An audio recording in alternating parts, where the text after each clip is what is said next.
daily collective read for today. We are going to get started on today's daily collective read, but if you would like to get on the list for today, the list as always is open.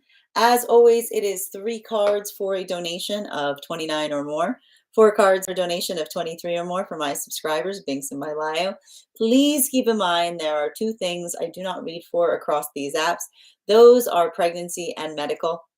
Happy to give insight on anything in private readings, and you can book private readings on my site. We are also doing 2 giveaways today. Our first reading giveaway is going to be a free reading for the highest gifter between now and the conclusion of the daily collective read. The other giveaway we'll be doing today is a reading giveaway when we get to 50K likes. So make sure you are tapping that screen. We will get to 50K in no time. Prior to beginning today's daily collective read, I will be giving a brief recap on what we've been seeing in the cards over the last few days. If you would like to find that full reading, you can find it over on the place where we keep the photos. You can also find it over on the place where we keep the videos. You can also find it as a podcast over on my spot at Tarot Church and over on my stack. But before we begin today, most important question, scale of 1 to 10, how are we doing right now? There are no wrong answers. We are coming out of an incredibly intense eclipse cycle. If this eclipse cycle ran you through the paces, I'm going to tell you that one of the major reasons of that is the fact that eclipses don't typically have an energetic signal. They're basically amplifiers. Depending upon the energy we enter the eclipse cycle in, will often navigate how we experience that eclipse. Now, the thing that we have to recognize with this eclipse cycle right now, and particularly when we entered it, is there is a very significant amount of planetary I don't want to say planets. I say planetary objects right now that are in retrograde that can build up, bring up a lot of frustration potentially and when one thing is in retrograde, it's not that big a deal. I mean, I know we have big kerfuffle whenever Mercury goes into retrograde because it often has to do with communication and innovation. But typically we experience the retrogrades in a variety of different ways. I've been calling this like the confluence of eclipse of retrogrades because it's not the fact, like the reason this is a retrograde season right now is there are multiple planets that have been in retrograde for quite some time, and even a few planetary objects. And I have to describe that often the way I interpret it or the way I feel it is the retrogrades are effectively retrograde energy is almost oppositional to eclipse cycles, right? Eclipses often want to bring about expansion. Eclipses want to bring about a lot of that feeling of expansion. The retrogrades can feel very oppressive, right? They can feel very much like they press on us.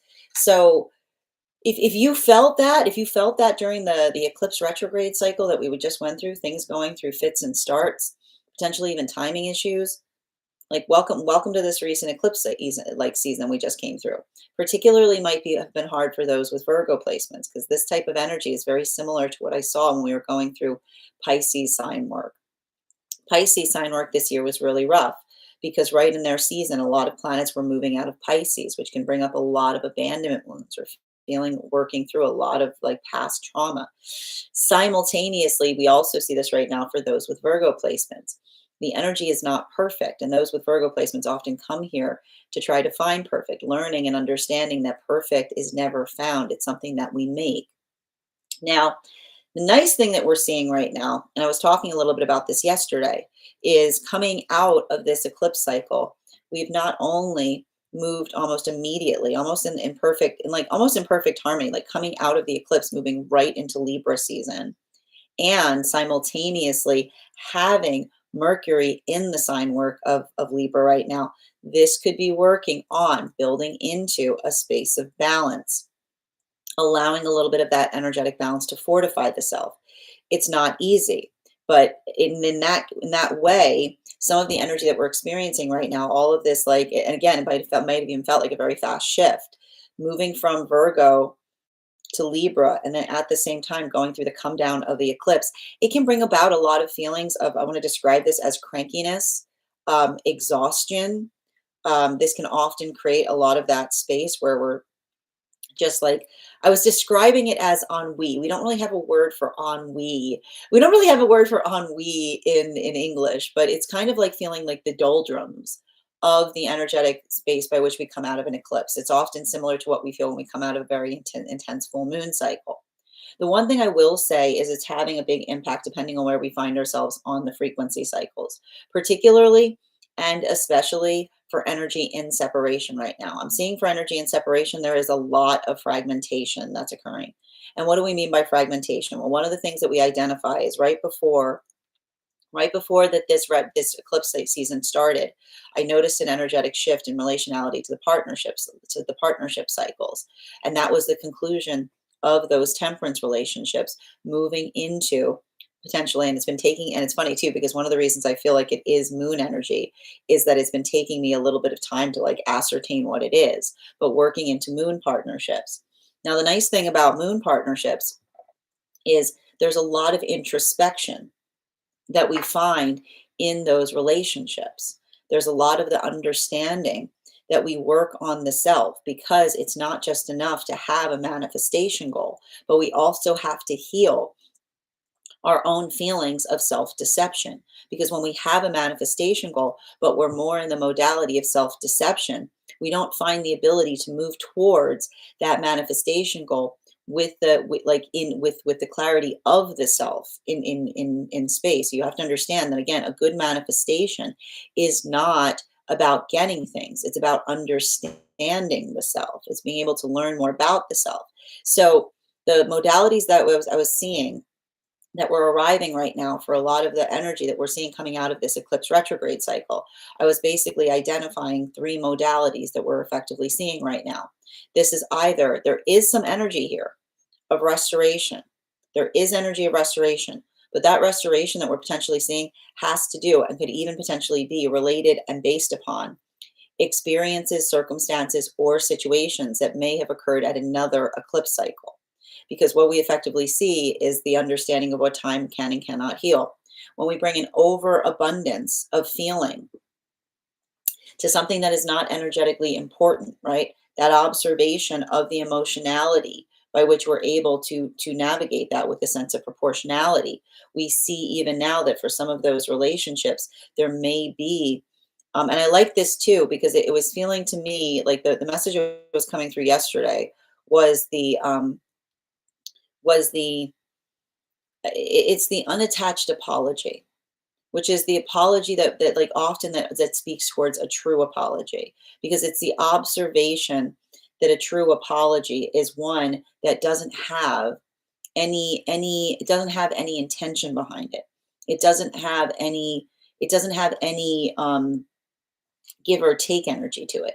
It's something that we effectively give another person because we feel we feel the sake of wanting to do so, but almost without any recognition, without any expectation connected to it. So that's why I keep on seeing that there's almost something that feels very energetically restorative in those modalities right now. But that feeling of restoration is coming from a space of catharsis, right? And that's it. They're cathartic apologies, right? They don't repair things, but they give something what one needs in order to move further on one's healing journey. I'm also seeing that there is some energy right now coming into some fundamental closing out of unhealthy cycles. And what we're effectively seeing in the space of those unhealthy cycles reaching a point of conclusion is the observation of the difference between the articulation of coming back, because I do keep on getting that there's a lot of return energy. There's a lot of return energy that we're observing in relationality to the observation or the understanding of the fact of what it is that what is returning back towards us. The difference between something that returns towards us that is energetically progressive, something that allows us to be able to do something more effectively, the ability to have the conversation that progresses, versus potentially energy coming back that is mollifying. And what do we effectively see with nullifying conversations, not potentially the desire to address what was an energetic rift point, but trying to smooth something over to see if you can go proceed forward or in term, but not necessarily taking care of the issue that caused the rift initially. That's why I feel like for a lot of those energies, that second return energy or someone coming back a second time towards the self, but not being in the space of taking accountability for what may have created the energetic rift in the first place, clarification of what those endings are. Like a lot of, and I keep on seeing like a lot of the energy potentially healing trauma in the process because the observation of what they're not receiving in a partnership, even in the space of someone trying to return, but not addressing the circumstances by which one would be able to move forward in something. This is a lot of the energy that's effectively clearing through that as they continue forward on their journeys. Now there are new relationships that are starting right now. And one of the things that we're seeing with some of these new relationships is very tender, very, there's a lot of trepidation here. There's a lot of well-intentioned trepidation because, as I mentioned, and we see this similar in the energy moving deeper into divine union right now. These are individuals who have potentially been hurt by another person's self-deception. And what does it feel like when we experience those modalities of another person's self-deception? Those experiences or those circumstances wherein we recognize and understand that it's not enough just to have a manifestation goal if you don't move in accordance to it. So not only are they potentially articulating to each other what those manifestation goals are, but they're getting very granular. That was a word that was coming through very much in yesterday's reading, the granularity of conversation to ascertain if what they are articulating upon what it is that they want feels like it is in accordance to what they see that they are doing. So for a lot of these relationships or a lot of those circumstances, that ability to kind of get to know one another, but holding a little bit of that trepidation, I keep on seeing it's well-meaning because they're being energetically careful with their energy, and they're coming to effectively like learn about one another in such a way that they're starting to build the energetic confidence to move closer together. This brings us to the energy that's moving deeper into divine union right now.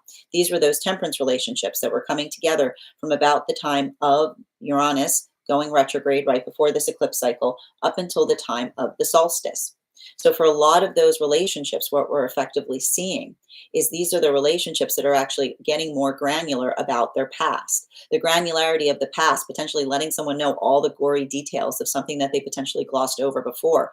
This is because they're temperance relationships. It wasn't the fact that they weren't being authentic with one another, but they were trying to spare each other the trauma in terms of articulating something that they went through that was very energetically painful. But that feeling of enmeshment, the feeling of feeling that the understanding and feeling the surety of the partnership is now allowing them a deeper level of intimacy as it relates to speaking upon past experiences.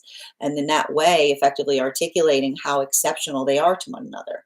This brings us to the energy that is deep within divine union right now. And those, for the purposes of our readings, we always read for the most recent energy that entered deep into divine union. These were those magician partnerships that were coming together from about the time of Mercury and Venus, right about the time of the solstice period, up until the time of Mercury and Venus stationing direct behind Neptune. These energies are potentially going through it right now because they're going through a maturation process. They're learning and recognizing that when we move into, they've never been in partnership like this, meaning they've never centered partnership the way that they've been centered in before. They've been in relationships before, but never centered relationships. And they're noticing the difference of what happens in a centered relationship and how it affects the orbit outside of partnership. They may even be noticing some energy that is ruminating on something that should feel like an energetic celebration. But this is why we effectively see that for a lot of these relationships, they're working through the maturation process of talking about something that they recognize outside of partnership, but also remembering and recalling how they themselves felt that way and realizing that there's nothing that they can do in the modality of another person ruminating in the point that we're going through a celebration point. So this is why we see that for a lot of those relationships, they're handing that to Saturn. They're healing their relationship to Saturn. It's almost like the relationship itself is going through a Saturn return because they're observing something and they're recognizing that some things, if you put your hands on them, doesn't heal it, makes it worse. So they're giving it to Saturn, hoping that time will be able to heal or ameliorate something that another person is feeling as it relates to another person's energetic union. That is where we find all of the energy prior to beginning today's daily collective read. But let me know in the comments how this energy is impacting you personally. If you would like to find this full reading, you can find it over on the place where we keep the videos. You can also find it over on the place where we keep the photos. You can also find it as a podcast over on my spot at Tarot Church and over on my Stack. That said, we are going to get started on today's daily collective read, but if you would like to get on the list for today, the list is open. 3 cards for a donation of 29 or more, 4 cards for a donation of 23 or more for my subscribers. Links in my bio. Please keep in mind there are 2 things I don't read for across these apps, pregnancy and medical. Happy to give insight on anything in private readings, and you can book private readings on my site. And welcome to anyone joining us across the other apps as well. You can also get on the list by sending the donation via my tree that has links in it in my bio. How are you doing? Welcome, Corinne from France. And how are you doing today, Bridget? So good to see you. Welcome. And thank you for sharing the live, Bridget. Good to see you as well. Grand Rising Mini. Hi there, Per. How are you doing? Getting used to the new time of the live. Oh, welcome. And V, your subscription's ending soon if you'd like to renew. Guys, thank you for charging your heart me's to any of my super fans. Recharging your heart me's will also allow you to have a free animal spirit guide reading on top of the 1 cards that come to you as a gift for being a super fan. We're going to be doing a super fan only live later today at 5:30 Eastern for anyone who would like to receive their 1 card today. So if you'd like to become a super fan, make sure you're doing so you'll be ready for that read later today. What's happening, V? Thank you for sharing the live. And thank you for that gift. Oh, let me see if I can make that adjustment. Thank you for letting me know, Bridget. Please bear with me 1 second. All right, we can probably fix that on my end. Let's figure out what's going on there. Just bear with me for those who are trying to comment, who are having issues doing so. All right, I have adjusted that. So if you are not a super fan now, you should be able to communicate. Apologies, I'm not sure how that toggle got toggled. And welcome as well. It explains why it's really quiet in the chat. Absolutely. Non-subscribers can watch right now, but not comment in the chat. Good to know. Thank you for what it should be fixed now. So if anybody was having issues commenting who was not a super fan, you can probably do so now. I think that was effectively occurring with the super fan. It was because it was still active from yesterday's super fan super fan meetup.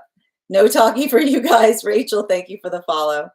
Per, the most important thing is that everyone is able to tap. Absolutely. No, I disagree. I think the most important thing is that everyone's able to communicate. But I like that ambitious attitude, Per. I like that ambitious attitude.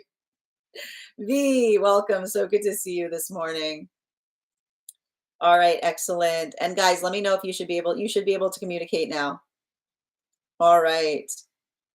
I found out the guy I'm talking to is a Gemini sun. Ooh, let's see. Gemini sun, Aries moon, Virgo rising. That is some refined energy. That is some very refined energy. It's very, I'm going to tell you right now, somebody like that looks tough, very, very, very gentle. Like looks tough, like very, very gentle. Yep. Absolutely. It looks like, yep, I think I fixed it now, Bridget. It explains why it's really quiet in the chat. The non-subscribers can watch right now. Okay, it should be adjusted. Rachel, thank you so much for the follow. Absolutely. Hi there, Chrissy. It would be harder for them to communicate if they have personal readings, though. No, I fixed it. I needed to fix it on my end. We should be in good shape now. maybe I'm enjoying the quiet environment. It's so quiet in here. It's like a library. I like it. Was I silent or silenced? It was an accident, V. You can talk now. You are back. We're very happy. Welcome. Gloria, thank you for sharing the live. Always appreciate when you guys share the live. Yes. Earth, Wind, and Fire. Where are we? I'm back. And Ashley, thank you for the heart me's, dear. Excellent. Yay. I was like, me, no talkie. Grand Rising, Miss Bex. I hope you're having a beautiful one. Yeah, it is refined energy. It's interesting because I'm a Virgo sun, Aries moon, Libra rising. Yeah, the only thing you're gonna have to be conscientious about is you guys having that shared moon. The shared moon, like, I know, like, it can, like, here's the thing. A shared moon can be, thank you, a per it can be a little bit, a shared moon can be a little bit of a delicate thing, because often, I like to point out, often often moon is what we do when we feel energetically vulnerable. So you guys probably have very similar connected past trauma. So as long as you're acting as good mirrors to one another, which is like reflecting what you'd aspire to find in one another instead of bringing out the worst in each other, then it'll be okay. It's very, if you're not in a good healing space, like, having shared moons can actually be very intense, because it's like, it's like, I will meet you on the field of battle. Like, I will see. Like, it can be a lot of that type of energy. But if you're in a positive space, like, if you're in like, if you've done the work on the self, it can allow an ability to feel understood by someone like you've never been understood before, right? And that's what I mean. Like, you either, with the shared moon, you either feel understood, like they are, like, it's like Wuthering Heights energy. Like, they are more myself than I. You know, it's like our souls are cut from the same cloth, kind of energy. But if you're not in a good place, then it's it's like, I know exactly what to do. Does it hurt when I do this? Like, so it's like, that is the thing. That is the thing with the shared moon, man. It's either the most beautiful thing ever, or it's either like, you are myself perfected, or does it hurt when I do this? Does it hurt when I know it does. It hurts, right? Yes, I see. Thank you, Minnie. And Gloria, thank you so much for sharing the live. I'm doing good today, Laura. How are you doing? Thank you so much for the follow. Grand Rising Celestial. Leia, how are you doing? Marisol, welcome everybody. Yep, it is refined energy. You know what? That like that type of energy though, give them a minute. I don't, if they look there's some spicy energy under there. It's refined energy that's got spiciness under the refinement. It's like a bonbon. It's like a bonbon. It's like a spicy bonbon. Like, looks sweet on the outside, a little spicy on the inside. As I mentioned, friends, we are going to get started on today's Daily Collective in the next few minutes. If you'd like to get on the list right now, it is a great time to get on the list. You'll be, who's on the hold list right now? Nikki, you won the 50K. So if you get on the list right now, you'll probably be the second person read for it. If you are on the hold list, and you'll also get an additional card in your reading if you get on the list right now. And if you are on the hold list, please let me know sooner rather than later so I can add you back to the list. 3 cards for a donation of 29 or more. 4 cards for a donation of 23 or more for my subscribers. Links in my bio. Please keep in mind, there are 2 things I don't read for across these apps: pregnancy and medical. Happy to give insight on anything in private readings, and you can book private readings on my site. We are also doing 2 giveaways today. Our first reading giveaway is going to be a reading giveaway when we get to 50K likes. So make sure you're tapping that screen. We'll get to 50K in no time. We are already at 5K likes, my friends. And the other giveaway we'll be doing today is a reading giveaway for the highest gifter between now and the conclusion of the Daily Collective read. So I wish you a lot of luck if you're participating in that one as well. Nikki is sleeping. Good for her. That's great. I slept like a rock last night. Geez. Mom, your subscription is ending soon if you'd like to renew. Would a shared moon make a good best friend? It's exactly like I just identified, Chrissy. It's like, it is either best friend or worst enemy. it is either best friend or worst enemy. It is, like I said, it is, if you're, depending on how where you are in your healing journey. It's a space by which you feel that, that shared commonality, or it's a space by which you're like, I know exactly what to do to make you upset. I know exactly what to do. Yeah. Fresh out of the rapture. Oh, I thought you said rapture. Welcome everybody. How's everybody doing? Fresh out of rupture and repair. I hope you all are doing well. I hope you're doing well. I'm doing well as well, Leigh. I hope you are too. Quartz, thank you for the follow. Absolutely. Aries moon can get a bit heated in the home environment. Not, I mean, listen, I don't want to say that. I don't want to say, the thing is, Aries moon, the thing with Aries moon is it doesn't necessarily mean that it's things are going to get heated in the home environment. Like I said, everything has to do with how well you're working on the healing journey. Um, Aries moons can sometimes have a lot of trauma that they've experienced in home environments, very similar to Capricorn moons. There's something really important there. And the thing about Aries moon has to do with not suppressing, like not feeling like one has to suppress one's feelings, right? Like it can sometimes, like I like to describe, it's like Hulk energy is like the best way I can describe it. It's like Aries moon can sometimes be like, you don't want to see me angry. Don't make me angry. You don't want to see me angry, right? but but again, like what happened to Bruce Banner? Like look at Bruce Banner's, like, like look at the process by which we see like someone working through the fact that they feel like they have a lot of internal fire within them. It doesn't necessarily need to come out in unhealthy ways, so long as you're doing the work to be able to understand and refine and channel it effectively. But if you're not doing that, it can, it can create volatility. But again, and we never, we always want to be very conscientious. I get very conscientious when we make these blanket statements about sign work to a certain extent, right? Like that is the thing that we need to effectively be conscientious about.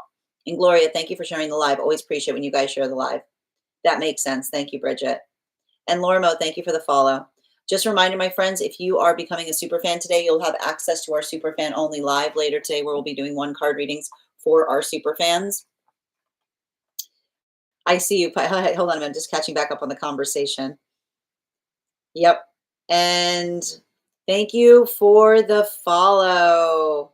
Yes, yes, I am also a little, I can imagine if you've got the Aries moon, you're also a little bit spicy, Like it's like cat, it's like Aries moon is kind of like kitten's got claws kind of energy. Kitten's got claws.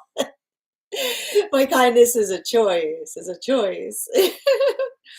I'm pretty sure, absolutely. Mine, hold on. Why didn't the rapture take the not so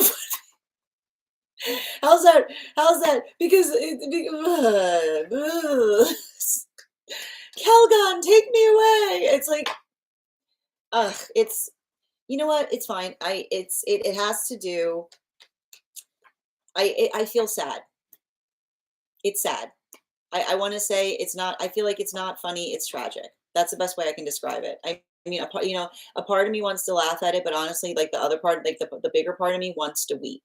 Is the best way I can describe it. Like I get very, very touchy in spiritual journeys that say one day all of this is going to get better because like something magical is going to come up and fix it. We have the ability to fix it. Like I can't even tell you how like frustrated and emotional I get in the space that we have all of these things telling us that we have we have joy, like we have the possibility of making things better at our fingertips.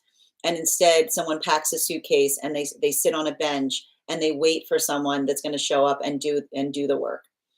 That's all I have to say about it. It gets me like the whole, I can't even, I wish I could laugh at it.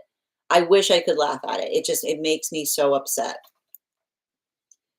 Mine and my hubby's moon sign are exact opposites. He's Aries moon and I'm Pisces moon, but that is excellent though, because, and I like to point this out, like, and it's not, here's the thing, it's not to say that those with the same moon sign can't have a beautiful relationship, but you have to be ready to do the work, because it's going to be like being in a relationship with yourself.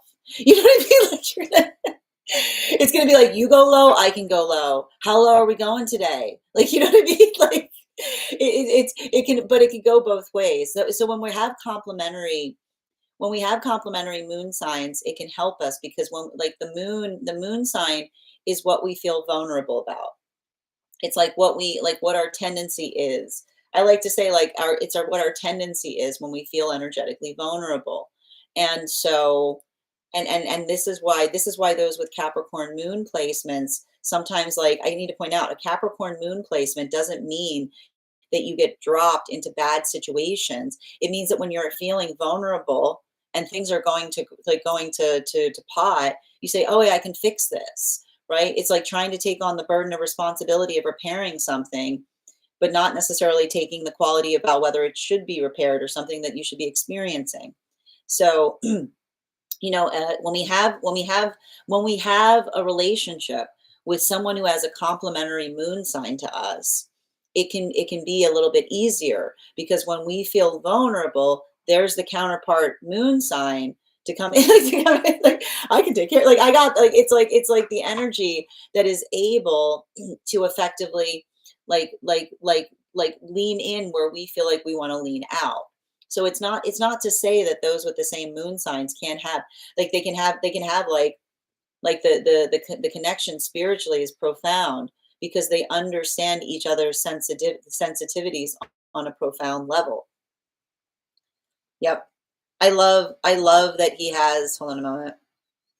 Yeah, I mean, an Aries and a Pisces moon, like, that's what I mean. Like, that's the thing. Like, that person right there, that person will probably show up on someone's doorstep if they hurt you. Like,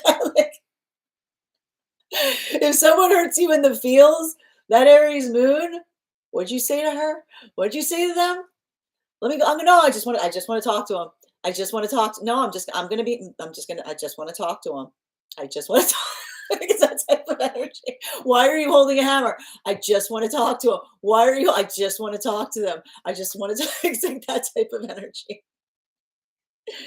Yeah, I love that he has Pisces in the seventh house. Ooh, no, Pisces in the seventh house is all about, like, honoring the feelings, you know?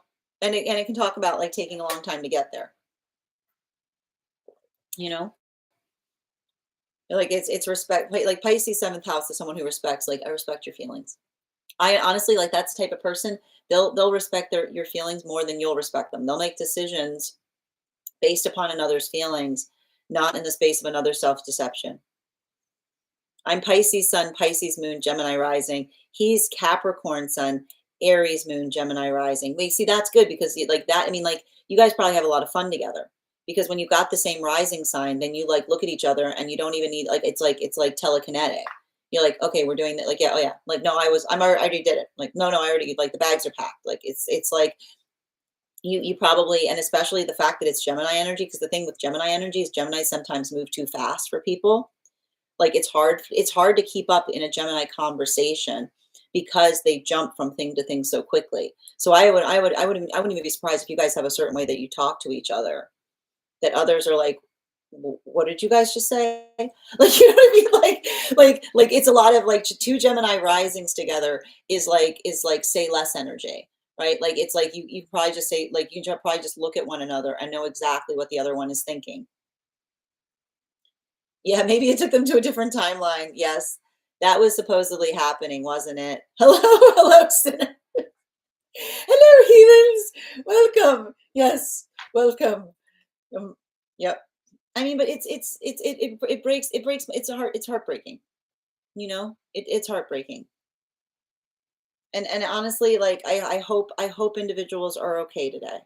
I truly do, because I feel like, I think, like, I think that there needs to be a lot of contemplation on the idea or aspiration that your greatest hope in being in a place is that someone will come and take you away from it.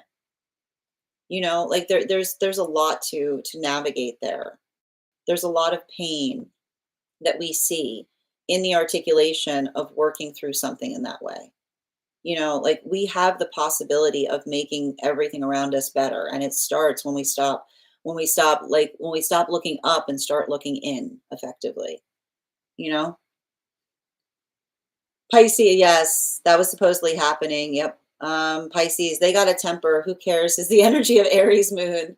But who cares? Yeah, they're very passionate. But the thing with Aries moon, and I gotta stress this, depending on how healed the Aries moon placement is, Aries moon, like, I would not be surprised if Aries moon, much like Aries moon can feel very scorpionic, which is the space by which they may have done something in a fit of anger, that they realize how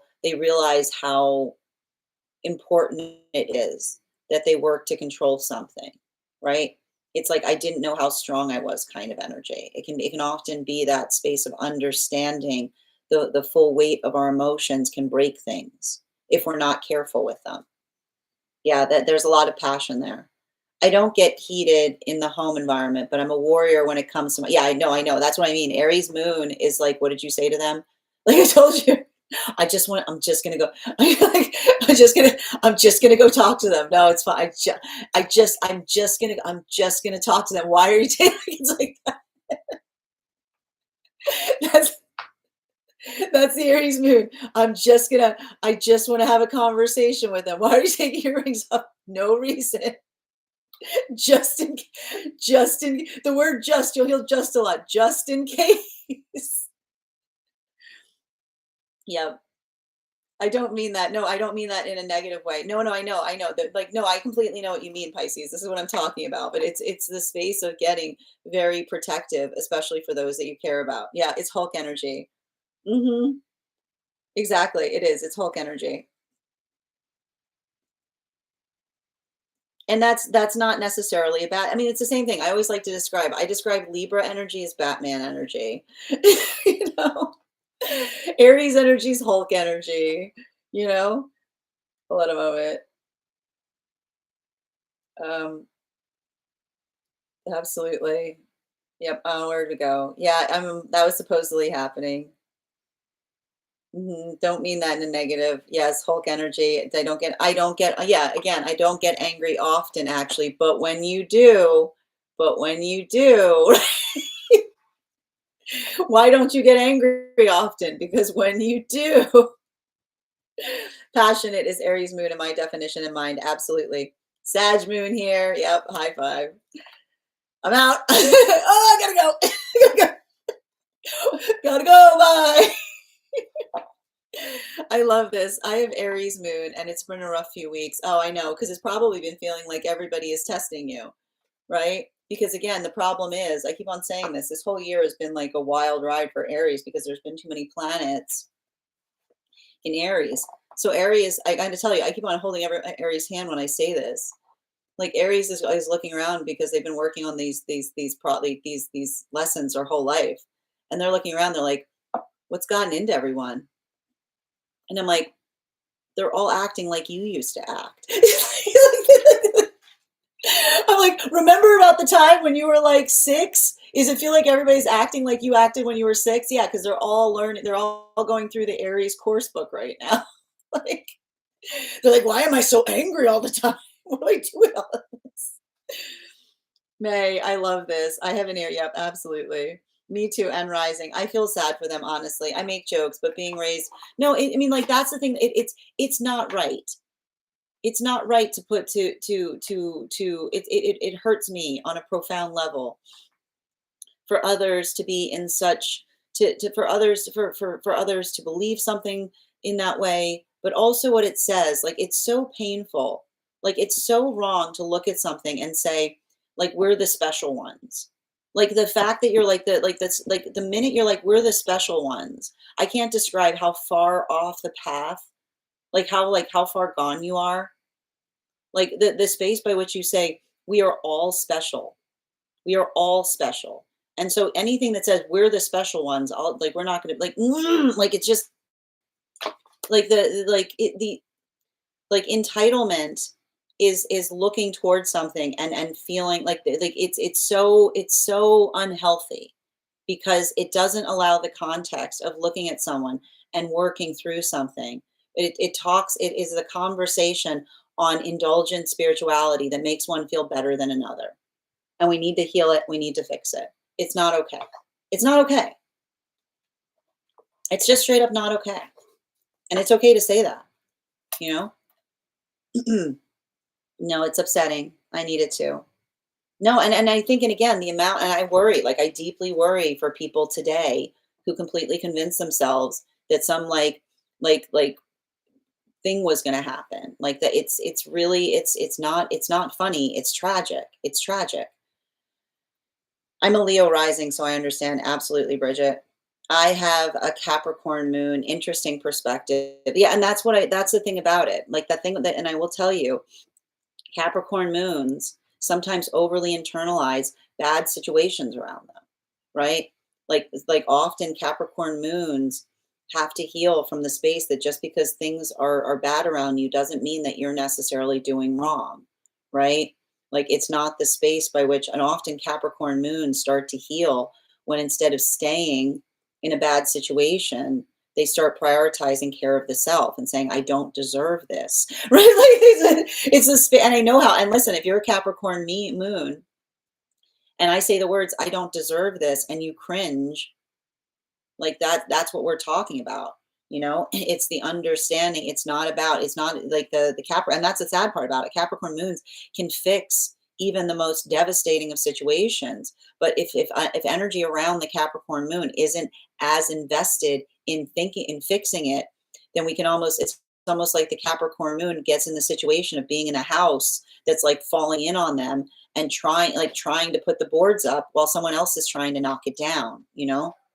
It can sometimes create like Sisyphusian situations. I had a dream last night after seeing those rapture posts. It was, oh, from data from Star Trek. Oh, that's wild. Well, again, I'm happy to do a dream interpretation on it if you'd like to get on the list. Yes. Accidentally said it would be at 6:14. Correct. Capricorn moon with Scorpio moon seems to work. We relate.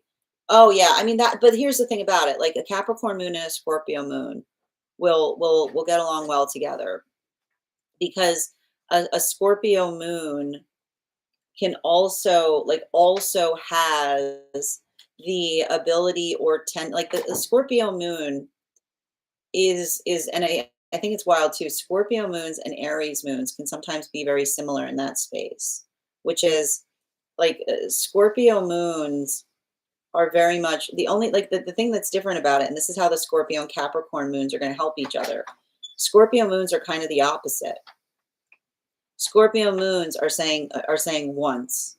Like Scorpio moons will say it's okay for something to happen to somebody once, but they'll get really hard on themselves if something happens again, right? Like it's like, have you ever seen the movie Johnny Dangerously, where like the character is always talking like somebody did something to me once, and then they go once, like once.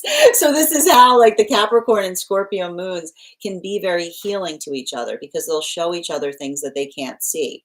So the Capricorn who's like, trying to fix the house that's falling down around them, the Scorpio moon will say, how many times have you had to fix the same thing? Like the Scorpio moon will say to the Capricorn moon, how many times have you had to fix that? You shouldn't have to fix something more than once. If you're not fixing something, if you're having to fix something more than once, that is something that is invested in being broken, right? And so that can sometimes be a little bit too hard line about it. Whereas the Capricorn moon will say to the Scorpio moon, things get better if you put work into them.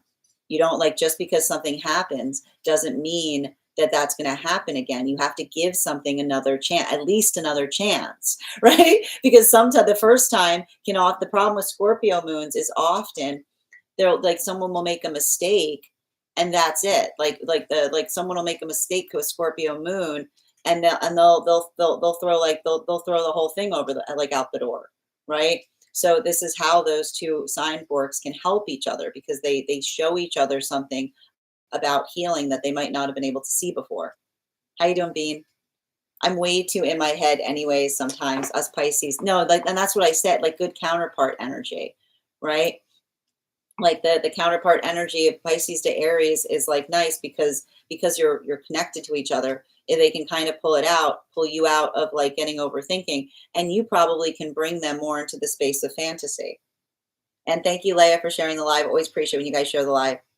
I have Aquarius in the 7th house. That's like wanting to create something, Like that's artistic. That's like wanting to like that's like that it's interesting. Aquarius in the seventh house is almost like legacy energy, you know? Absolutely. Thank you for confirmation, Pisces. It sounds like when someone was making comments about my brother's wife and his teammates grabbed him. Whoa, there you go. Like, yeah, that sounds about right. Yes, guilty, your own, yes, our own language. Yes, exactly. My Aries sibling and I. Oh my gosh, brother kept saying he just wanted to hit him once, and Tima says, "You'll hit him once, and then you'll." Exactly. Just exactly. Good friends there. That's the thing, man. Because here's the thing about it, and I need to stress this. This is the problem. When Aries get upset, Aries, like, and that's the funny thing about it. Aries, everyone always talks about Aries being angry. Aries are actually in control of your anger. Like when you if you see like if you can usually you'll usually see an Aries, like you'll tell the difference when an Aries is angry because Aries will get a look in their eye and energy will just run. It is like it's funny too because like it's I mean it's not funny at all. Like it is the space by which you feel. Like Aries are constantly irritated, very rarely angry. Because when you get an Aries angry, like Aries know this about themselves. They work to control their anger because it's like like it's just like that's the thing about it, and that's why again like that I'm gonna say those are good friends because if an Aries was at that point where they were like I just want to hit him once, being like that's exactly the kind of like friendship you need with someone being like no I'm not gonna let you talk I'm not gonna let you take that shot. He repeated it. Yeah. Yeah, some were saying the rapture. Well, and that's but here's the thing, I like to point this out, and there's been a lot of like the misinterpretation of understanding the spiritual the beauty in a book that talks about being able to find the self, talks about the journey of understanding the self, and then creates the illusory space that this like tan like this characteristic thing happens. It has more to do with understanding, not externalizing an internal process. The externalization of an internal process, and that's the best way I can describe it. And the fact that others and when we do that, like when we see that, and that's what's hard, right? Because it's the difference between waiting for something and feeling called towards it, right? Saying the change isn't going to happen outside the self; it happens within. Like this is everything Yeshua talked about. Like literally what he said. Literally what he said. What are you gonna do? Yep. Yeah, we could use more of that. Exactly. I agree. The energy and the compassion he represents is so absolutely necessary. Beautifully stated. Absolutely. All right, one moment. Yep, fascinating. Hi there, Jess. How are you doing today? Just reading over the comments. I agree. Just kidding. But I'm the specialist. Once Grand Rising, Esteban. So good to see you. Hold on, I'm just catching back up on the comments. Welcome, Queen of Swords. Hope you're having a beautiful day. Yep. And thank you for those heart me's, Clarissa. Or yeah, Clarissa. I agree. The energy, yep, absolutely. And Julia, thank you as well. And your subscription's ending soon if you'd like to renew. Aries all day. I'm Batman and Hulk. I like that, Minnie. Grand Rising, Esteban. What was with the energy yesterday? Yeah, the energy yesterday. We're coming out of the eclipse. We're coming out of the eclipse, so it can feel like it can feel like like the energetic come down.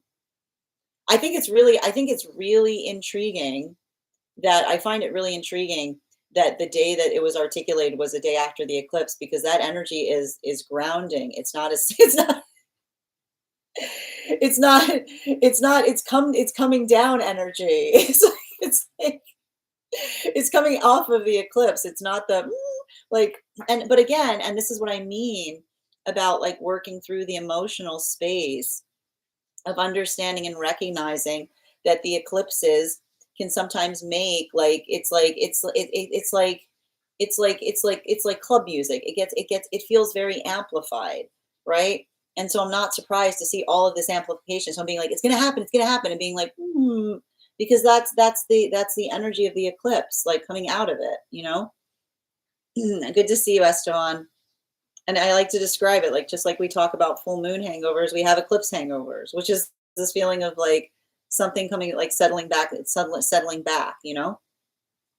Yes, no, living in fear is a terrible way to live, and that is the truth of it. And I feel like there's a lot of that space by which, like, I just don't think it's healthy. And I hope the best for those that are working through that today. Carly, thank you as well. I'm the specialist, and I appreciate you, Bridget. I agree. Can you explain the importance of planets and houses in a full zodiac birth chart? So again, I need to stress this, Pisces. I always articulate this. I am not an astrologer. If you want a full breakdown on the exact nuances of the houses, then I can refer you to some excellent astrologers.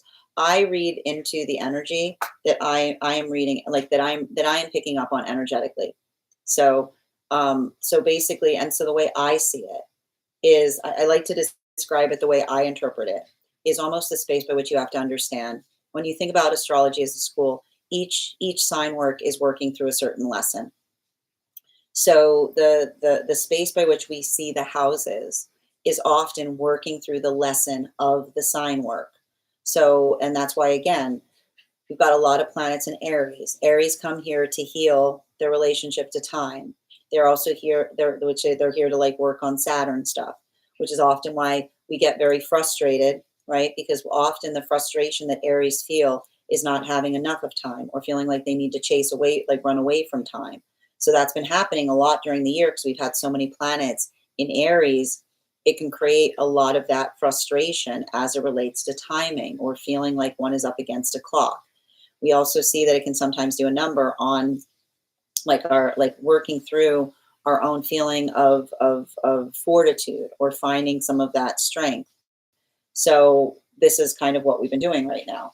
Now we're in like the reason that things are probably going to feel like they're settling down, or the reason that the energy was so difficult that we just went through during Virgo season, is the fact that Virgos are often here to look for perfection. They're here to heal their relationship to perfection. But the energy right now is not perfect, far from it.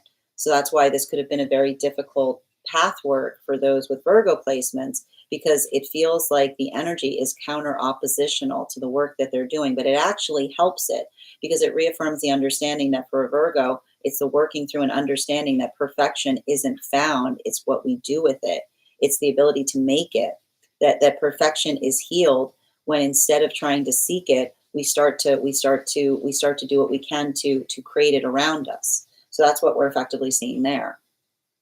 So that is my interpretation of sign work, but I will also articulate this is solely my perspective. I am not an astrologer. I look towards the astrology to better understand what I'm reading energetically. Yes, and the moon is in conjunct Mars in Capricorn. And I'm a Cap moon. I'm a Cap moon in Western astrology. Oh my God, I have a Cap moon, and I felt like that a lot lately with work. What do I do? Putting in the thing that helps Cap moons is instead of feeling like one is constantly having to fix the work of others, putting systems in place to say, this is going to guarantee that never happens again. This is going to, it's not about the ability to fix something. It's building stopgaps. It's saying, okay, look, that like the difference, like, again, taking a page from Scorpionic moon cycles. Okay, we're going to make sure that never happens again. Right. And as soon, and this is often why sometimes that's when Capricorns start moving away from trauma environments. Because sometimes when a Cap's like, there's nothing that can stop that from happening, being like, I know how to stop it. Fascinating. Thank you, love. Rosa, we're both Aries moon in Aries. My moon is in Gemini and theirs is in Scorpio. We're definitely something. Yes. You guys are like battle ready. You know what I mean? You guys like would be good dance partners, But like, that's the thing. Like, I feel like the hard part about that, you guys probably get in a lot of arguments about how to get things done. Right? because I see, because the thing with Scorpios is Scorpios can be very like, I want to do this. And Geminis are like, what if we do this? And being like, I want to do this. What if we do that? Like, it's like making plans is probably a bit of a frustration point in terms of like what 120. I feel like you're probably more like, but the nice thing about it is Gemini and Scorpio, they have a healed relationship to spontaneity. So you guys are, it's giving me a little bit of life of the party energy. Yeah, I understand the zodiac big three. Can you explain the importance of the planetary houses? So again, so for me, and again, this is how I interpret it, which is different. It is different from how others interpret it. I read the I read upon the importance of the houses in relationality to the coursework that we're here to do. And it has to work, in combination with Saturn. So first house is often things that we're doing, and again, this is just me. Don't take me. This is just, don't take this and articulate that this is my interpretation of how I read something specifically. First things being the highest priority lessons we're here to learn, and then they cascade down. It's like the Maslow's hierarchy of needs from the spirit, from the context of the spiritual self.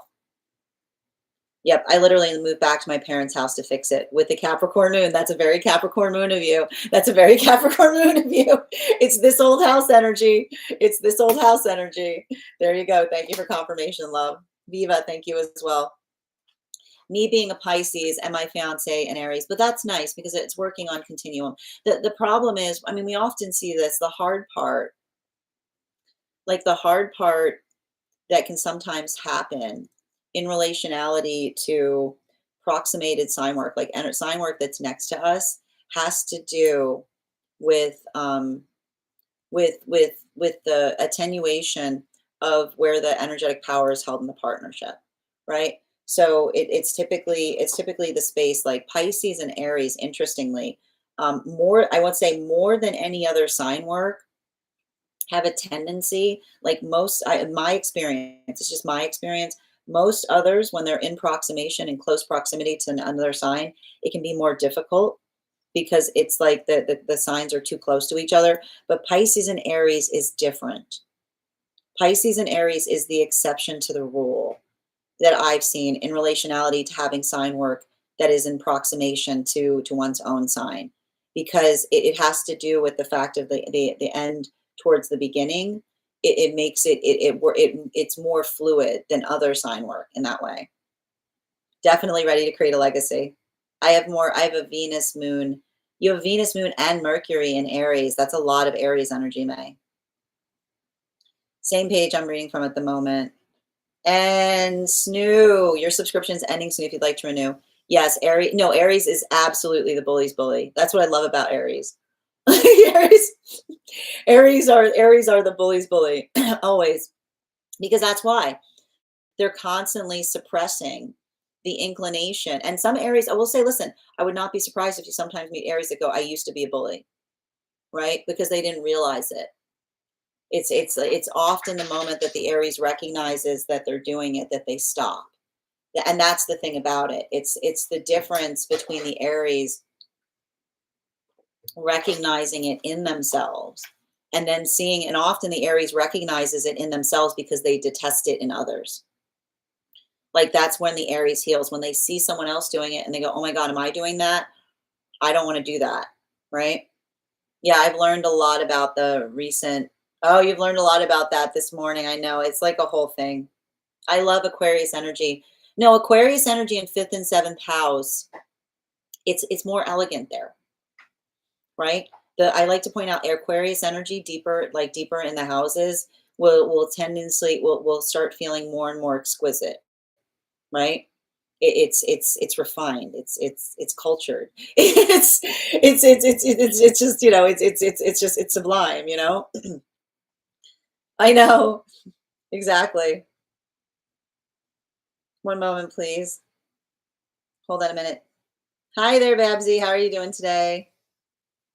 And thank you for those gifts, dear. Morning, Queen. Hope you're having a beautiful start to your day. And where were we? Yep. We were left behind. Limitless. Hi there, Queen. How are you doing today? Right. Yeah, we missed the movie.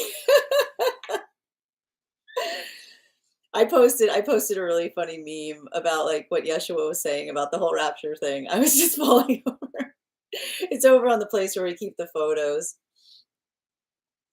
Yeah, exactly. It's an interpretation to one verse, and it's also misinterpreted in like a profound way. Like stop taking spiritual things literally. Please stop taking spiritual things literally. Mars in square Pluto is exact too. You know, I like to describe what I often feel happens. I'll always remember this. Like when I was younger, I had a little cousin and we had a pool in the backyard and they wanted to go in the pool. And I was talking to my mother about it and she said to me, "They can't go in the pool's green." Now, she and I knew what she meant by that. If you have a pool, you know what it means when you say the pool is green. It means that it hasn't been cleaned, right? So, but I remember seeing their face. This little child looked to me and my mom having this conversation where I said, "Can they go in the pool?" And they said to me, "The pool's green." And their face like eyes like saucers. And they looked and they said, "The pool is green?" Like someone had come in the night and painted the entire pool green. Like if we went into the pool, like if we had gone to the out to the pool, like everything about the pool would be green. And I feel like that's often what happens in the reading of spiritual texts. Like someone talks about something and they utilize the terminology to identify something, and someone goes, "What? What? What? Like no, like what are you gonna do?" Mhm. Yes, exactly. Mars square Pluto is exact today too. Oh, that makes sense with Pluto being in retrograde as well. Yeah, very much. Absolutely. I really have no idea how to get on the list. Oh, if you want to get on the list, Carly, all you do is send the donation and you'll be added to the list. For those who are interested in getting on the list, it is 3 cards for a donation of 29 or more, 4 cards for a donation of 23 or more for my subscribers. Links in my bio. Please keep in mind there are 2 things I do not read for on these apps: pregnancy and medical. Happy to give insight on anything in private readings on my site, and you can book them there. We do, and if anybody wants to get on the list right now, it's a beautiful time to get on the list because you will be I believe, the second person read for. I'm assuming Nikki's going to have their reading today. So I'm just posting it up here, dear. Excellent. I hope that helps. One moment. Yes, it's very much. Absolutely. I hope that helps, Carly. And thank you, Esteban. I appreciate you. How are you doing today, Babs? Hey, Nikki, are we still in the interlude or did I miss a collective? We're about to get started, dear. You haven't missed a thing. Also, let me know if you're on the hold list and you want to get on the list, Nikki. I know you got that reading from yesterday. We're also doing 2 giveaways today. Whoever gives the most gifts between now and the conclusion of the daily collective read will have a reading. Well, we have a free reading. And when we get to 50K likes, I'll be gifting a reading back to the collective in the form of a random drawing. So make sure you're tapping that screen. No, don't feel like a dork, Carly. If you go to my tree that has links in it in my bio, you will find all of the links where you can send the donation there. Yes, can I friend you in the Discord? I can probably do it now. Hold on a minute. Let's just take care of it now because I've got a goldfish in my head. So if I wait, I'll forget. Okay, hold on a minute. Where are you? Add friend. Ooh, pending. Oh, hold on. I got it here. Okay. Everybody's been added. Hooray. Thank you, guys. I hope that helps. Oh my God, yes, we have to laugh it off. Absolutely. Just tap. Thank you for the help, Bridget. I appreciate you. And Susie, thank you for those gifts. I have Pisces, Sun, Moon, Jupiter, Mars, Mercury. That's a lot of fish. Saturn and Aries. Saturn and Aries is nice. And Uranus and Aquarius. Saturn and Aquarius can be a little frustrating. No issue. It's the app. Yep. And thank you for the help, Esteban. Grand Rising, Geraldine. Thank you so much for the gifts, Rainbow. Good to see you today. Welcome. Is the ascendant or rising sign the first house in the zodiac chart? An astrologer, yes, absolutely. Hold on a minute.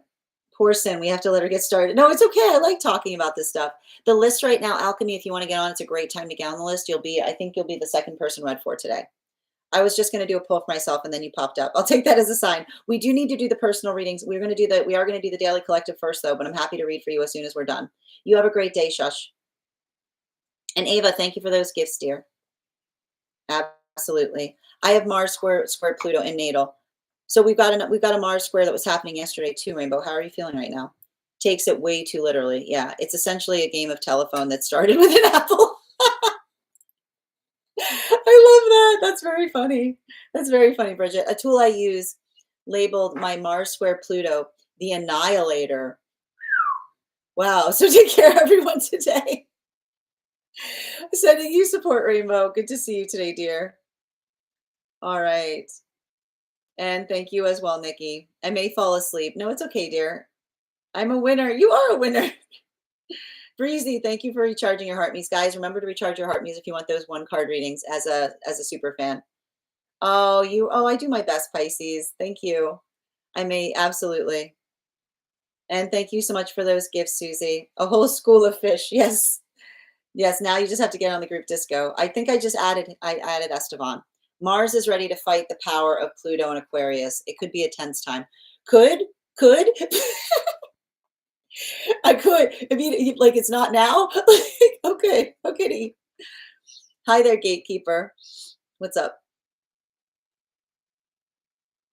I'm not sure. I'm not sure what that means. But are you quoting something that happened in a dream space, or was that a meditation? Virgo, Cancer, Sagittarius. That's nice though. Like that's Sag is doing a lot of heavy lifting in your chart, Aaron. You know?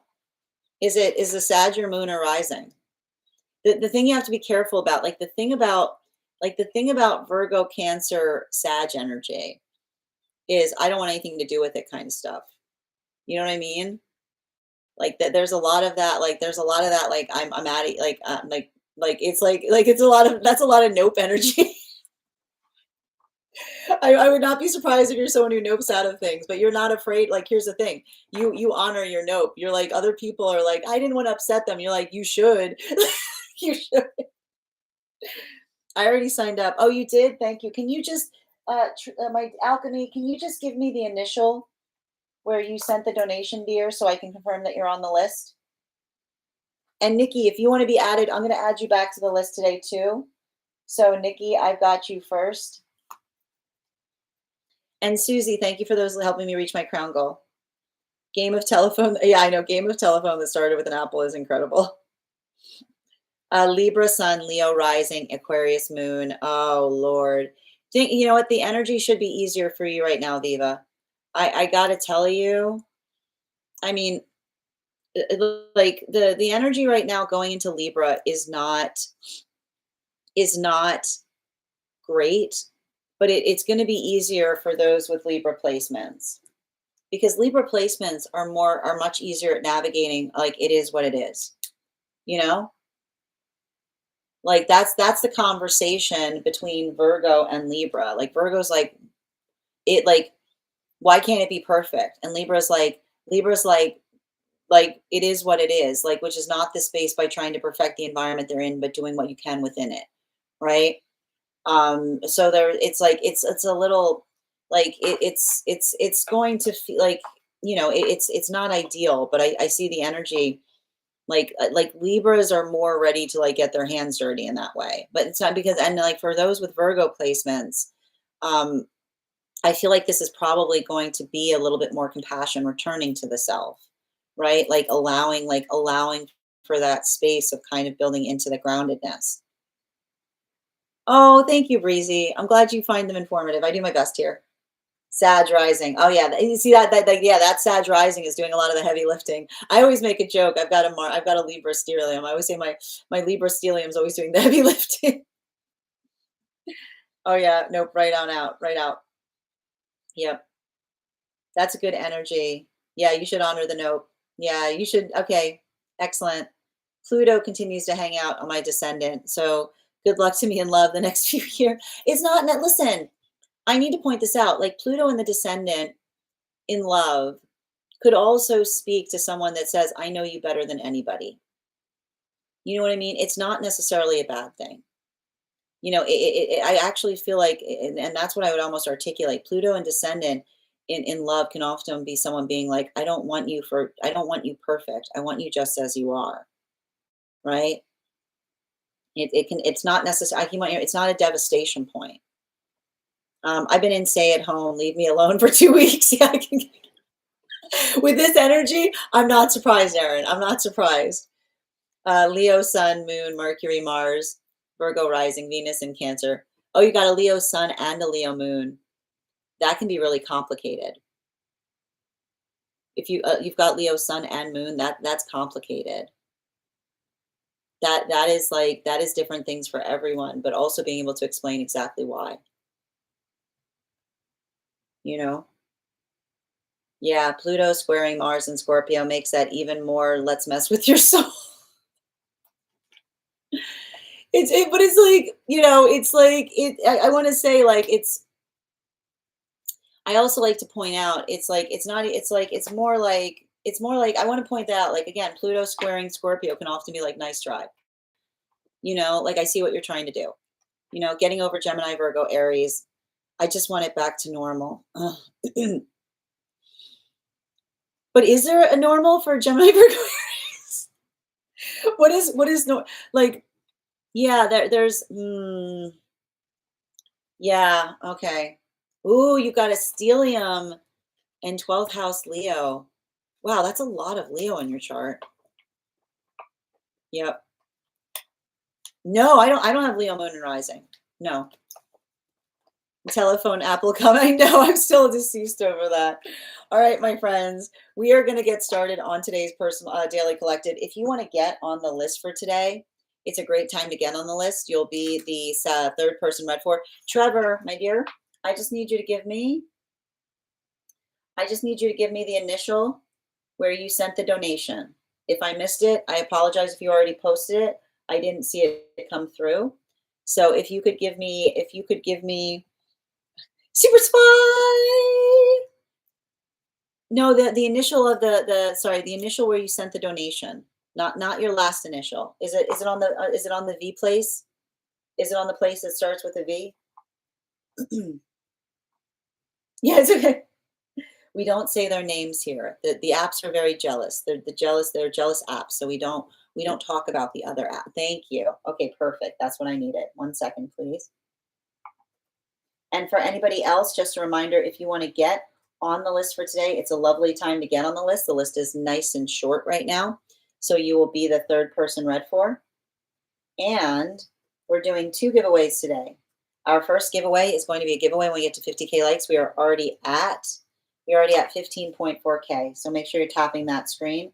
We will get to 50K in no time.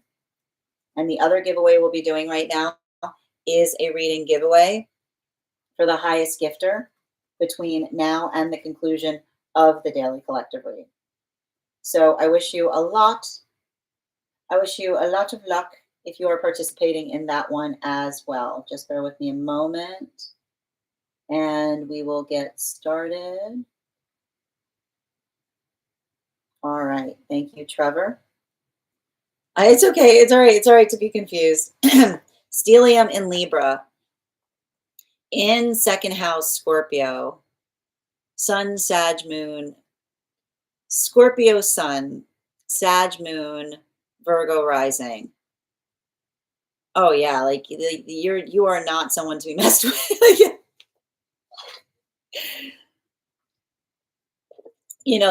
That is giving me the type of energy where like I feel like there's like I like the thing with here's the thing with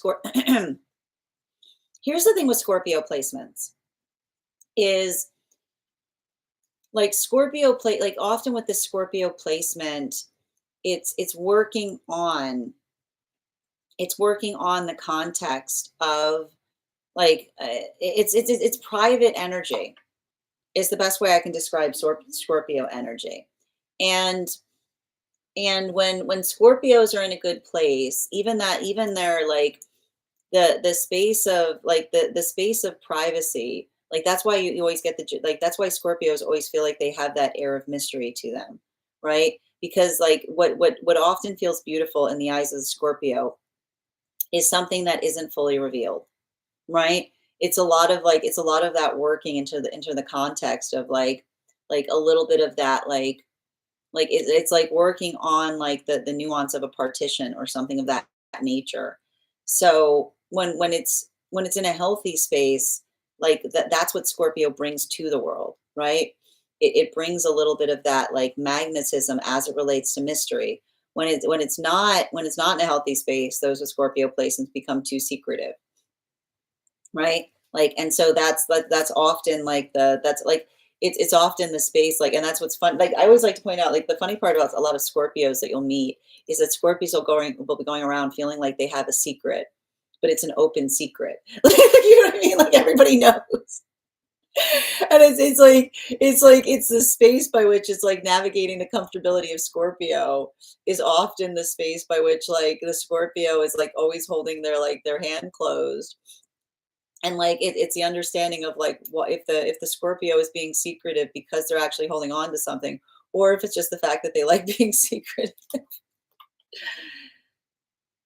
Yep, yep, absolutely, no problem, no problem, alchemy. All right, as I mentioned, friends, we are about to get started on today's daily collective read. If you would like to get on the list is open and you will be the third person read for. 3 cards for a donation of 29 or more, 4 cards for a donation of 23 or more for my subscribers, links in my bio. Please keep in mind there are 2 things I do not read for across these apps: pregnancy and medical. Happy to give insight on anything in private readings, and you can book private readings on my site. We're also doing 2 giveaways today. Our first reading giveaway will be a giveaway when we get to 50K likes. We are already at 16.2K, so make sure you're tapping that screen. We'll get to 50K in no time. The other giveaway we are doing today will be a reading giveaway for the highest gifter between now and the conclusion of the daily collective read. Susie, you are currently in the lead for that giveaway with 575. So I wish you a lot of luck in relationality to winning that.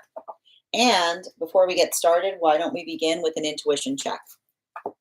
We've got the animal spirit guide card here. I'm going to count back from 10. When we get to 1, I will reveal the card.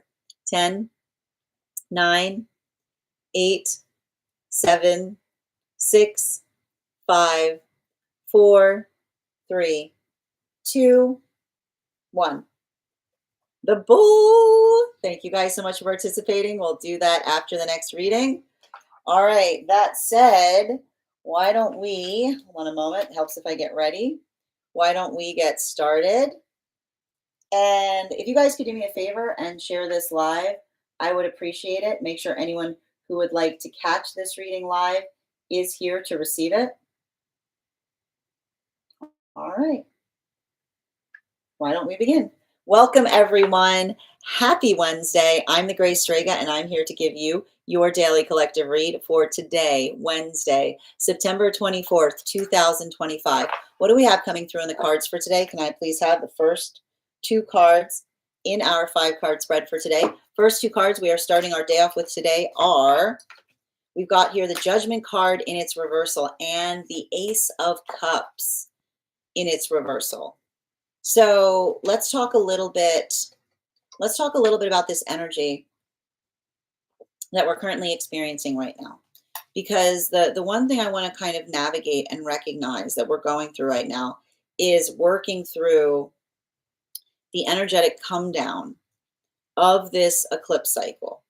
Now, I've been talking a lot about this because I often say I'm not so much worried about the time during the eclipses.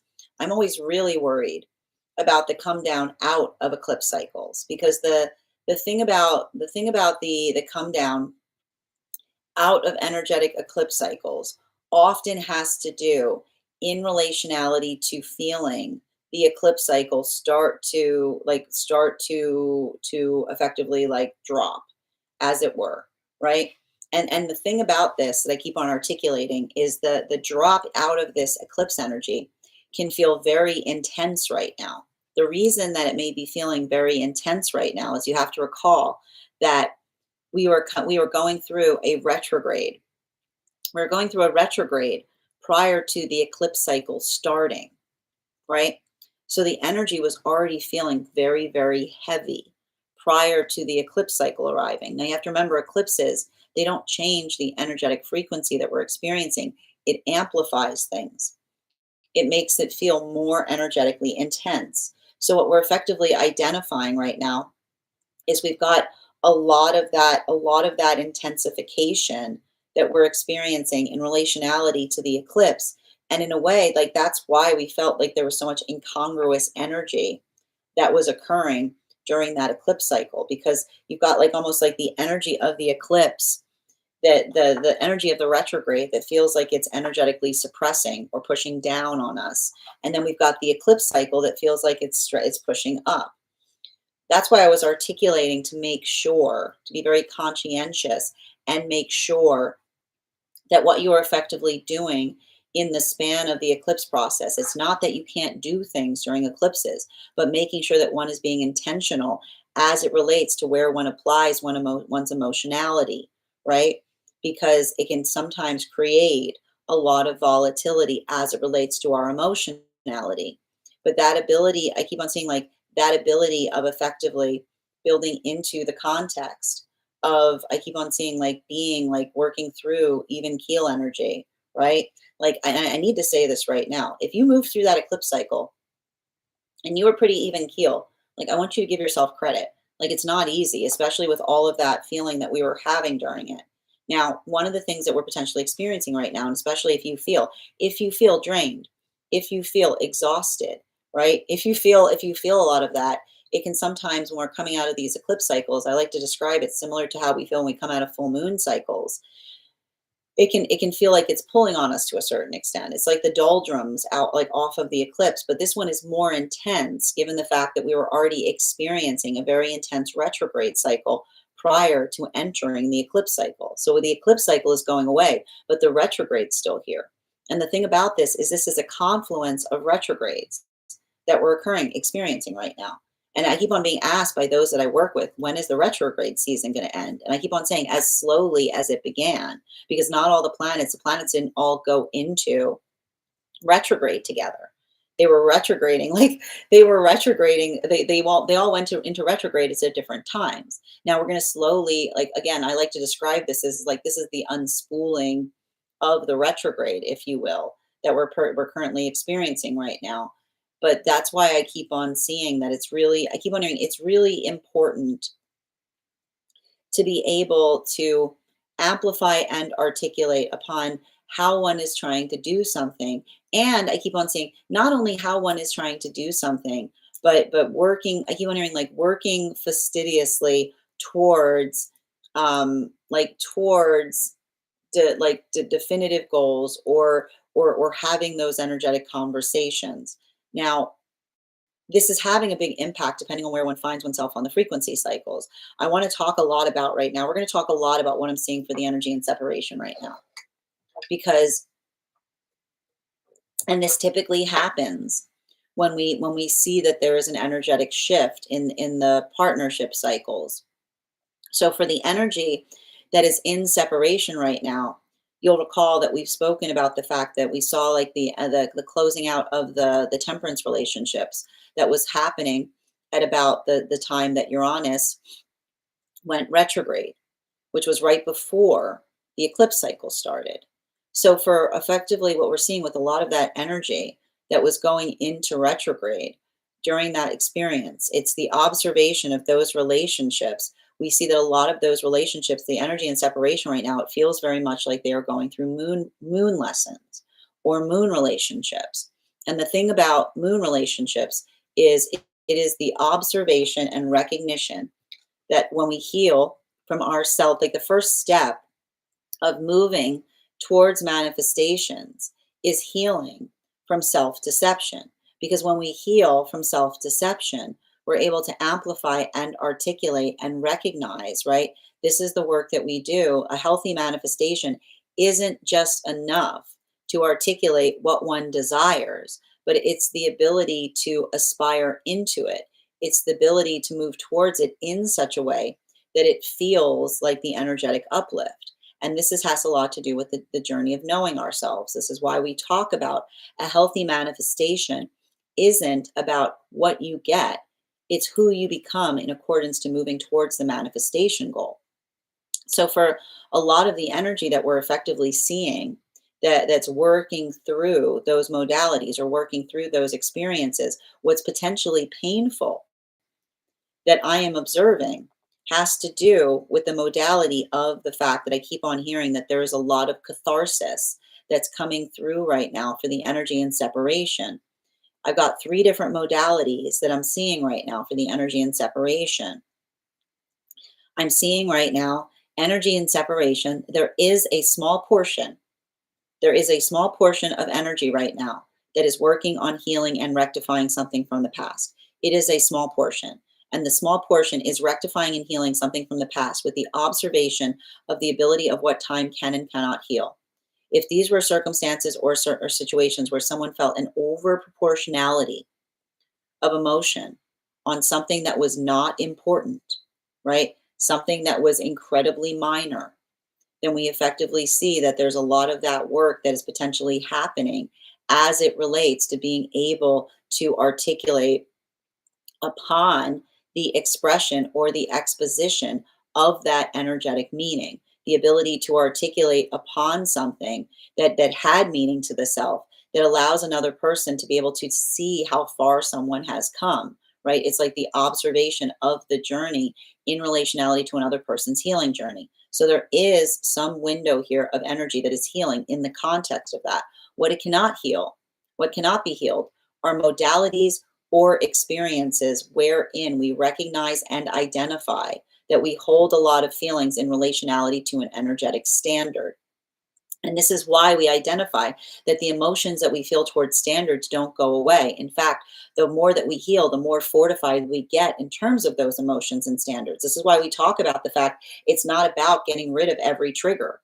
We're supposed to be triggered about things. Things are supposed to have meaning to us. The things that were energetically triggered talk to us about the architecture of the soul, right? And so having healthy triggers, it's the observation of understanding why something energetically bothers us, why it has energetic meaning. And this is why I keep on seeing if there's some kind of energy that's happening right now in relationality to trying to heal a relationship, but coming towards someone and instead of having a conversation, trying to mollify through something, right? Trying almost like checking to see if someone is still upset about something. This can sometimes create not only the ending of a karmic cycle, but also the observation in relationality to how far one has come. Because we've got Uranus in Gemini, and Uranus in Gemini basically teaches us about the difference between nuance, why nuance is important, right? And again, it's working through.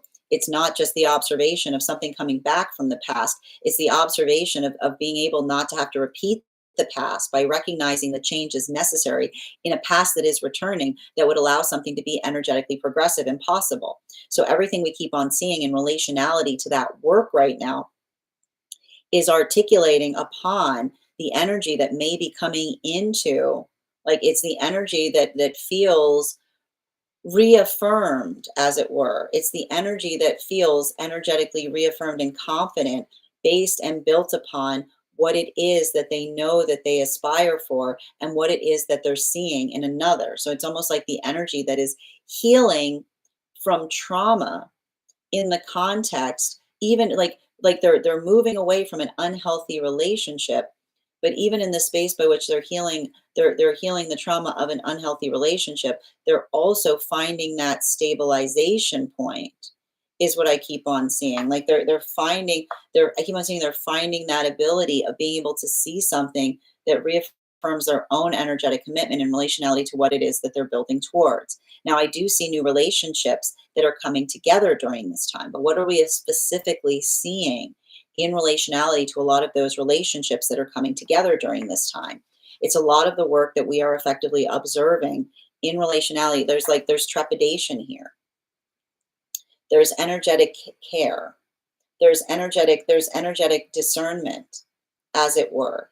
And I keep on seeing that a lot of that, like a lot of that discernment that we are observing in those modalities or in those experiences is effectively the space by which these are energies in separation that have been wounded by another person's self deception. And what does it feel like when we're energetically wounded by another person's self deception? It is the observation of understanding that articulating that you desire or aspire for something is only one half of the work, right? It's not enough to want a manifestation goal, but you have to be doing the things that allows one to effectively embody it.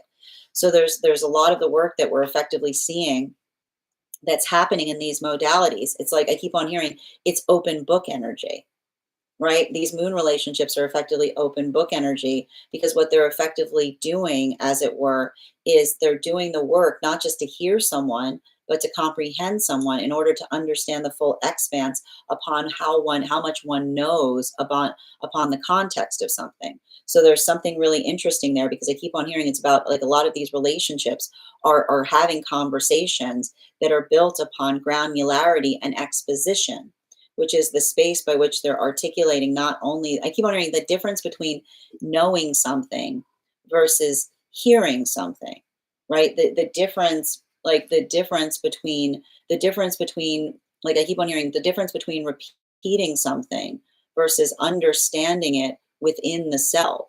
So that's what's really, I told you, like there's a lot of that deep diving. It's saying to me, it's like it's trepidatious, but it's also explorative. Like there's a lot of that, like there's like a delicacy there, but there's also a lot of that introspection. Continuing to get clarification for the energy moving deeper into divine union right now. Center card for today's spread. We've got here the nine of wands, the 9 of wands in its reversal.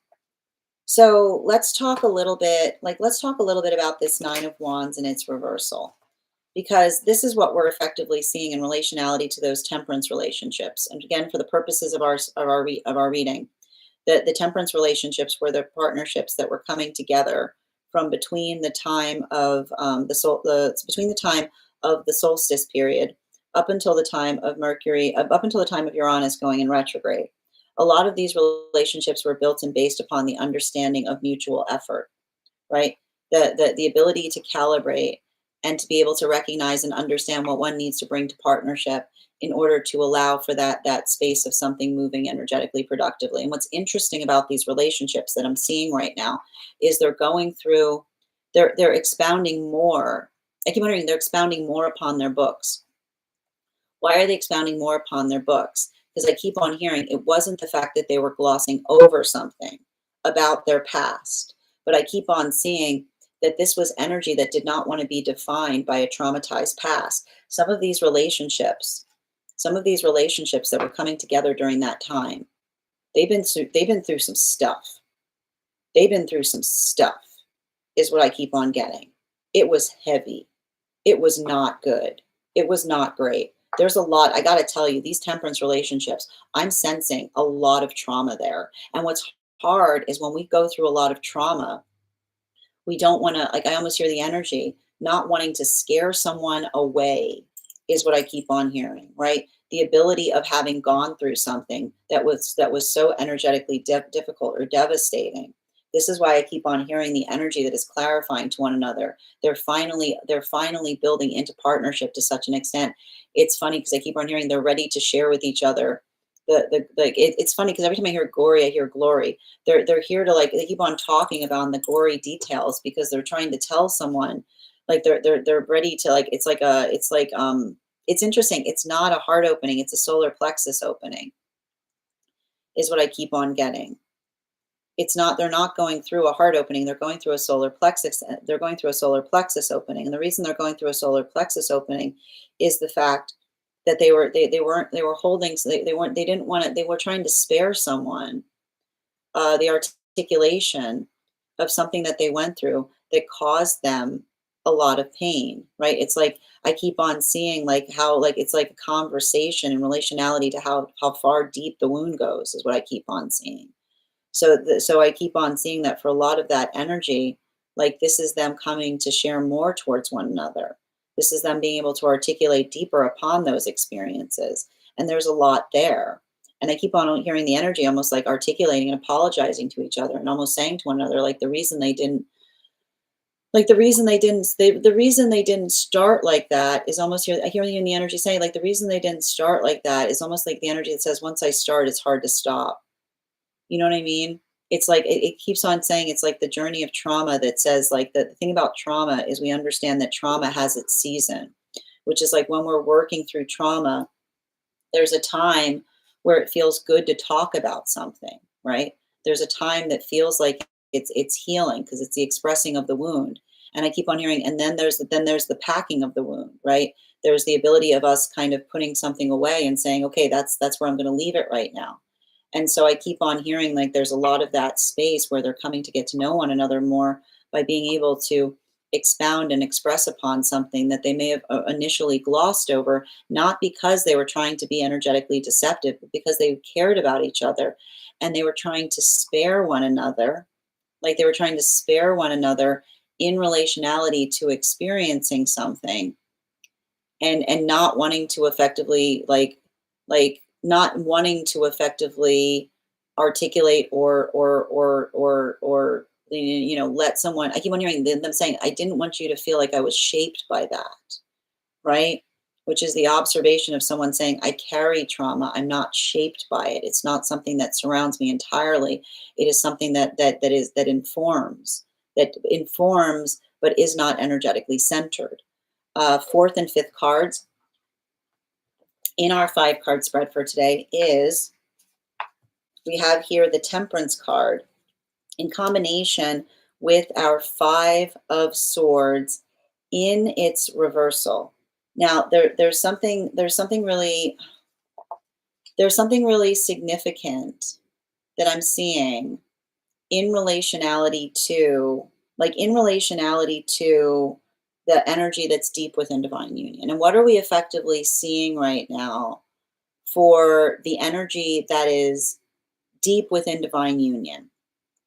For a lot of the energy that we're seeing right now that is deep within divine union, um, this observation that I like the thing I keep on seeing that, and it's interesting too that we were talking about the temperance card lessons, but this is the temperance card is actually coming through right now for the magician relationships, because what we're effectively identifying for a lot of those relationships that are working through something in that way, it is the observation of the energy that is working through a maturation process. And what we're effectively identifying with that maturation process has to do with the energy that is seeing something outside of partnership that they wish that they could change, but instead they are feeling the sense of just having to accept. And why are we seeing that the energy is working through accepting some kind of energetic circumstances outside of partnership? Because it's a continuation of the understanding and recognition that when we're working through something and we desire to energetically change something, like I keep on hearing, you can't if someone is ruminating upon something that you know or feel is a celebration, then you understand that often that is the sign of a maturation process, because it's the energy that not doesn't necessarily understand the energetic priority by which we are moving towards things. So I keep on seeing their healing via these Saturn's lessons, which is the reason I keep on hearing Saturn's lessons, is because they're handing something to Saturn that they know that they can't effectively touch, because if they touch it, they might make it worse. But they're recognizing that it might be something. I keep wondering, we don't touch Saturn's lessons. We don't touch Saturn's lessons because when we touch Saturn's lessons, we sometimes deepen, like we almost make it harder instead of easier, right? Like the observation of someone kind of going through something that is like an energetic egoic journey, but almost like the space of saying, like, give them some time, right? Like allowing someone to work through something on their own time. Continuing to get clarification between our Judgment card and our Ace of Cups in its reversal. We've got here the Queen of Cups in its reversal. Now, this is very interesting. This is very interesting because we've been seeing the Queen of Cups coming up a lot. Now, what was interesting yesterday, this Queen of Cups, I just want to double check. I'm fairly positive that this card was pretty much in the same exact position yesterday in our read. The card was almost in the same exact position yesterday. Yep, exactly. Confirmation on that. So this card, it's very important. Look, there's a lot of cards. There are a lot of cards in this spread. There's a lot of cards in this deck. And they also can be in a lot of different positions. So whenever there's a card that is resting very securely in a spot, when there is a card that is resting very securely in a spot, like it calls for us to pay energetic attention to it. And the Queen of Cups has to do with the observation of being able to, it's like, and I'm not surprised to see it here too, considering the fact that we've moved into Libra season. It has a lot to do with the modality of working towards energetic balance. It's the space by which we feel that balance point. And what's nice about, and I like to point out there, I do find that I do draw an affinity to Libra energy and the Queen of Cups, because the thing I need to point out with the Queen of Cups is the Queen of Cups is not being emotionally, the Queen of Cups is not being emotionally reactive. They're observing the emotions, right? They're navigating the shape of the emotions. So it's a type of energy that allows for a lot of contemplation.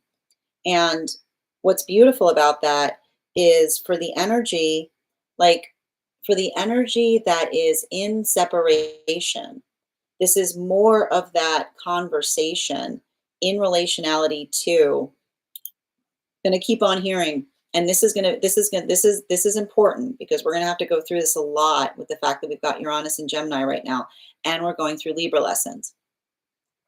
Not all emotions, like, and I know this is going to sound hard to hear, but it's working through a validity. The validity of an emotion is an emotion that is energetically fortified by our own logic. It is the space by which we understand, because like, and this is what we mean, like, and the thing about this is, and this is what we talk about in relationality to working upon the pathwork of our temperament, right? We've all encountered volatile energy. And what's interesting about volatility is volatility has more to do with temperamentality, right? The space by which we feel energetically tempered. This is why we talk about it's not just enough to be able to feel things, but it's able to regulate upon those feelings. That's what builds upon emotional intelligence. It's feeling a lot of emotionality, but then observing what emotions feel fortified and valid versus what emotions are something that we would be better, like better moving through, right? And so when we are in a space of emotional balance, we test our own emotions, right? We regulate upon them. It's the regulament that regulation point of the emotions within the self. And this is often what is articulated and expressed by via the higher self, right? Because what does the higher self say? Like the higher self speaks to us about the fact that the emotions that are healthy can always bear a conversation, right? It's the space by which we understand why we feel the way we feel. That's what brings us into our higher point of our higher self, right? It's the understanding of something that allows the clarity. When it's more of the conversation, I keep on saying it's more of the conversation between dispassion and compassion, right? What is the difference between dispassion and compassion? Dispassion is having an emotion, doing something about it, and then trying to find an excuse for it, right? Like this is what we talk about in terms of like, and we talk about this a lot with chariot energy too, right? It all, like, the intention of things is important. So the ability to articulate upon the difference between moving through an emotional feeling, right? The difference between moving through an emotional feeling and then trying to attach reason towards it after the fact, like that is often something that we recognize or feels more about the egoic self. But when we are doing the work, right, to fortify upon our emotions, we are compassionate because we communicate upon our passions. We talk about why something is important to us, and then we move in accordance to it. We're able to recognize and identify the shape by which we are trying to navigate something. So, what we effectively see that is happening right now is for a lot of the energy doing that work, articulating and speaking towards what effectively brings meaning to circumstances or situations. I keep on hearing what's beautiful about this is it's saying to me that there's energy right now in separation that is effectively going through I want to say like an emotional cleansing process, but the emotional cleansing process is effectively occurring via the healthy conversation. And I keep on hearing the energy say a healthy relationship is fortified by a healthy conversation, which is the ability to articulate and amplify and speak towards something that has a lot of energetic meaning to us. So everything I keep on seeing here, and that's what's interesting because I almost see that there's a lot of the energy in separation that is having that type of conversation in relationality to the self, right? It's the observation of what it is that they're trying to achieve. And what's interesting about that, and I just need to point this out,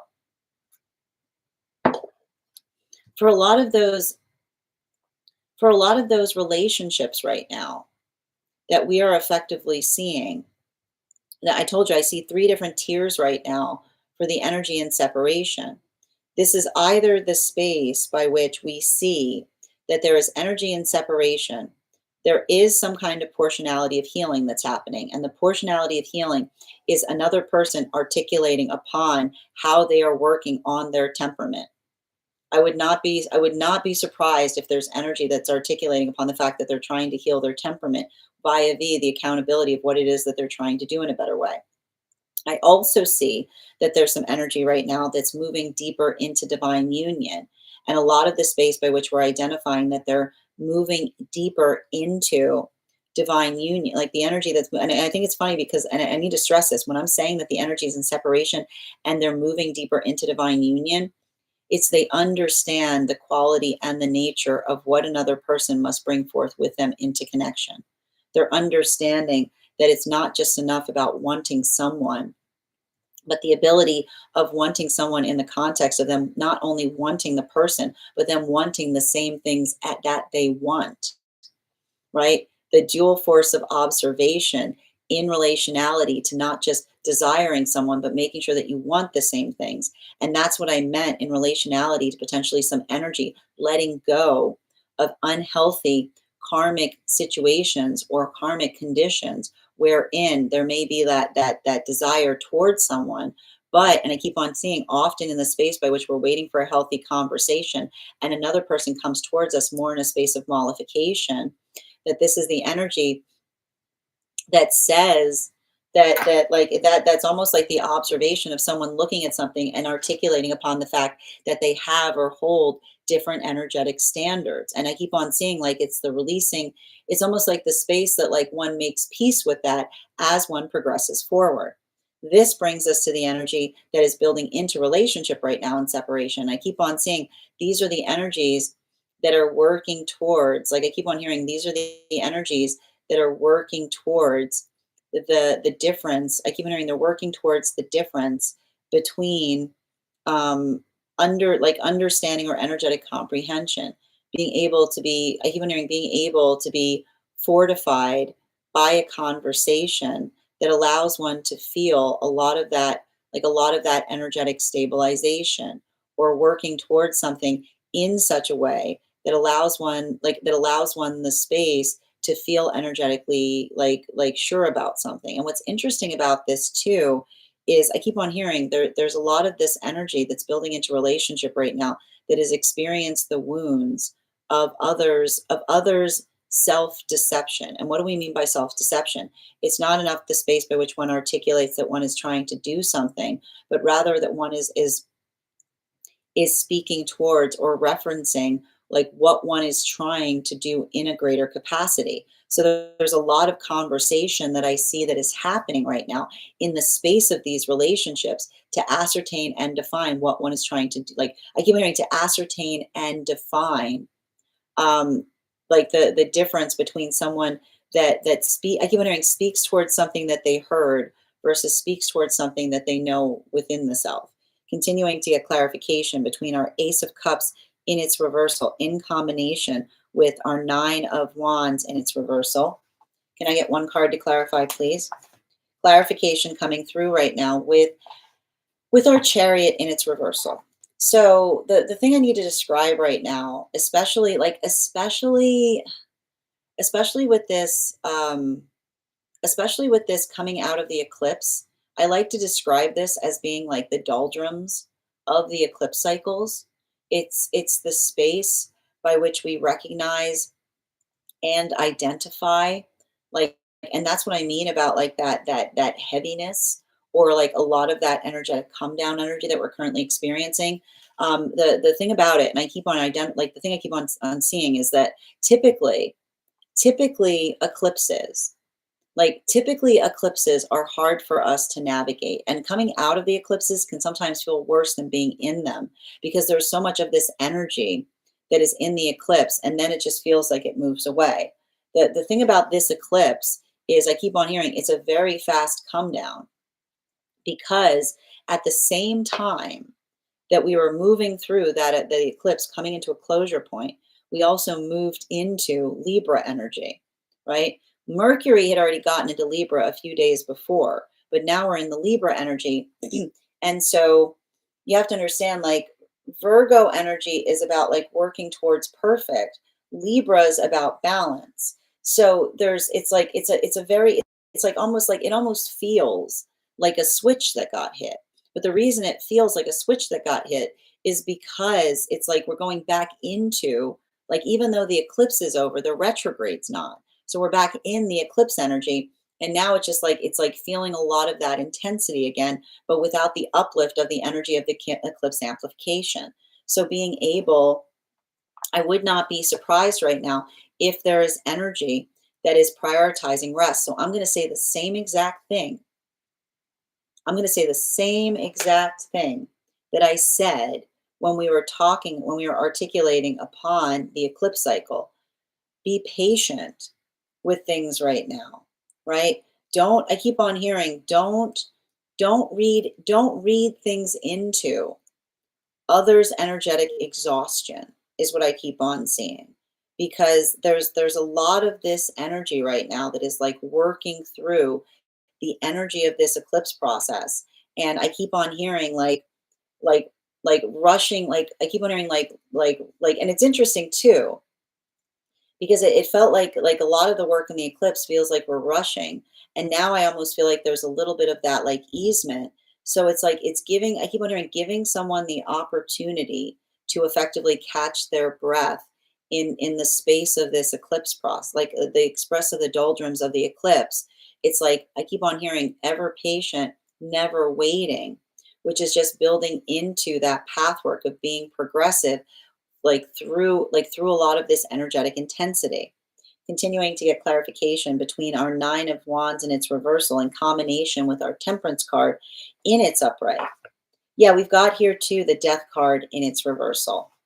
So let's talk a little bit about the thing with this, the thing with this Death card, like the Chariot in its reversal and the Death card in its reversal is very much that same feeling. We are in, like, this feels very much like, I want to describe this as like liminal space kind of energy, right? Which is the, like, I want to just like the, and the reason we keep on seeing that to a certain extent, and we often get liminal spaces after eclipse, like after eclipse seasons, like after we go through an eclipse cycle. I feel like I always read for a liminal space, because you have to understand that typically when we are in retrogrades, it can feel very liminal. But when we've got the fact that we're coming out, right? Like we're coming out of the eclipse, and now suddenly we're back in the retrograde. It can feel also like it's like exhausting and liminal. So making sure that you're energetically prioritizing rest. Don't get frustrated. Like I keep on hearing, don't get frustrated in relationality to things that are taking energetic time right now. Because and this is more of that continuation that we spoke about, that we were navigating, like that we were navigating when we were experiencing or working through those Virgo cycles, right? When we, like, when we overly internalize upon another's, like another, I can remember when we overly internalize upon another's energetic exhaustion, we often like I said, it's the space by which we recognize and identify that, and this has to do with the fact that we also see that, and I need to stress this, Saturn has moved back into Pisces. And this, I got to say, this movement of Saturn, like back and forth into Pisces, like this has been happening a lot. But the space by which we don't get frustrated in relationality to the time things take. We get energetically productive on it. I keep on hearing time is a gift, right? When things take time, you can do more things with it. So I feel like there's a lot of that space of kind of like amplifying and articulating upon that productivity that allows, I keep on hearing, like, allows the ability of being able to do something in a better capacity. And what's also interesting, I'm pointing out here, has to do with, now this is what I mean. And the reason I keep on saying this is because, and I feel like there's that this is happening across all of the frequencies right now. There are conversations as it relates to timing, right? Because, and we're going to go through it. So for the energy in separation, I either see that there may be some energy that was in separation, and I need to point this out. I keep on hearing the energy in separation wasn't waiting upon something, but they were being energetically hopeful towards it, right? Which is the space by which we hold hope to something, is the vibration by which we recognize that another person can bring something towards us, that it would allow something to, like, I want to say, like, working towards some point of restoration.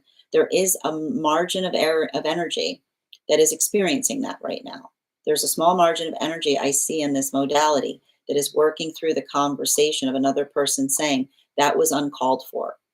Like, that is the sound of the apology, of the restoration that I hear is happening in these vibrations. It's the space by which another person articulates upon the emotions that feel like they were energetically uncalled for, potentially even healing something from another eclipse process. We also see we also see and recognize that for some of the energy doing this work right now, that that understanding or that articulation point that we're effectively identifying and recognizing, if these are situations where another person was waiting for a person to come back to be able to have a conversation upon something, but instead of having the energetic conversation upon something, there's basically, like, I keep on seeing, like, someone was not necessarily wanting to continue a conversation, but seeing if another person was energetically mollified enough to be able to pursue moving forward. This is why I see that there's a lot of energy right now that may be coming into some, like, very finite closures as it relates to unhealthy karmic cycles, which is the space by which we never get mollified where our standards are, because we hold triggers towards our standards because they are important. So that's why I keep on seeing that for some of the energy going through that affirmation, like, is building into the context of feeling energetically secure in relationality to their own decisions moving forward.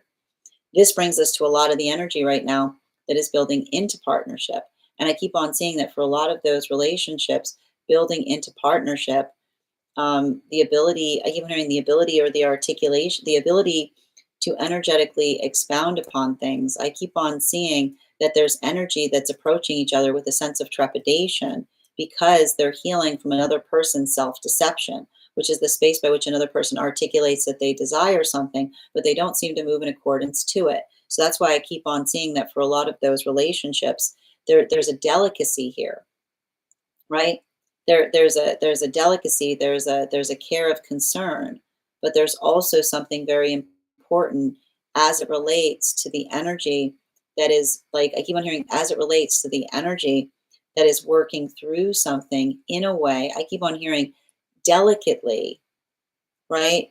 But being able to ascertain and recognize if another person is like it moves in accordance with what it is they say that they aspire and desire for. Right? I keep on hearing it's like it's giving me like open book energy. This brings us to the energy that between the Temperance card and the Five of Swords in its reversal. Can I get one card, please? We've got here, ooh, we got the Ace of Swords out. We're having a very similar reading to yesterday's reading. I would encourage you to go look at yesterday's reading because yesterday's reading we had a lot of aces out.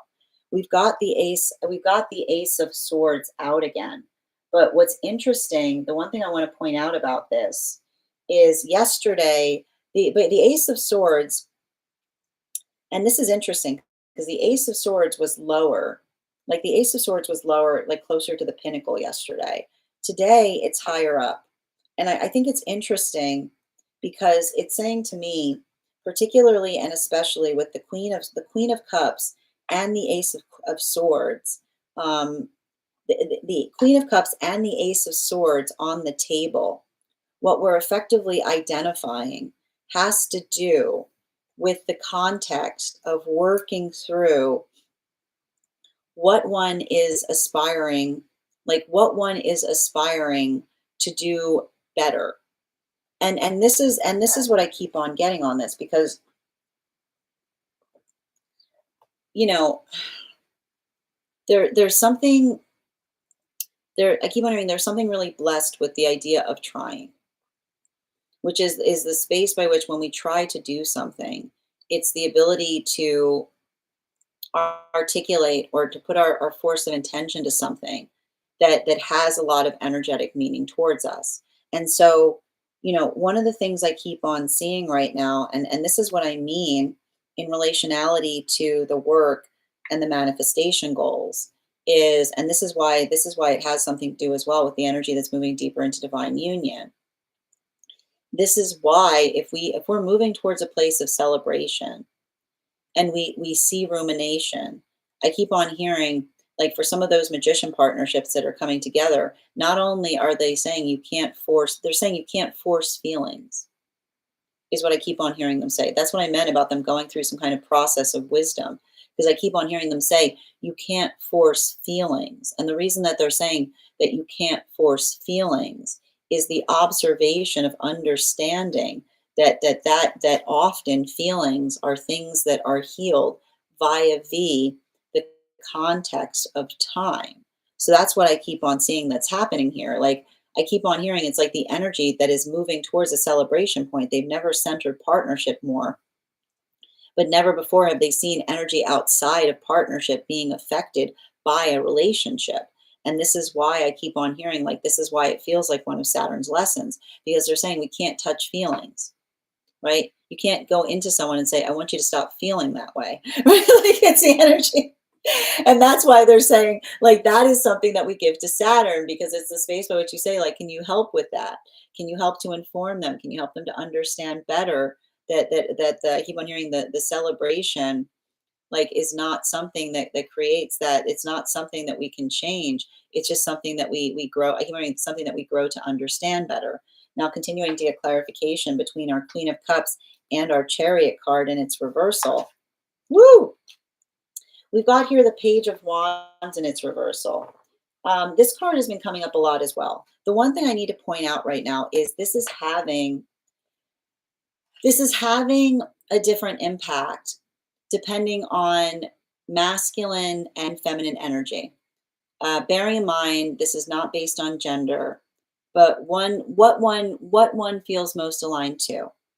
Now, the one thing that we're effectively seeing in relationality to, and I feel like this has a lot to do with what one thing I was identifying in terms of going through that retrograde eclipse cycle has to do with the space by which we understand how the healing is coming through. And for masculine, there's a lot of inner child healing here, is what I keep on seeing.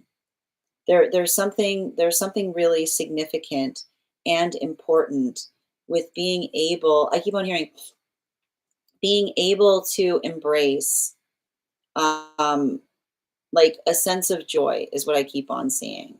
There's something about there's something about masculine energy right now working in the context. And I keep on hearing there's something really important about this between, I keep on hearing the difference between something joyful versus something that is energetically indulgent is what I keep on getting. Because and this is why I keep on seeing that the space by which we like, this is why we can't say like following our bliss is not just doing anything we feel like at any given moment. That is not following your bliss, that's following your passion. And this is often a confusing point, right? The space of following your bliss isn't just doing anything you want at any given moment. It's understanding and working towards following our bliss is working in accordance with our manifestation goal, right? It's understanding, it's building, it's like it's the difference between running around versus energetically building something, right? It's the space by which we understand that there's some like the things that we have to do, like the things that we do to follow our bliss become joyful because it's the observation of something like it's like following the energetic vision and allowing that sense of joy that arises and moving in accordance to it. But often, far too frequently, a masculine, like energetic masculine energy will be following their emotions. Like you can't say you're fine. Again, this is all about Gemini. This is all Uranus and Gemini lessons. You don't just do anything you want. And when someone says, "What are you doing?" You go, "I'm following my bliss." No, you're not. You're following your passion. You're following your passion. Doing anything you want for no reason is not following bliss because you're not moving in accordance with something that you're trying to create. You're just doing whatever you feel called to do at any given moment. So I keep on seeing that for a lot of the energy right now of the masculine, it's understanding. It's like the introspection on what bliss means, like what it is that one is trying to create for the self. And more importantly, like what one is working on changing about the self in order to allow that to be something that is facilitated upon or possible. While for the feminine energy right now, and this is what we see with the feminine energy is more working on, I'm going to tell you right now, even though she's not on the table, it's Queen of Swords energy because we've got the Queen of Cups here, and now we've got the Ace of Swords, which is all about a conversation on proportion. And this is why like I keep on seeing with like Queen of Cups and Ace of Swords together is often the articulation of feminine that says that like it talks about the feminine energy embracing their own facets, which means it's like almost the feminine energy growing okay with I keep wondering the feminine energy growing okay with energy not being okay, right? Like, and I keep on seeing that, like, and I need to stress this to a certain extent, like the space by which the feminine energy is able to, and I keep on hearing like the feminine energy is being energetically proportional as it relates to bringing that compassion to the self. And so I keep on seeing that for a lot of the energy of feminine right now, it's working. It's like I keep on hearing it's working through the space of acknowledging and honoring one's own standards. And I keep on seeing that when we are in a space that we feel appreciated, it's a space by which we feel that our standards are upheld. It's the space by which we recognize and identify like what that means. And so I keep on seeing that for a lot of the energy of the feminine doing this work, and I keep on hearing this is why it's not a journey about being nice about everything, right? Like it's not about being nice to things because when you're being nice in a space where by which your standards aren't being held, then that's often speaks towards the space by which you recognize and identify or you build into the context of energetic encouragement, right? And I keep on seeing that for a lot of the energy doing that work, that observation, right? Like that observation of the feminine honoring themselves. This is the energy that understands that when we honor ourselves, we don't feel badly about holding our energetic standards because we're able to effectively articulate upon them. And so everything I keep on seeing that's happening in relationality to that here, this is why, like I'm going to tell you right now, we were having, there was a lot of an alignment day that we were observing in relationality to, like, there was a lot of alignment that we were observing in relationality to building into, like, I keep on seeing, like, building into the space by which we're able to articulate and identify what we're trying to do to bring forth a better, like, a balance upon things. And everything I keep on identifying in relationality to this here has to do, I keep on seeing with the energy of both, and when I want to talk about this with the energy and separation.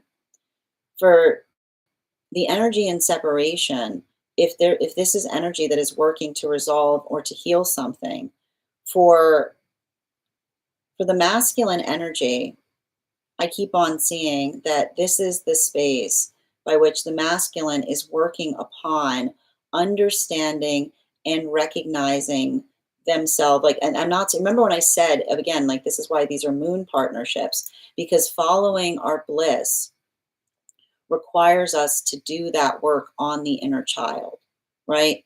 It's working on, like, this is why I see masculine, like, more in the space of navigating or working through inner child healing. For feminine, I just keep on seeing this is feminine energy, not so much doing inner child healing right now, but working more into the space of identifying and recognizing and following their energetic standards. Now, and that's what's happening across all of the swaths of the energy and separation. Now, the energy that is moving deeper into union right now, effectively those temperance relationships that we spoke about, clarification between chariot card and its reversal and the death card and its reversal. This makes a lot of sense. Yeah, there's that ace of wands. We've got, again, this is wild.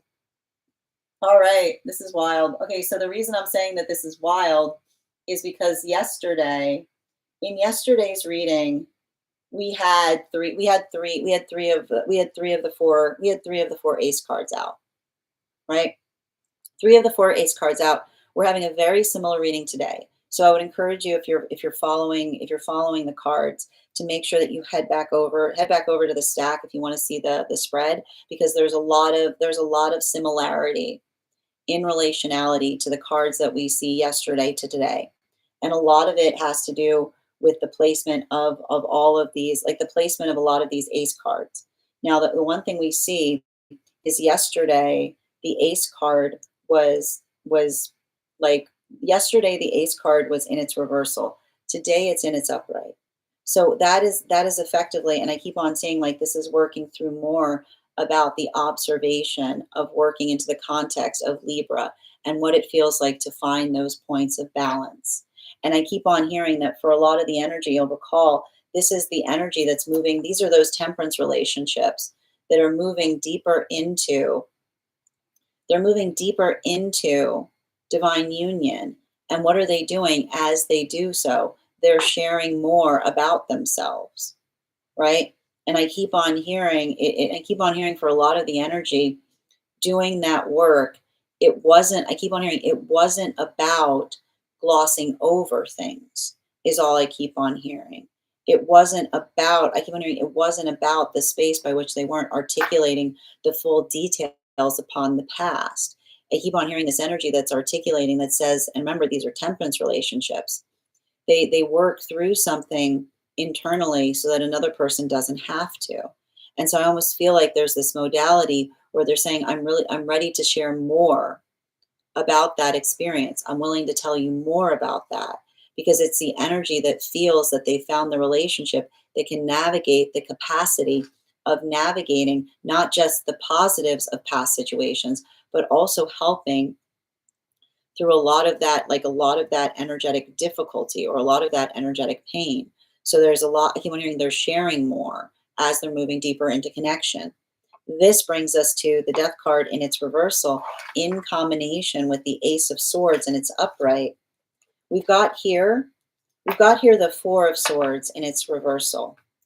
So the thing about the four of swords, in its reversal And again, this card was also in yesterday's read. Yesterday it was in its upright. Now it's in its reversal. I like to describe this, and I was talking about this yesterday in the context of like understanding like what it means to be energetically balanced.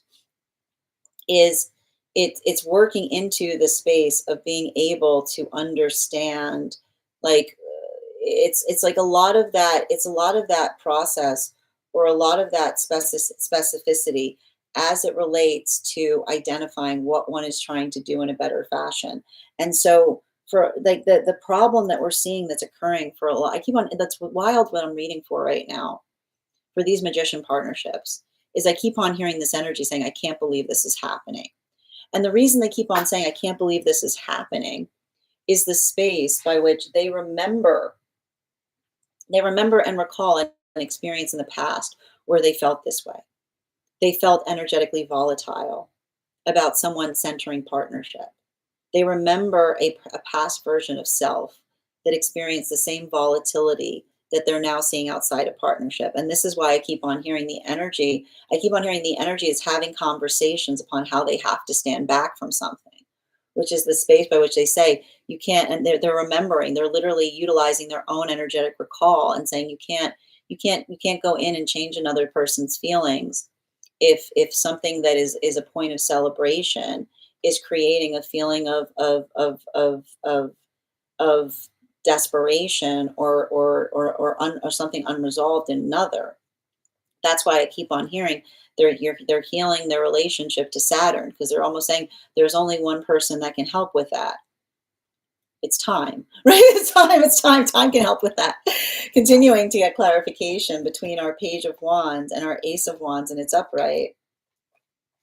Yep, we've got here the Lovers card. So, I have to say there's some catharsis. There's some catharsis that is happening right now. In There is some catharsis that is happening right now in partnership, in separation, which is, and I need to stress this because, and I need to articulate upon this, because when we're talking about this retrograde energy, it's understanding, it's understanding what is needed versus what isn't enough. And this is what it's interesting, because again, like we were talking about, yesterday's read was about granularity. So when we talk about the space by in terms of understanding what is needed versus what's not enough, right?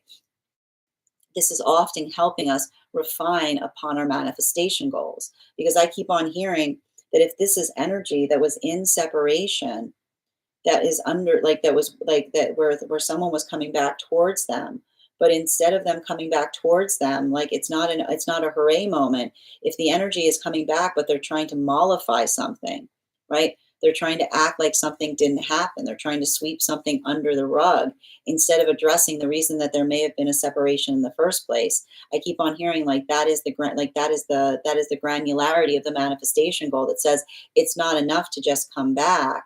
You have to have the force of intention that will allow something to go forward. Because again, when someone comes back towards us and they don't want to work on the problem, they're saying, can we proceed the way that it used to be? Right? It's the energy that doesn't say, I want to, it's not the energy that says, I want what you want. It's the energy that says, can we proceed? Right? Can we just continue exactly the way it was in the same vibration? And that's why I keep on seeing this energy that's almost like, again, in separation, honoring their no and saying, I don't think so. Because I keep on hearing, I don't, and this is the wild thing again, right? I don't think so. It's the space by which they understand that another person isn't being thoughtful about how another person may feel about something, right? So it's somebody saying, I don't think so. But what they're really saying is, you're not putting thought into the relationship. You're not putting thought in terms of where it should go, right? You're putting that care of attention, you're putting that care and attention in terms of returning back to something instead of building towards something. So there's something very important and significant upon that work in relationality to the energy, having a better understanding of what they need and is required for a healthy partnership. So, And that's why I keep on seeing for a lot of these new relationships that are starting right now, for a lot of these new relationships that are starting right now, it's delicate. Like it's delicate. There's a lot of like, there's a lot of this, like, there's a lot of this delicacy here. There's a lot of this energetic care. There's a lot of this, I keep on hearing, like, there's a lot of this trepidation, but I keep on hearing for some of the energy coming into partnership right now, the wariness is having been hurt before by another person's misconceptions. And being hurt by another person's misconceptions is the feeling of desiring something, but not necessarily understanding what it is that we're energetically seeking. So for a lot of these energies, like I keep on hearing they're being very granular, but they're being very granular to help build that feeling of energetic safety. Continuing to get clarification between our Ace of Wands and its upright in combination with our Four of Swords and its reversal. Can I get one card, please? We've got here the Eight of Pentacles, oop, in its upright. So for the energy that's moving deeper into divine union right now, all I keep on seeing for the energy moving deeper into divine union right now, I'm ready to share more. And I keep on hearing the energy that says the reason I didn't share something to such a detail is I was trying to spare you of the pain of something. Like it's the energy that almost says, like the energy that almost apologizes for not going into further upon the fact that they were in pain about something. But I almost see the energies that I told you, they're temperance relationships. They try to do the work so another doesn't have to. So this is the energy that's finally feeling confident to articulate more about how difficult something was for them. This brings us to the energy that's deep within divine union. Clarification between our Lovers card and the Eight of Pentacles. We've got the Four of Cups in its reversal. We like to see a Four of Cups in its reversal because the Four of Cups in its reversal effectively says to us, the Four of Cups in its reversal is the identification of being able to um, articulate and amplify upon energetic choices. There's decisiveness here. And I feel like there's something very beautiful because there I need to point out decisiveness. Like decisiveness is, and we're going to talk a little bit about this too, because it's the conversation. And this is what I want you to be wary about because this has been coming through a lot in our readings. Um, the entitlement is seeing somebody operating from need and assuming that another person is making choices, right? And when we're being energetically decisive, then it's the ability, like decisiveness is the ability to understand the full context by which another person makes a decision. It's not about making choices. When we are decisive, then we understand the full context by which another person is making energetic choices. And so I feel like there's something really interesting about that because there's energy that is having deep within divine union that is having decisive conversations. But the reason they're having a decisive conversation is they're understanding that when someone feels the way they do, it's not a decision. Like, that's why I keep on seeing that they're like, it's not, if they're seeing somebody in their feelings, they're not having a conversation with them about why they feel that way. They're making decisions based upon how they feel because it's ridiculous to have a decisive conversation with someone in their feelings because we don't decide how we feel. We don't decide how we feel. We just have them. And that's often why we hand that type of experience to Saturn by saying, I hope the time comes that they don't feel that way, right? It's the hope that we put towards Saturn to allow someone out of their, like out of the emotions, especially if the emotions are not being impacted by standards, but someone being like too much in the space of ruminating upon something is what I keep on seeing. Bottom of the deck on this reading, Hierophant in its reversal. So with the Hierophant in its reversal, I keep on seeing like the thing about this is, I'm going to say this again. I was saying it during the retrograde. I was saying it during the retrograde. During the eclipse. I'm going to say it as we're continuing through this retrograde season. Don't make assumptions. Ask questions. If you see something that's weird, ask questions. Like the ability to articulate upon things. I cannot stress to you. Every time I go through eclipses, I usually have to do readings for those who made gross assumptions in the midst of an eclipse cycle, right? Which is making feeling a lot of intensity and making an assumption is something that you create in your head and then you act upon it and then sometimes you realize that like you were too much in your energetic headspace. So like I keep on hearing, don't don't like, especially with energy like this, don't make assumptions, ask questions. Questions effectively fortify things that we're feeling assumptions about. So allow that to help recognize and identify what feels like it's energetically productive versus something that you feel like you might like versus feeling like someone potentially projecting something onto you. Because I keep on seeing when we're not energetically projecting, we can have those conversations. Like and it's understanding and recognizing. I keep on seeing like a lot of that work right now. It's not easy, but it's fundamental. It's important, right? It's the space by which we hold that compassion. And I keep on hearing holding compassion for things does not require us to be okay with everything. It requires us to be able to understand and articulate what effectively bothers us or what effectively is something that we're working on doing in a better way. That is our daily collective read for today. I want to thank you guys so much for being here and receiving it. Just a reminder, if you would like to book a private reading with me, you can book one on my site. Please keep in mind, if you book a private reading with me, it is a two-step process. You have to book the reading, you have to pay for the reading. Please make sure you do both if you'd like to have that reading. Most importantly, please remember that I will never, ever, ever, ever, ever, ever, ever, ever, ever reach out to you for a private reading. I will never DM you. I will never PM you. I will never slide into your inbox and tell you that I have a very important message that only I can deliver. The only way you can book a reading with me is if you book one on my site. So I would encourage you to do it there. A couple of updates before we move into personal readings today.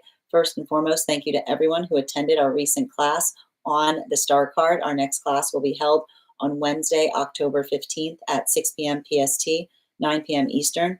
We will be continuing our studies into the tarot with a focus on the moon card. If you would like to become a part of that tarot class program, all you need to do is head on over to my stack and become a paid subscriber.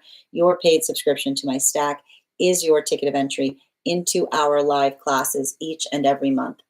You will also, as a paid monthly subscriber, have access to over 9 hours worth of material in the Tarot Church Library Class Archive. Now, it's not necessary to catch up.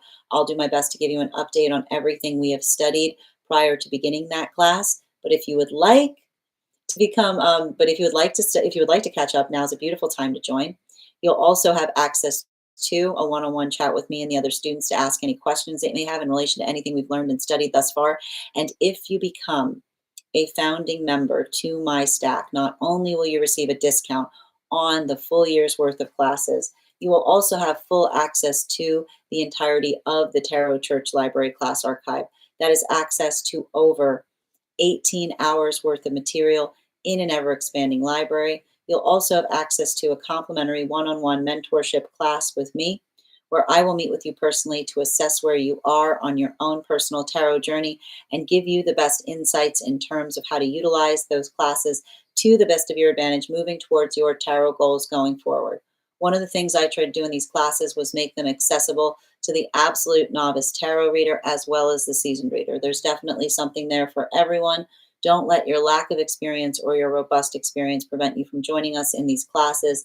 And even if you don't become a paid subscriber to my stack, I would encourage you to follow me there to stay up to date on any new offerings or services. I also post my weekly newsletter there, which will let you know about my in-person events as well as my online live schedule. I also want to let you guys know that on top of my, I also want to let you guys know that on top of my standard life path readings, I also offer mentorship classes. These are for any of my students seeking a more personalized educational experience with me. I take a very limited number of students for this reason, as those classes are focused on each individual's personal spiritual goals and journey work. Those classes can be purchased on an individual level or as a monthly class series, weekly or bi-weekly as your schedule permits. Also, for my students that are seeking more consistent weekly tarot support, I'm very happy to offer weekly tarot insight packages. That is a package of 4 30-minute readings, again, weekly or bi-weekly as your schedule permits, so that you can stay more consistent on your personal journey. I'm also very happy to now offer dream interpretation readings, which can be purchased per dream or as a series.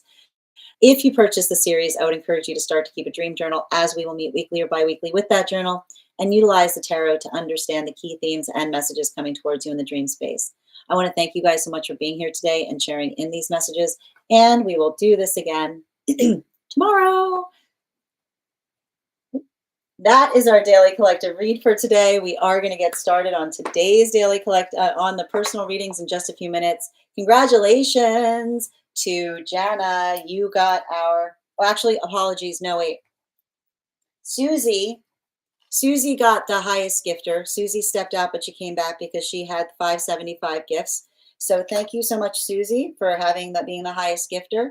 Jana, you have come in second, so you'll have an additional card in your reading. If anybody else would like to get on the list for today, the list is open.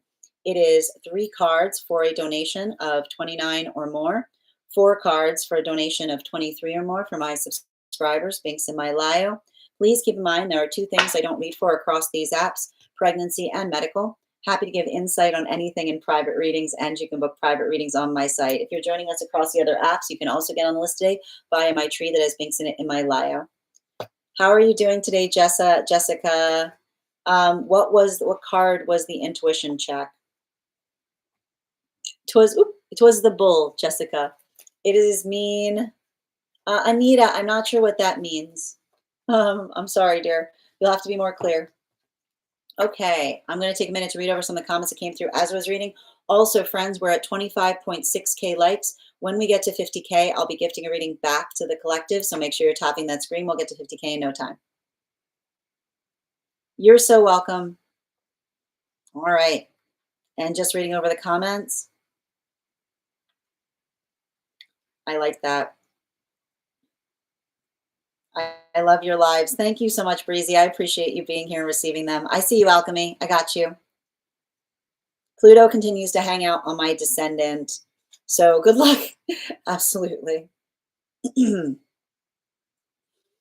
It's kind of so, yeah, like, but Leo in the 12th house is wild though, Breezy, because like Leo in the 12th house can often talk about like getting some kind of like notoriety later in life. Like that's what Leo in the 12th house is sometimes a little wild. Yeah, I like a Scorpio stellium. Like a Scorpio stellium is like you have an ability of leaving others guessing. Is what I keep on. It's like that's like you walking out of a room being like, or is it? Like I was kidding, or was I? Like, was I? Oh. Excellent. And thank you so much for helping me reach my crown goal, Liz. Yep, absolutely.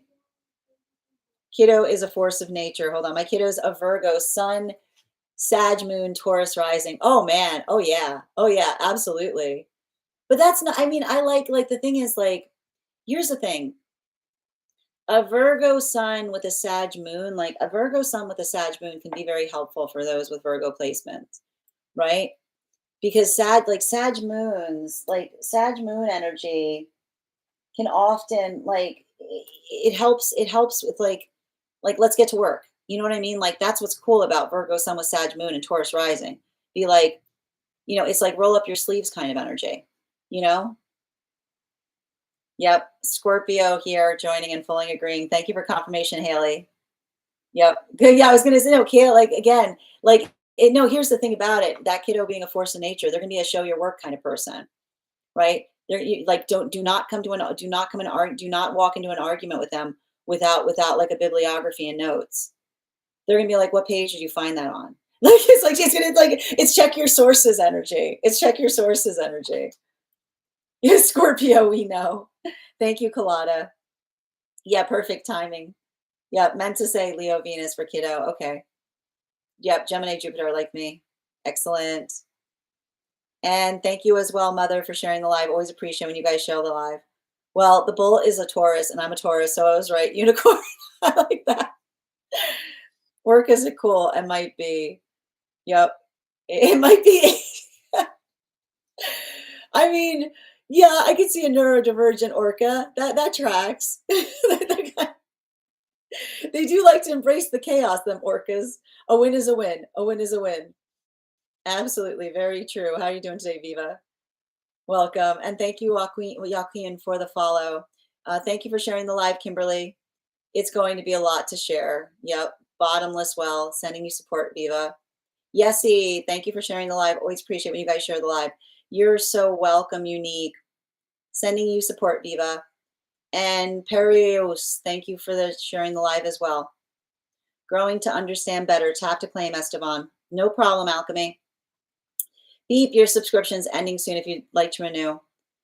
I do my best, Avatar. I do my best. I'm glad you think so, but I do my best. Sherry, thank you for the follow. Oh, you found me again. Make sure you follow me. Yes, we just finished the collective. We're going to get started on personals momentarily. Alchemy, I stepped away and thought that this all makes sense. This is probably mine. No, I would never listen. If you get on the list, I never read for you if you're not in the room. I just don't do it. I wait till you're here before I read. You're so welcome, Aaron. Yeah, I'm in desperate need for help. I feel like I'm going through spiritual. Ivy, I want you to recognize that you're in a safe space. I want you to feel grounded. I'm happy to do a reading for you to help you feel grounded energetically, but I want you to focus first. If you're feeling ungrounded like that, to come into a space of becoming more calm. Okay.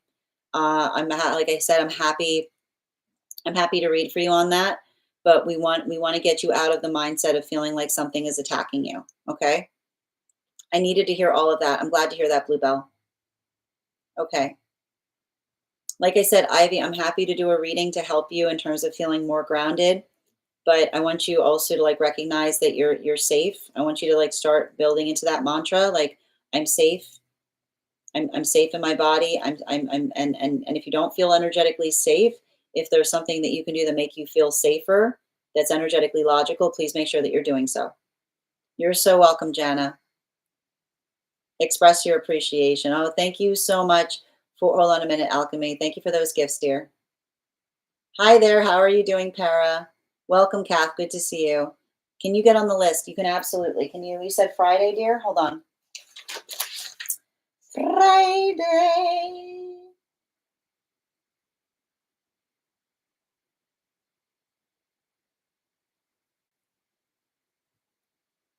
What Friday? Can you? I need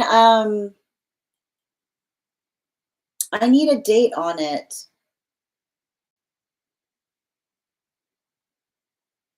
If you can help me with that. Because I don't, hold on a minute. I'm looking at the list and I'm just trying to find the day that you are on for. But I'm happy to add you to it if I can just find the date that you are on. Are you sure it was Friday?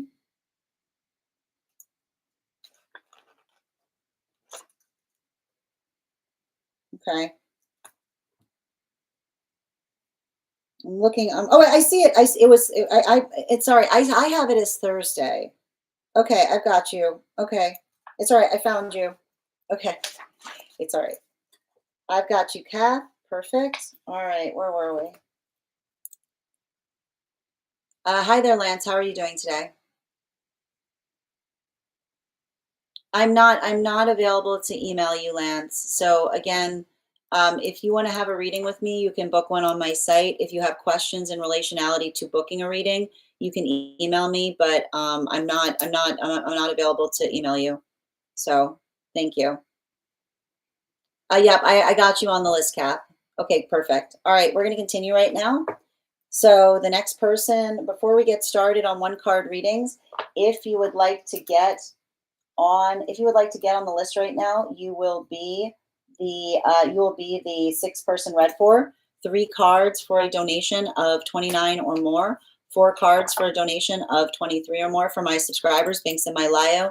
Please keep in mind there are 2 things I don't read for across these apps: pregnancy and medical. Happy to give insight on anything in private readings, and you can book private readings on my site. Before we continue right now, let's warm up those intuition. And also, guys, we are at 28.5K likes. When we get to 50K, I will be gifting a reading back to the collective. So make sure you're tapping that screen. We'll get to 50K in no time.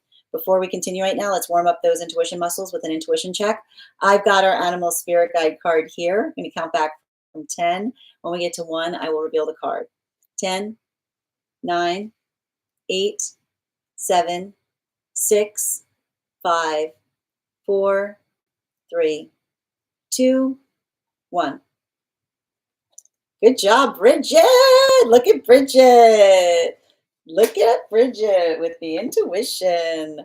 All right. Speaking of, first person we're reading for today is Nikki. Nikki, if you're here, can you respond in all caps? Let me know if you'd like a general reading or if you have a specific question you'd like me to answer. In the meantime, if anybody else would like to get on the list for today, it's a beautiful time to get on the list. You will be the 5th person read for. 3 cards, a correction, you'll be the 6th person read for. 3 cards for a donation of 29 or more. 4 cards for a donation of 23 or more for my subscribers. Links in my bio. Please keep in mind there are 2 things I do not read for across these apps, pregnancy and medical. Happy to give insight on anything in private readings, and you can book private readings on my site. We do here Life Path, highest priority messages from spirit, dream interpretation, mediumship, love readings, pet readings, animal spirit guide readings, Akashic, and mind, body, spirit, and angelic. All right, one moment, please. Hold on a minute. Let me just put this here. You can also get on the list for today with the gift of a baby dragon if you would like to also get on the list with that as well. Perfect. All right. Excellent. She's definitely sleeping. Okay, that's fine. I hope she comes back with an incredible dream for us to interpret. How are you doing, Celinda? A couple of days ago, this deck you used for the intuition was in a crystal shop I was at. Oh, that's wild. Well, I got to tell you, Celinda, this is the most common deck that you'll see. A lot of the decks that you buy today are based upon this one. This is why I specifically teach on this. But are you talking about this deck here? Absolutely. Yes, Minnie definitely does. Excellent. All right. If Nikki is slumbering, we're going to continue right now. The next person on our list for today is Alchemy. Alchemy, if you're here, can you respond in all caps? Let me know if you would like a general reading or if you have a specific question you'd like me to answer. All right. And we are also, friends, we are already at 30K likes. We will get to 50K in no time. We're doing a general. Oh, thank you for trusting me, and thank you for being the first person on the list for today. You'll have an additional card in your reading.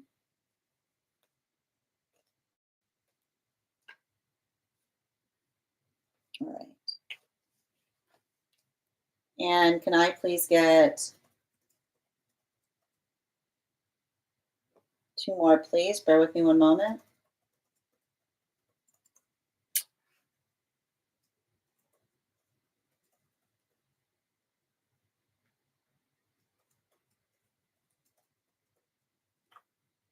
All right. 2 more, please.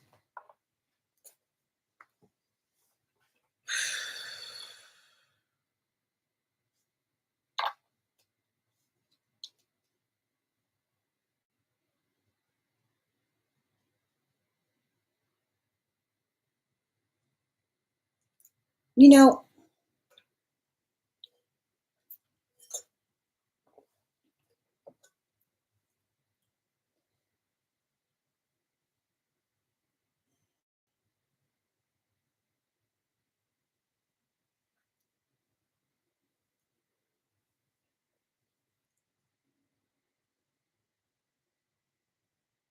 are you dealing with someone with like boundary issues here?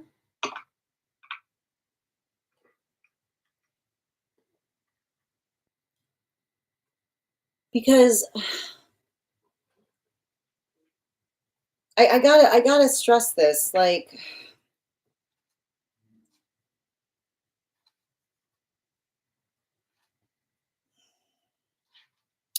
how do I describe this best? Um,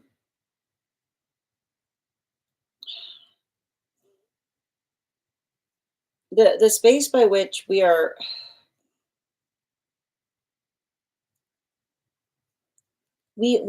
do the like we do the work on the self so that being in relationship with another person doesn't feel like a perpetual temperature check is what I keep on hearing. And the reason and the reason I'm saying this is it's not the fact, here's the thing, it's not the fact that we have like good days or bad days. But,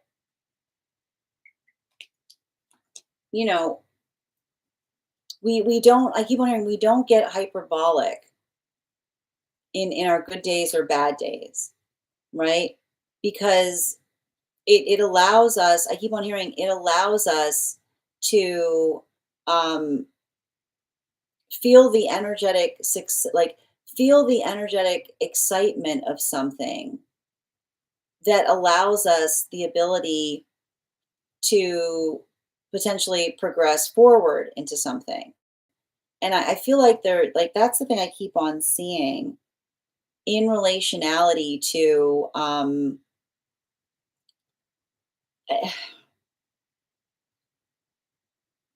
I keep on hearing, don't let another person damage your ideas with their fickleness, is what I keep on hearing, right? Which is the space by which you articulate um to another person like what you're trying to do, and then they articulate the fact that they're interested in doing it, but then they're never energetically available to do it, because, and I keep on hearing, like, it's the difference between someone that says I want to do something versus I can do something, is what I keep on seeing.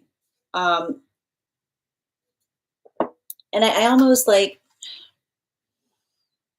you know and the thing I keep on seeing is like, I think that this is really important because I see you, like, I almost see you like working through a big idea right now. Like, I see, like, I keep on hearing like there's something that you're doing in relationality to trying to figure out how to like execute something or how to get something done.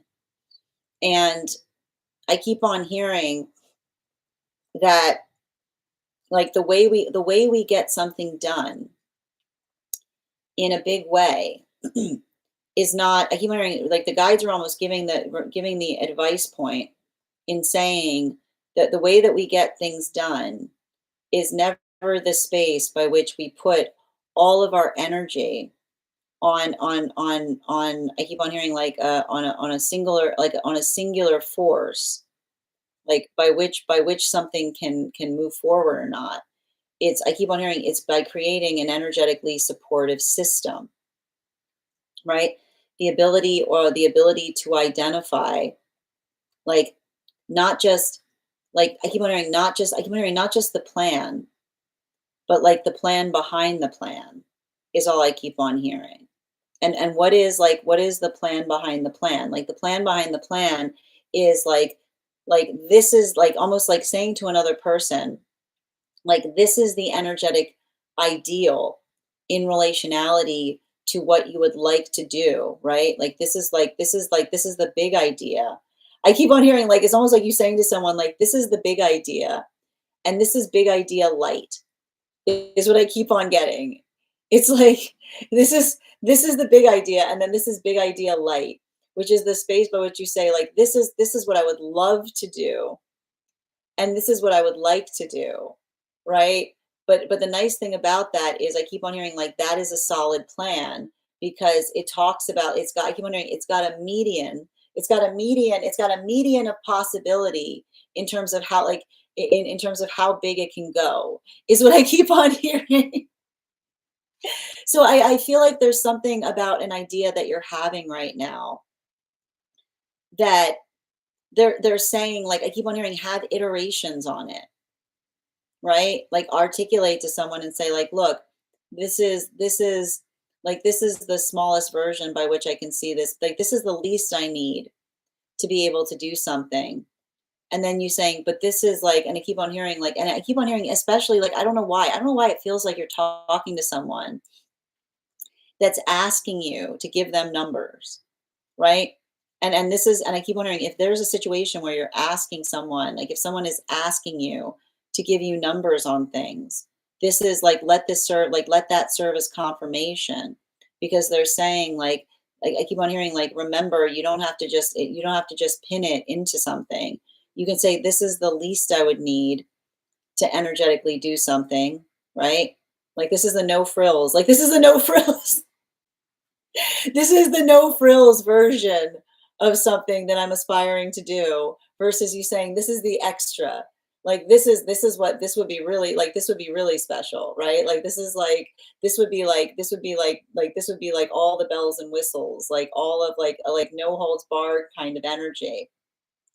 So I feel like I keep on hearing like thinking about the roundness like of an idea, right? Like being able to articulate upon like how you're hoping to do something or how you're hoping to grow something.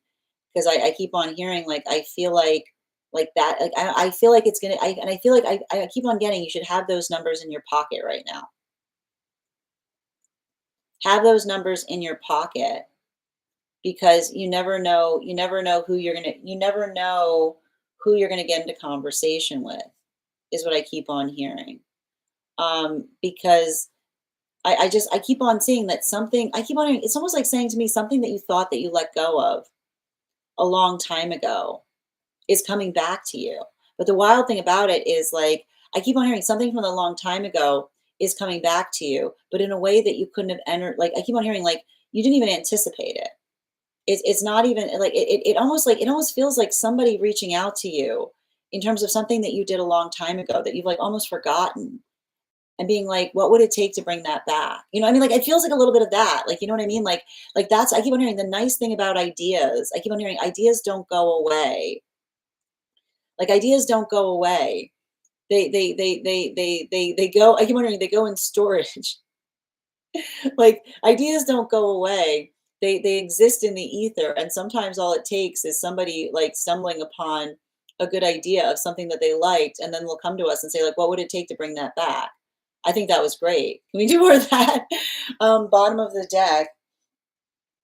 Yeah, especially with the Page of Swords. Like this is you becoming more comprehensive, is what I keep on seeing.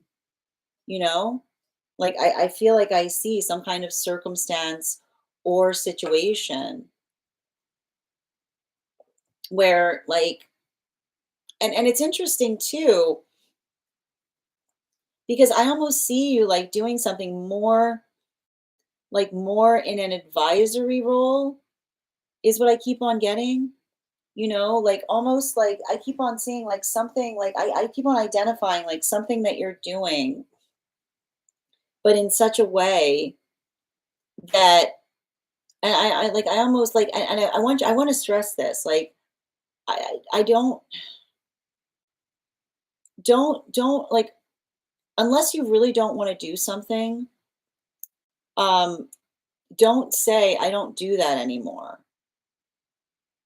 Like I keep on hearing, it's interesting, like they're almost saying to me, um I keep on hearing the time wasn't right,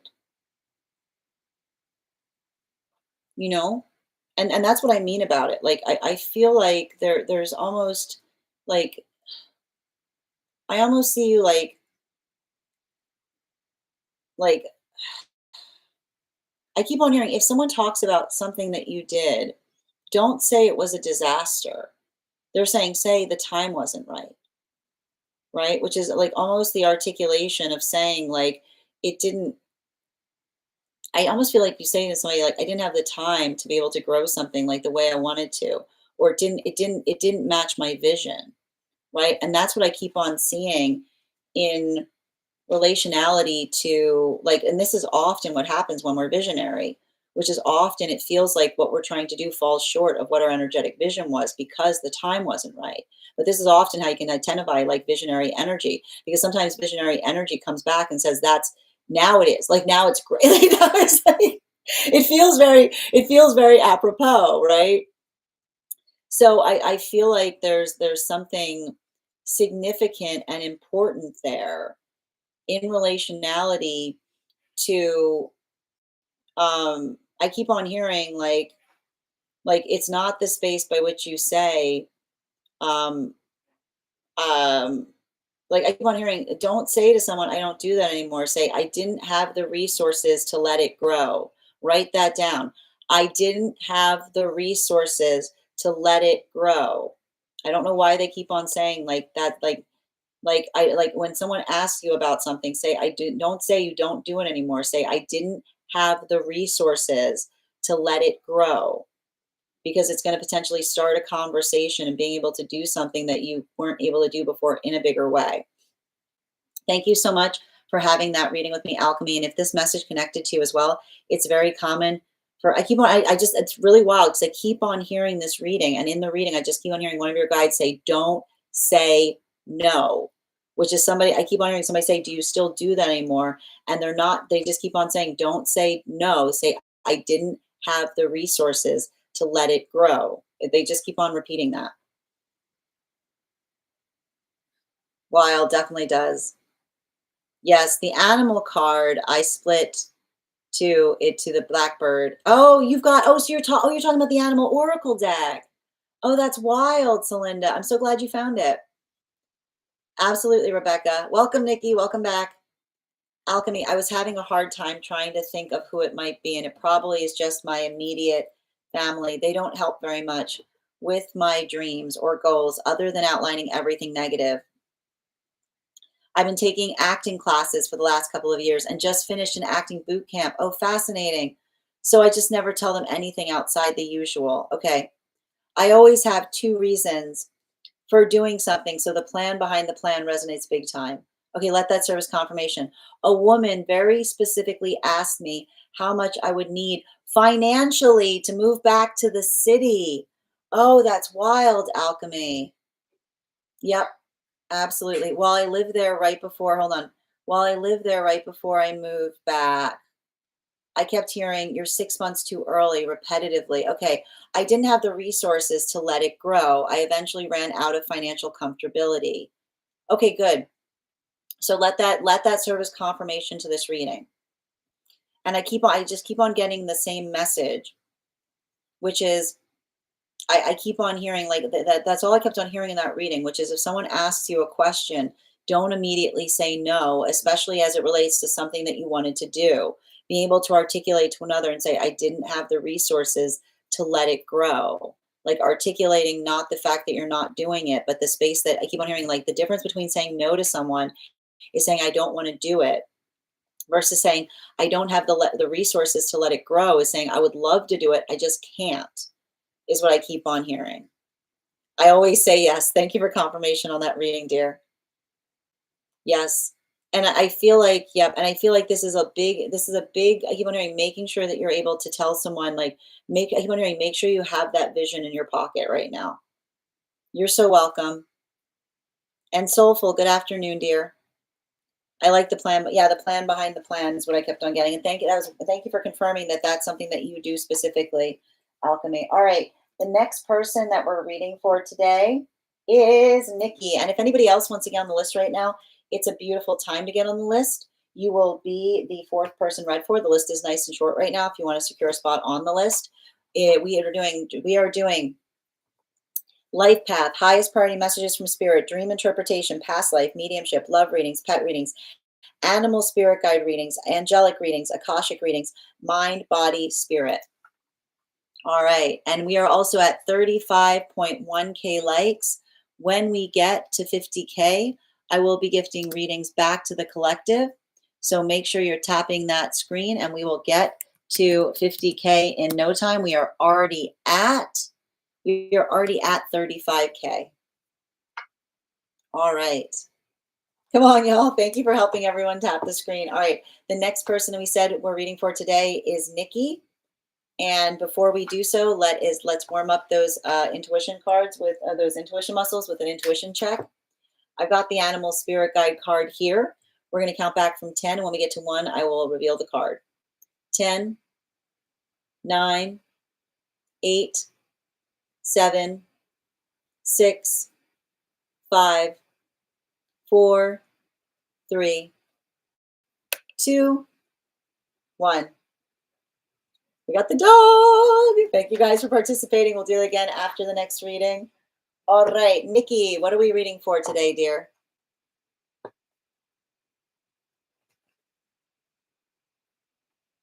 Second call right now, Nikki. I haven't seen your question come through. It might be filtered. So just checking if it came through yet. Hi, Nikki. What's up?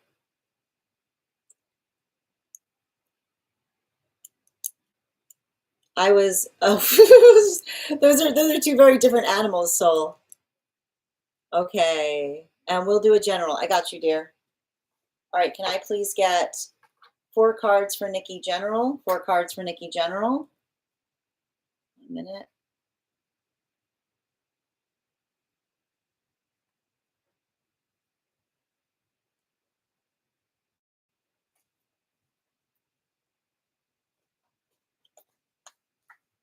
And 2 more, please.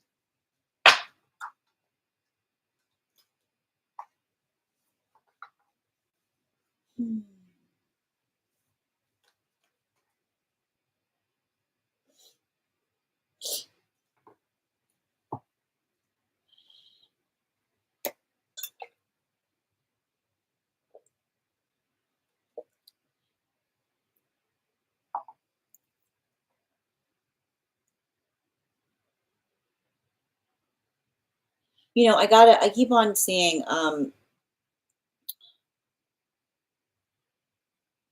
I keep on getting the sense of recognizing that you're going through a maturation process. And often what demarcates a maturation process, like the defining quality of a maturation process, is the identification of doing something that you know is best for the self, and another person articulating the fact that it causes them pain to see it.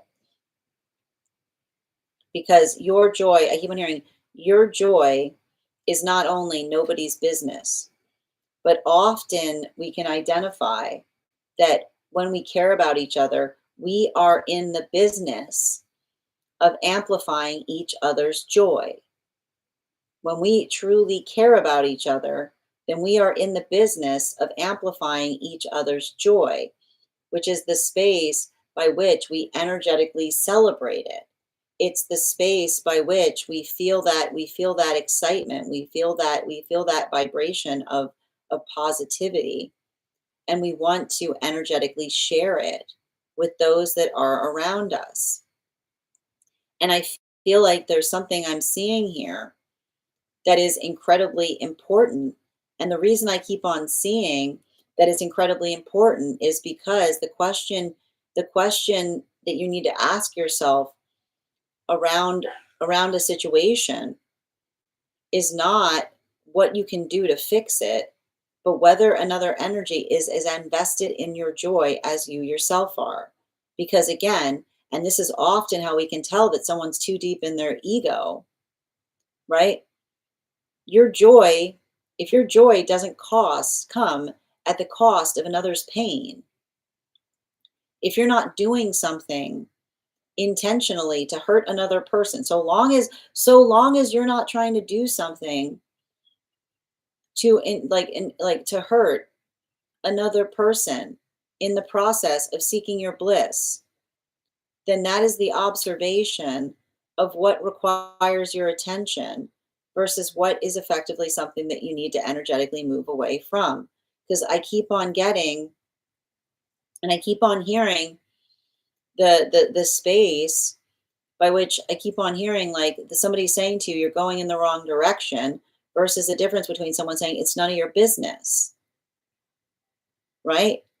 This is important. I feel like I see something here, you know? I feel like you inadvertently uncovered an ancestral wound that you didn't know was there, right?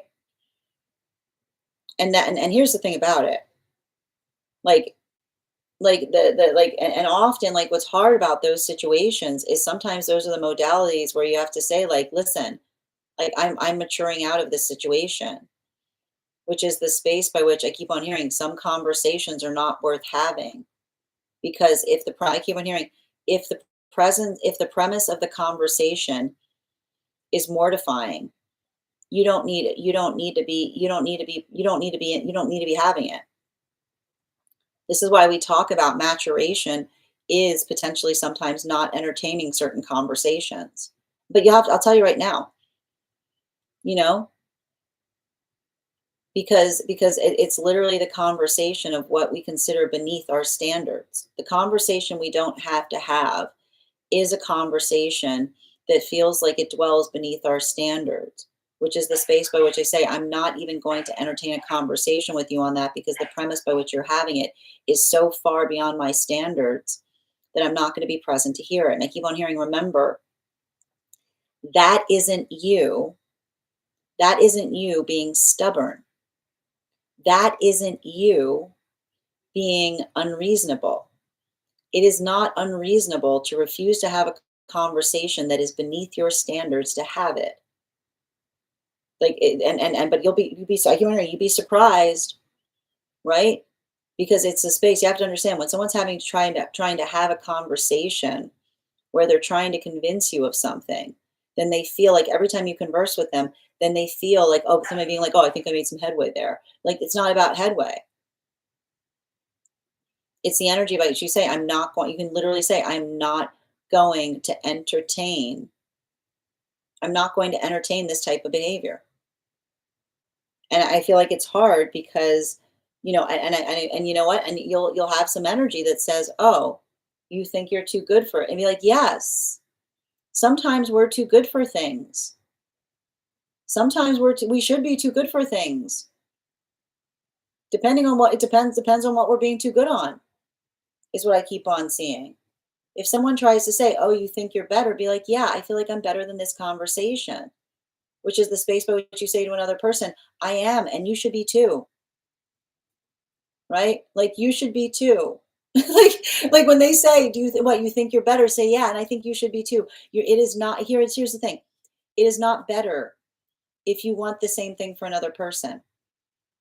It's not if someone's trying to say that they think that you're being better than them for not having a conversation with them. You can say, "It's not better if you want it for them too." Which is the space by which you say, like, when you will see logic of why what you're doing is so unfair. If you are not ready to embrace the logic of the fact that your reason is unsound, then it's not the space by which you need to have a conversation with someone that's not being reasonable. Because I keep on hearing when someone is being unreasonable and we try to talk them through it, right? We bring logic to their unreason. You cannot fight logic with someone who is being unreasonable. There is no amount of logic you can bring to an unreasonable conversation that will resolve it. The only thing you should have in an unreasonable conversation is say, you're being unreasonable, which means you're not using reason. You're not using logic to articulate why you feel something. Bring facts. A logical conversation is one that brings facts. So if someone is asking you to have an emotional conversation on something that they need to bring reason to, then you can say to them, I'm not, and you can say, I'm willing to have a reasonable conversation with you, which is the space by which you say to a person, if the day arrives that you're willing to understand, that you're willing to understand something, right? And this is the difference between a conversation and a telling. A conversation and a telling is the ability of having one's mind change, which is the space by which you say, if you are willing to have your mind changed, if you're willing to enter a conversation with the possibility that there's something there for you to learn and grow, that you can say, that is not you thinking that you're better than someone. It's someone that you're saying, I welcome the day. You can say, I welcome the day that we can have that conversation, even if that day is not today. So I keep on saying, your compassion, don't let your compassion pull you into unreasonable conversations. You do not need to be present. You do not need to make yourself accessible if someone is being unreasonable to you. That is you holding compassion, not just for yourself, but those you care about. Bottom of the deck. Yeah, I keep on hearing you can't say, I feel like I see somebody that's trying to dance around what they're trying to say. And you can usually say, like, you can usually tell when someone is dancing around what they don't want to say by asking questions. Which is, again, if somebody's saying to you, I'm worried about you, be like, can you please articulate the source of the worry? Oh, you're just worried. Okay, can you please articulate the source of the worry? If they can't put it into words, they usually know it's not something that they should be worried about in the first place, right? Like, they're not going to be saying to you, I'm worried about you, and say, I can't put my finger on it. That is literally, you have discovered someone that's saying, I'm not worried about you, I'm worried about me. When someone says, I'm worried about you, and you say, can you please define the source of the worry? And then they get quiet. Recognize that's not someone saying, I'm worried about you. They're saying, I'm worried about me.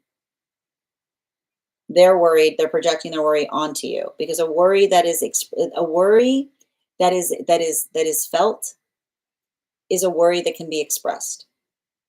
And when someone is constantly saying to you that they're worried, but they're not able to articulate or define the reason that they're worried, it speaks more to the fact that they're projecting their worry onto you. That they're not worried for you, they're worried for me. They're not saying I'm worried for you. In that moment, you can say, I'm worried for me. Thank you so much for having that reading with me, Nikki. And if this message connected to you as well, it's very common for those who need these messages to be here to experience them. We are doing personal readings right now. If you would like to get on the list is open. It is 3 cards for a donation of 29 or more, 4 cards for a donation of 23 or more for my subscribers, links in my bio.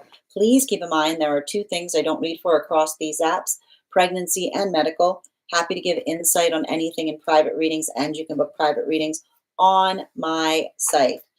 Next person we are reading for today is, I'm going to take a moment to read over some of the comments that came through as I was reading. All right.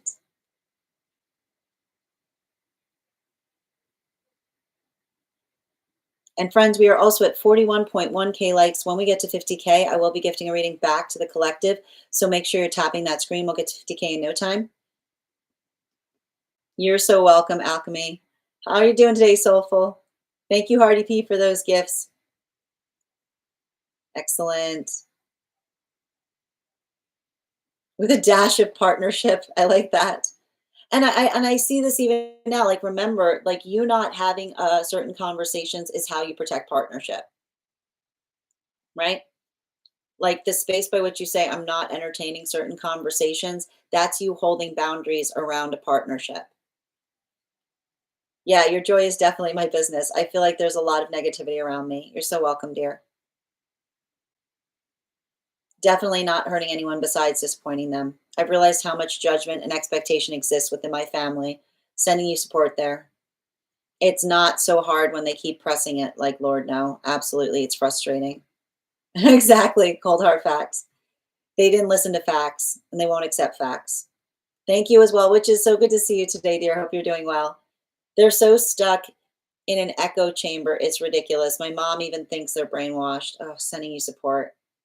No, you do not need to give your energy to that. Yeah, they can't. They've said that before, and I said, why? And they said, because you haven't been around as much. But like, again, it's not about being around as much, it's about being busy. But, like, also the space by which have, again, the question isn't you haven't been around as much, have they been welcoming? Have they been welcoming? Have they been creating a welcoming environment? You can't say you haven't been around as much, but in the same breath not create a welcoming environment.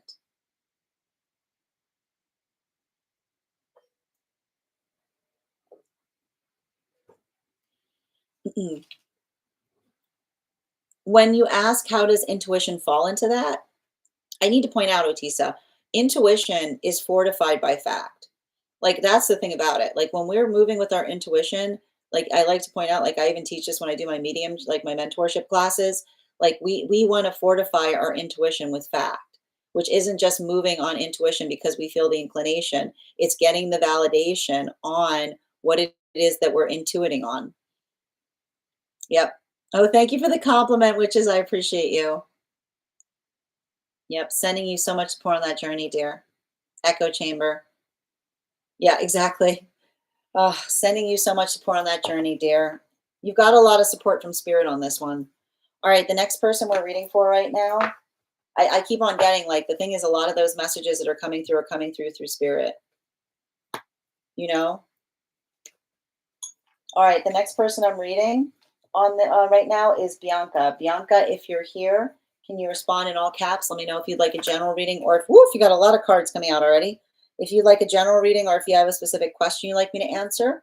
And just a reminder, friends, we are at 42.1K likes. When we get to 50K, I'll be gifting a reading back to the collective. So make sure you're tapping that screen, and we'll get to 50K in no time. And before we continue, we'll also be doing we'll do an intuition check.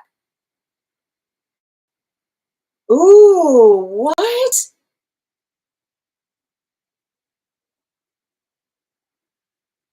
That's disgusting.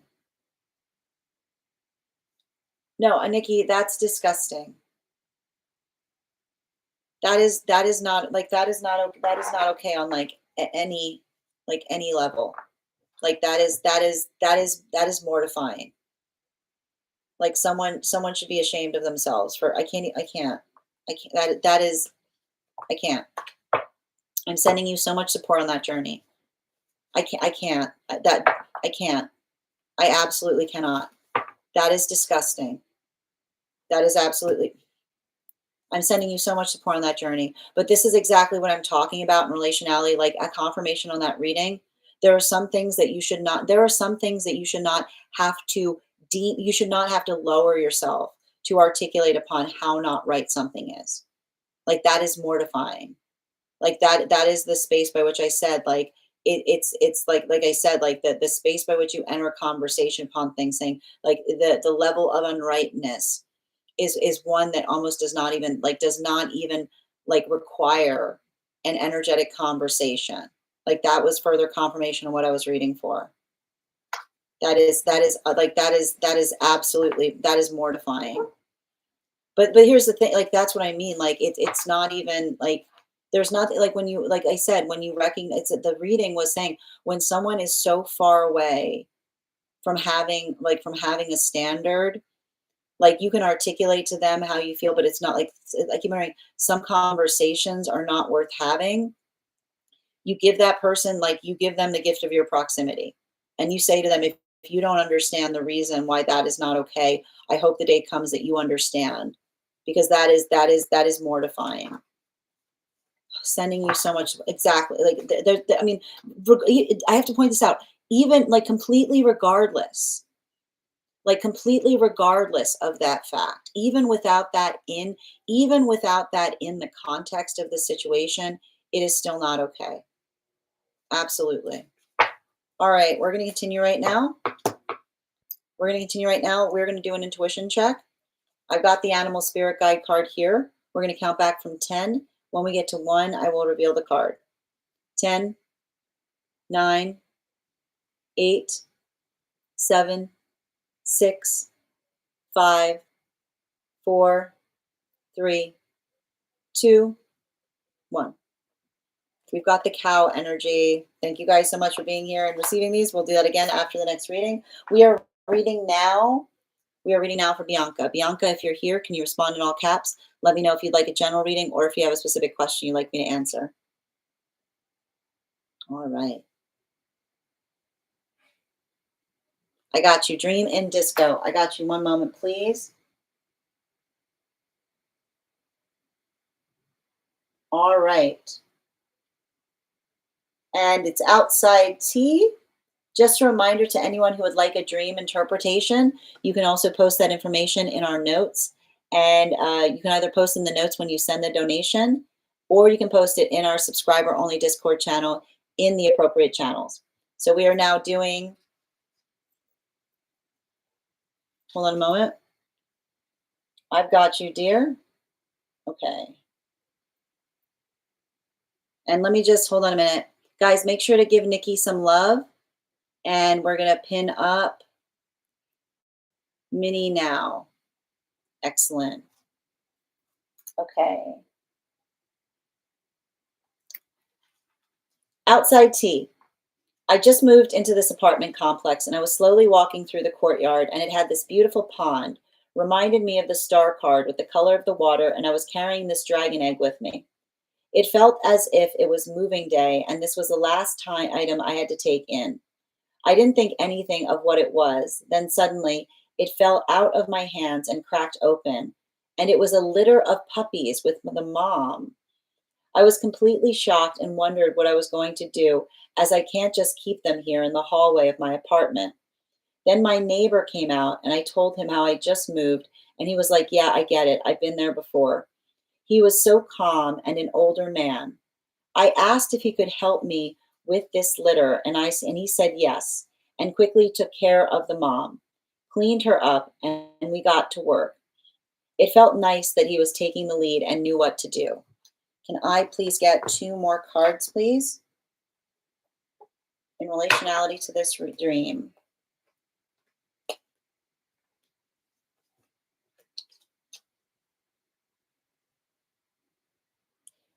So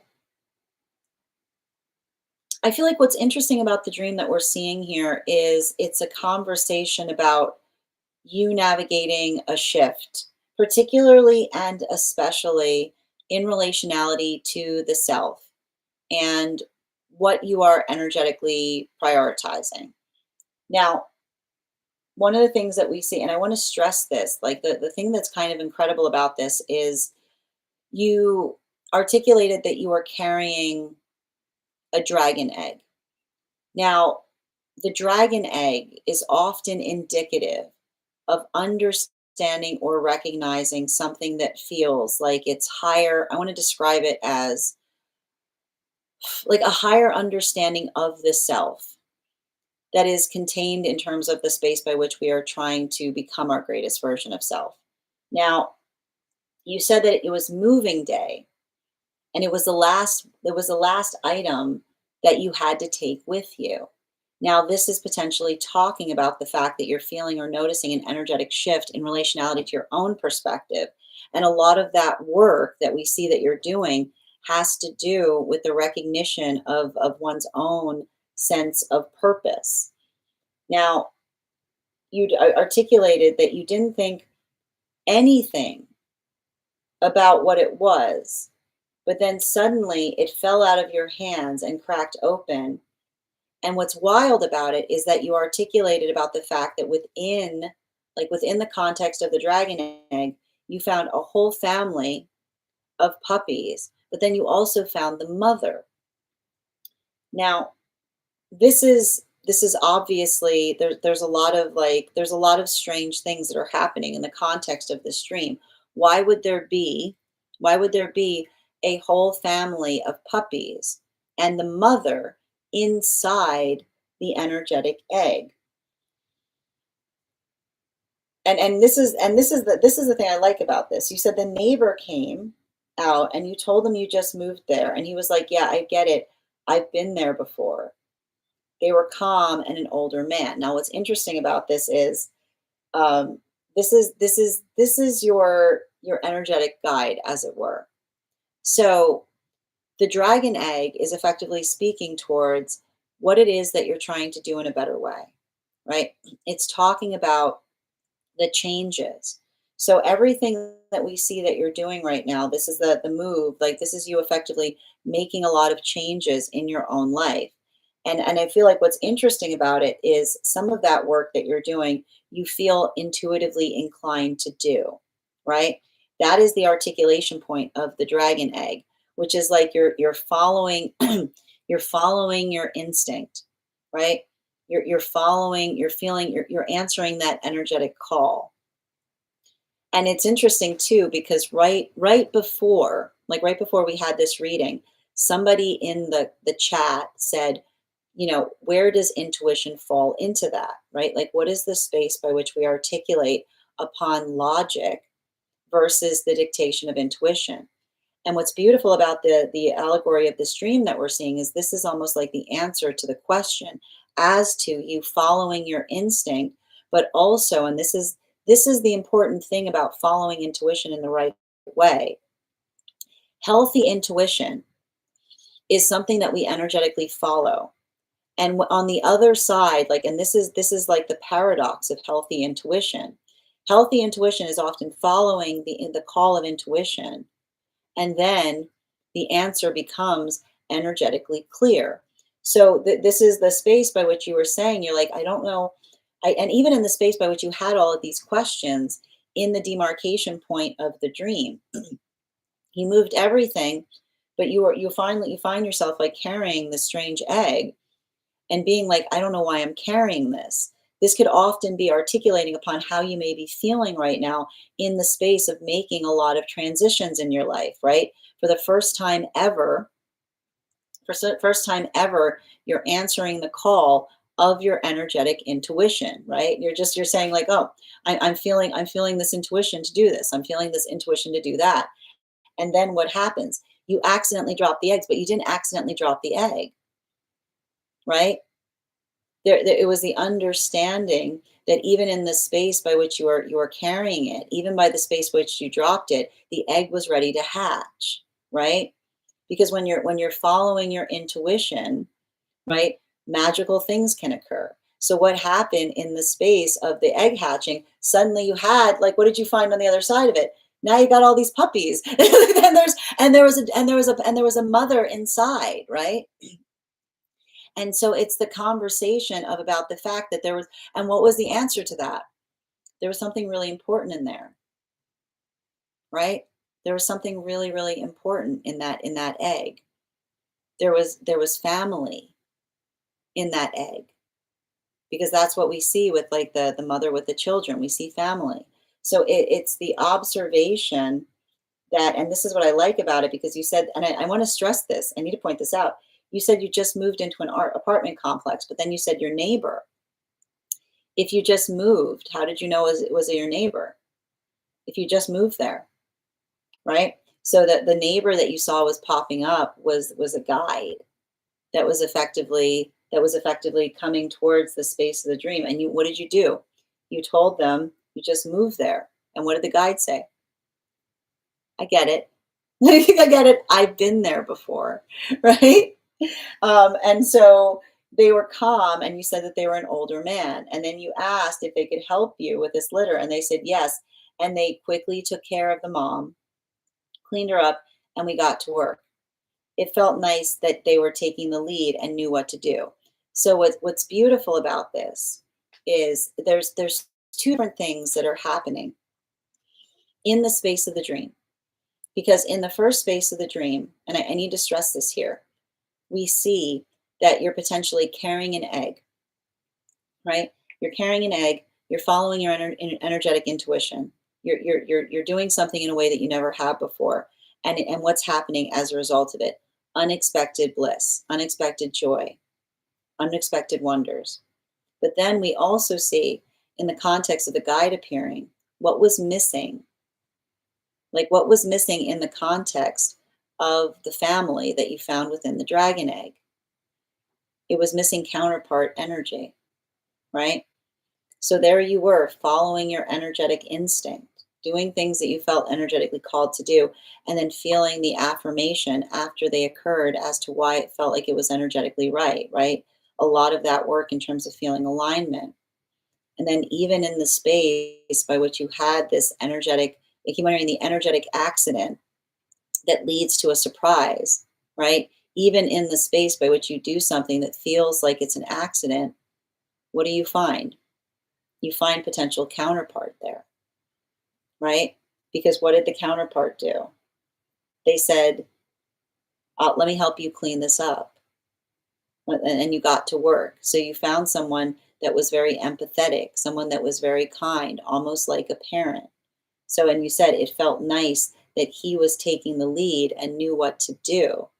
So it's the amplification. And I think what's beautiful about it is not only did you have a guide appear to you, but they gave you the indications and they gave you in the process of helping you, like in the process that we start to help ourselves, we start to be able to amplify upon what that feeling is because we find it in the world around us. So even in the context by which you found this neighbor, you found qualities that you would aspire and desire to find in counterpart, which is the space by which, again, what are the things that we discovered in that experience? Someone who, again, helps someone who's in energetic need. So somebody who helps someone who's in energetic need, someone who quickly just snapped into action, didn't wait for someone to ask them what to do, just went ahead and knew exactly what to do. They said they cleaned them up and got to work. So you said that it felt nice because they knew what to do, but that's the space by which, again, that is what you are also reflecting, right? You're walking around with that dragon egg. You're following your energetic intuition. You're feeling that sense of knowing what to do in any situation. And as you do so, what are you going to encounter?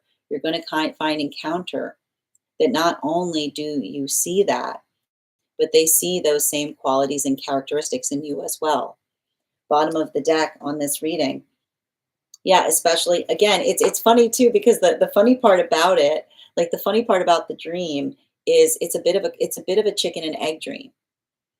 It talks to us about it's talking about the chicken and egg in terms of like the beauty of following intuition, right? And this is how we fortify our intuition.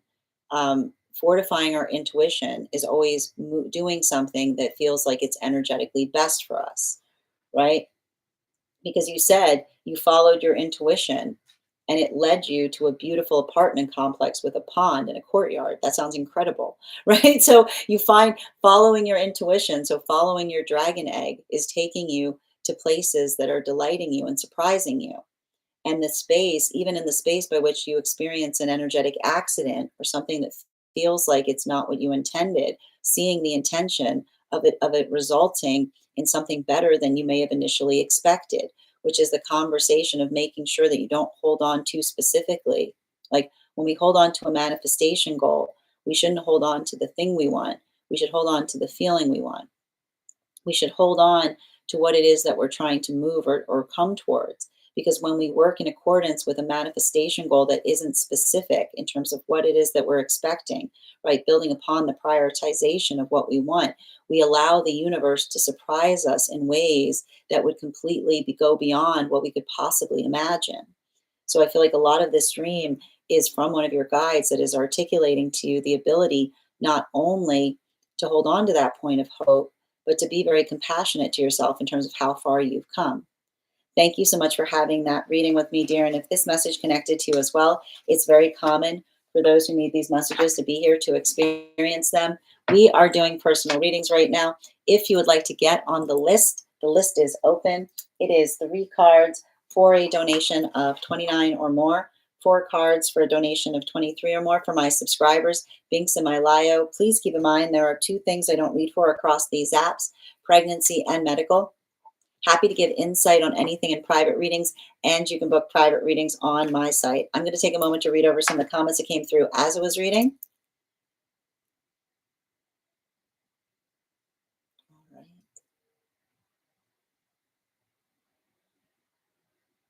right. So true. I've been following my intuition with my plans and connections I'm making. Absolutely, Minnie. I'm melting a dog family in an egg. I see. It came out of a perfect timing.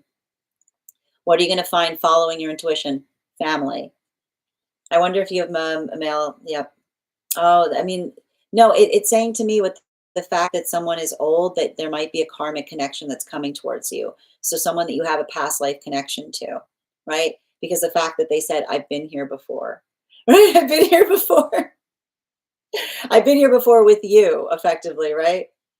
You're gonna date. No, I don't think it means that. Yes, I'm meeting this guy today. We have a date. Oh, that's exciting. Nice. I need his help slicing up a pumpkin for dinner. So it's like the dragon egg. That's wild. Yes, I remember you looking. Oh, that's so cool. Yep, it's a lot of seeking you shall find in that dream. I just had a dream I cut my hair from my waist to my shoulder because I accidentally cut some too short. Well, and again, if you guys have a dream that you want to get on the list for, all you need to do is send the donation. I'll be happy to read for you on it. So true, because even the guy I'm talking to, he's not the signs I thought he would be. That's wild. You see, again, when you don't get specific, you give the opportunity of being energetically surprised. Getting along very well. Excellent. Awesome. All right. Let's get to it. Okay, let's continue. We're going to continue right now. The next person we're reading for is, hold on a moment. Good to see you today, Fig. The next person we're reading for today is Kath. Kath, if you're here, can you respond in all caps? Let me know if you'd like a general reading or if you have a specific question you'd like me to get to read into. Also, if you want to get on the list right now, it's a beautiful time to get on the list. The list is nice and short. It is 3 cards for a donation of 29 or more, 4 cards for a donation of 23 or more for my subscribers.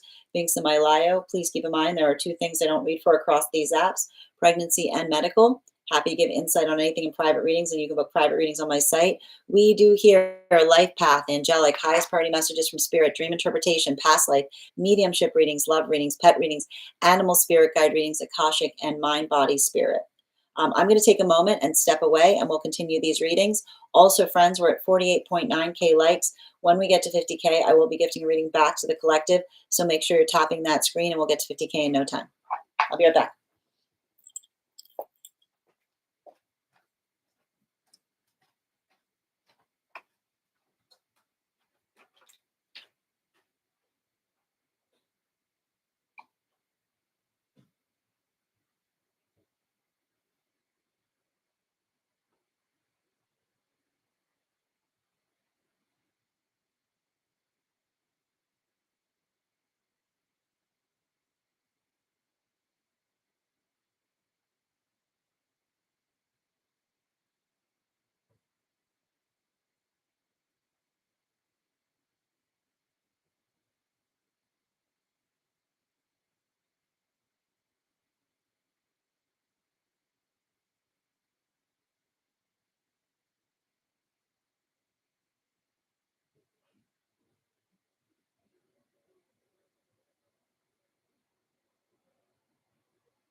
Okay, where were we? All right. And we got to 50K. Oh, wonderful. All right, let's continue right now. So I see you. Highest priority on love and career. I got you, Kath. Excellent.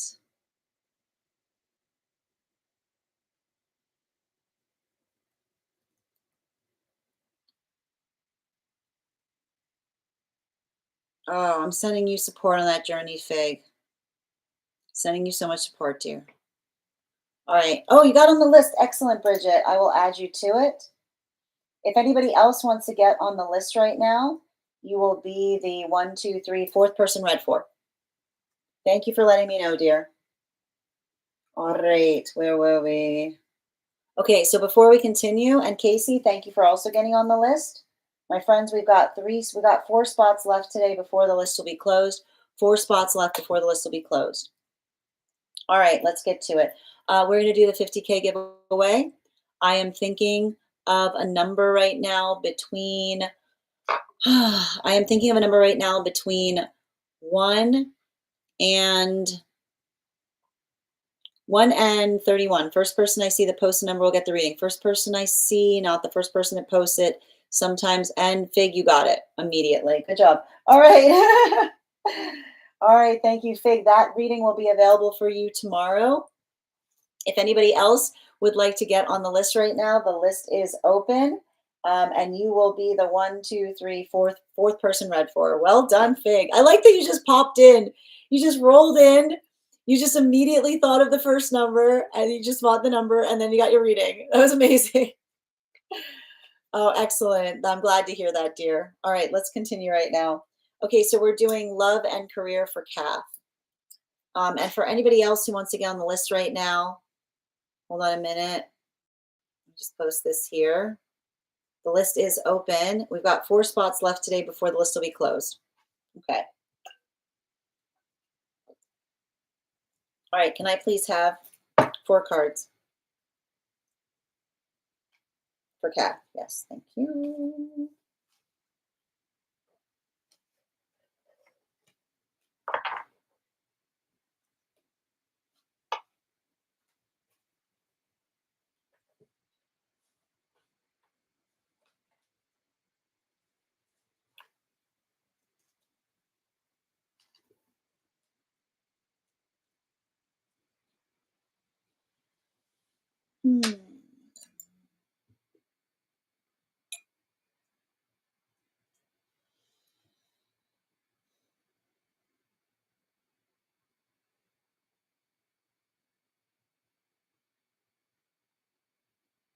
So this is interesting because I feel like, you know, I want to hold on. I want to pin up Kath here too. Make sure to Kath some love. Let me just find Kath. Hold on a moment. Tracy, I'm happy to read for you if you'd like to get on the list. The list is open. All you need to do is send the donation. All right, there we go. Let me pin you up, Kath. You know, it's why I just need to stress you just got double chariot energy. I got both chariot cards on the table, which is why like I'm kind of in a I'm stressing right now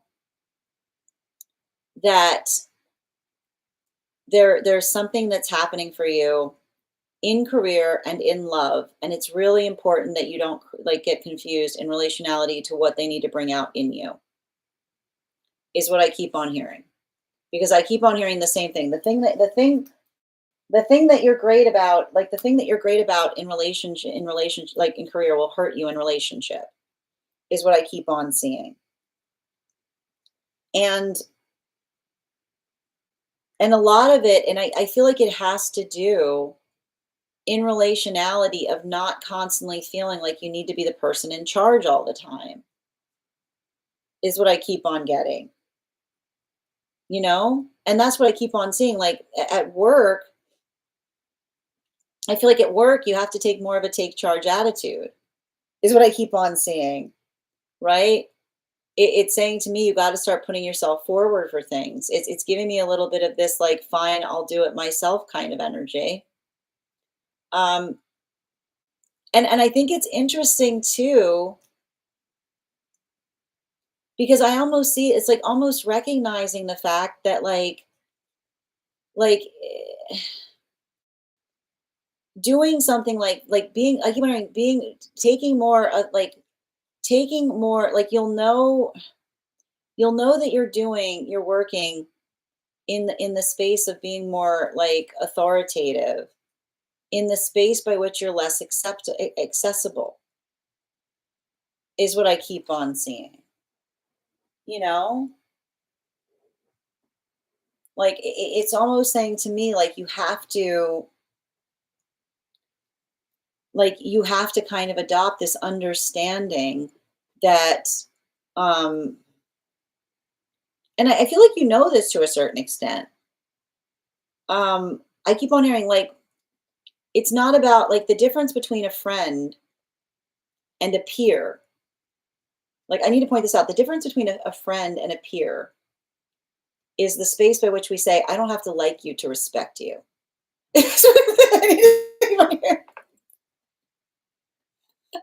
The difference between a friend and a peer is the space by which we say, I don't need to like you to respect you.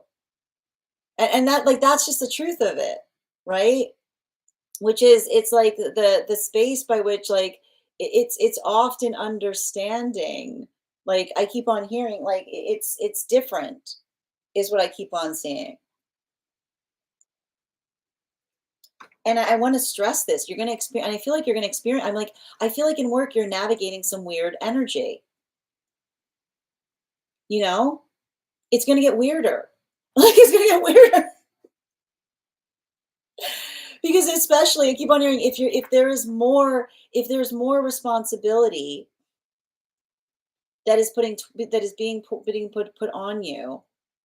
And it's actually interesting because I'm actually like having to read for the energy moving into divine union, which is the difference between someone being in their feelings, like the difference between someone being in their feelings because something is happening for you versus something that's actually worth a conversation is what I keep on seeing in relationality to, like, I keep on feeling like it's just it's work, it's like it's giving me a little bit of like, just focus on the work and don't worry so much on the feelings is what I keep on seeing, because I just keep on hearing the same message when it comes to work, which is I don't have to like you to respect you. And I know that sounds painful. And again, even in the space by which you're like wincing, it's the understanding that often I keep on hearing, like, often when we've got a lot of responsibility, or when like, I don't know why, like, I feel like it's you, like, navigating the fact that you're slowly becoming energetically inaccessible.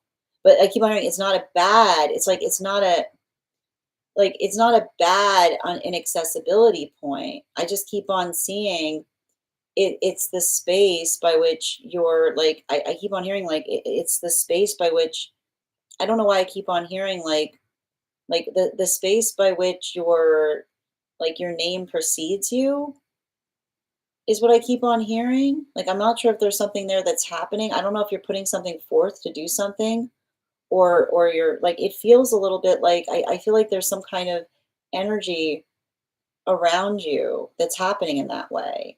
Now,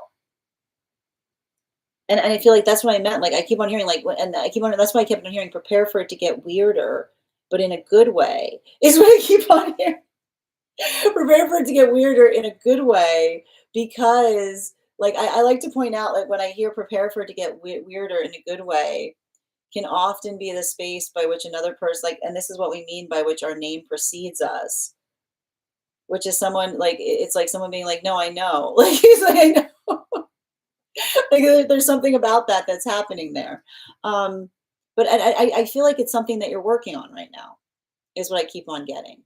Now, in relationality to, so I keep on hearing continue to do that work, whatever that is, because I keep on getting that there's something for you happening in the space of careers that feels a little bit like growing pains. Now, in relationality to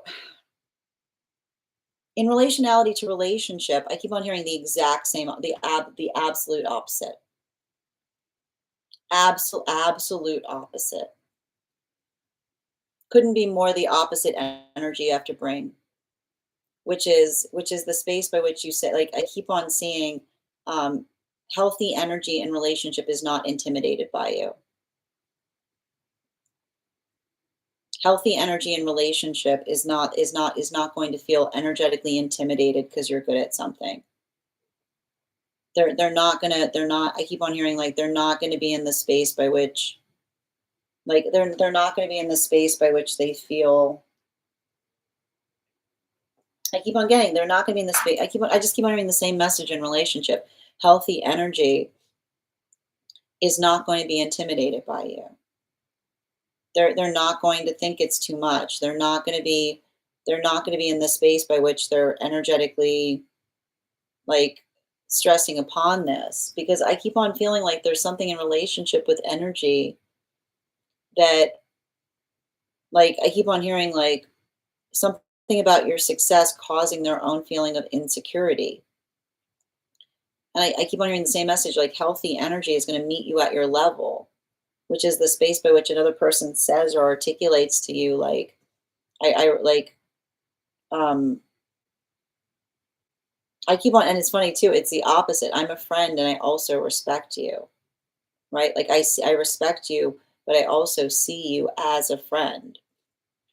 Like it's the energy of another person that doesn't look at you to fix them. And I feel like that is a little bit of some kind of energy that you're healing from. I feel like you're healing from some energy that I keep on hearing they know what you do, like energy that comes towards you because like they appreciate you, and then they fault you for the same reason that they were first attracted to you, is often energy that isn't insecure, that is not secure enough to be with you. Because I keep on seeing the difference. Like, I feel like you need an energetic protector, which is the space by which another person says, I am your sanctuary from having to do that every day. I'm not looking for you to do it for me, if that makes sense. Bottom of the deck on this reading. Yeah, like especially with the 9 of pentacles in its reversal, I feel like there's something significant in relationality to I feel like there's something significant in relationality to I feel like I don't know why. I feel like others see you. I mean, I don't want to say I know why, but others, this is I keep on hearing you're having the problems of being another sanctuary. I don't know if there's something that you do, I mean, that allows you to be another sanctuary. But that's why I mean, like, I feel like that's what I meant in relationality to some of those issues that you may be having in career as it relates to proximity, which is like is more of the conversation that I had in relationality to another saying, I don't need to like you to respect you, which is not worrying so much about whether another person, like how another person feels about you, but whether like the quality of your work speaks for yourself is what I keep on seeing. Right? Like the ability to have a conversation, or kind of like I keep on hearing like the ability to like the ability to go through it with someone, like the ability. I keep wondering, like the ability to like really like put on some boxing gloves, like let's have the conversation kind of thing, like welcoming. I keep wondering, like welcoming that type of energy as it relates to like a healthy debate. Whereas for the energy in relationship, it's the absolute opposite. I feel like all you've been getting is debate energy, like someone who kind of tries to like test you, right?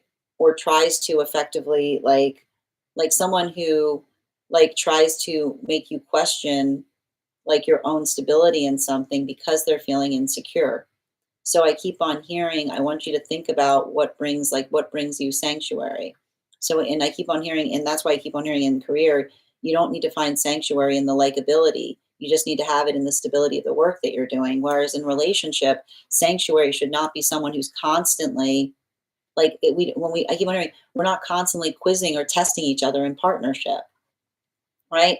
It's like the ability of being able to leave a little bit of that work home at the door, not somebody like almost like asking you to like almost like faulting you because you're not fixing something as effectively because of something that you do. So like I keep wondering, no over analysis in relationship. Like it's like that's what I mean. Like when we come home, we leave our work at the door, which is the space by which another person isn't constantly asking you for something that you do every day, like the ability of having a relationship that acts as sanctuary. I want to thank you so much for having that reading with me, Kath. And if this message connected to you as well, it's very common for those who need these messages to be here to experience them. We are doing personal readings right now. If you would like to get on the list is closed for the list is open. We've got 3 spots available before the list will be closed. I'm going to take a moment to read over some of the comments that came through as I was reading. You're so welcome, Kath. Excellent. All right. Tracy. All right. You said you sent there? Tracy, are you saying that you sent a donation? I just want to confirm.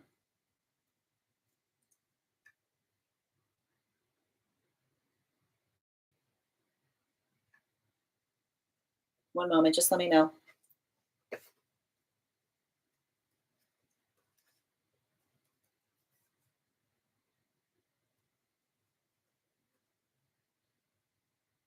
All right.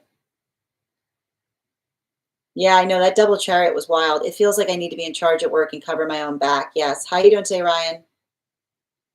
If it's going to get weirder, I'm thinking I should explore outside my current company soon. But that's what I mean even now, like making sure that like there's something like I keep wondering like making sure that there's room for you somewhere is what I keep on seeing around something. Like it's giving me a lot of energy and relationality to like somebody feeling energetically intimidated by you in some way, shape, or form, you know? My people, we're doing Ryan. We're going to be doing one cards later today. The way we're doing one cards now is we actually have a one card. We now have a one card live that we'll be doing. I've already got it scheduled, so if you come back later this afternoon, we'll be doing all the one cards then. Yeah, weirder in a good way. Excellent. Yeah, you missed the change. Yep, thank you. Yeah, the past person seemed insecure. Excellent. Okay. You're so welcome, Kath. All right, my friends, we're going to continue right now. The next person on the list for today is Bridget. If you guys could just hold on a moment, please.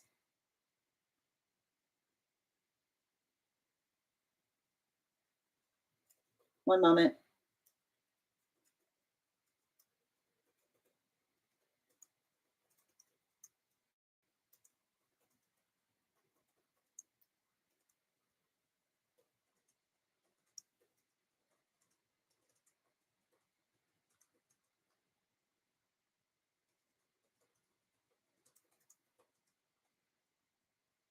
All right, perfect. All right, there we go. Got it. Oh, you're so welcome, Kath. I remember someone asking me to understand him, especially how he takes things personally. And then I realized that I'm not his therapist. Yeah, thank you for that's exactly the type of thing that I was seeing there, Kath. Thank you for confirming. Absolutely. All right, we're going to continue right now. The next person on the list for today is Bridget. Bridget, can you let me know if we're doing a general reading or if you have a specific question you'd like me to answer?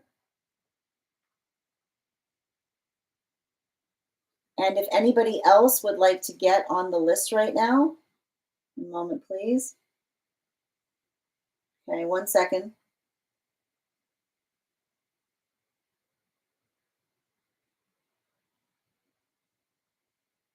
Okay, perfect. All right.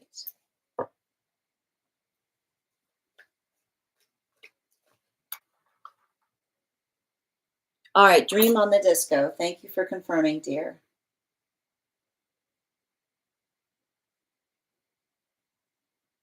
All right.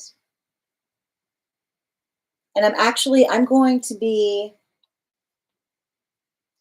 to go ahead and close the list right now. So the list is now closed, but if you'd like to get on the list, you can get on the list for tomorrow. All right. And I'm just pulling up the dream. All right, we've got outside tea here. All right, outside tea. Ooh, this is wild. Okay, I like this. And guys, I'm going to pin up Bridget here. Guys, make sure to give Bridget some love. Outside tea. I'm standing next to the current president and I'm uncomfortable. There's a large group of us. We're standing almost as if we're getting ready for a photo, but there's no photo being taken. I'm leaning more towards my friend on the right. He introduces himself and takes my hand and asks me my name. I give him my first and my middle name, and he mishears me, and I have to repeat myself. I think to myself, I hope he mishears my name again. I hope he doesn't take notice and I can fall into the background. Then he asked me my last name, so I give it to him. It's a very common name, so common that I pray he forgets it. He calls me a very pretty girl, and I get the creeps. When he's not looking, my friend and I slip out the side. Next scene, We were planning some kind of escape at night, and me and my family, by a lightning storm rolled in, making it impossible. The lightning was so constant, it lit up the entire sky as if it were daytime, leaving no way to move unnoticed. It was dangerous, and we knew we'd be seen. That's all I can remember. Okay, excellent. Can I please get 4 cards, please?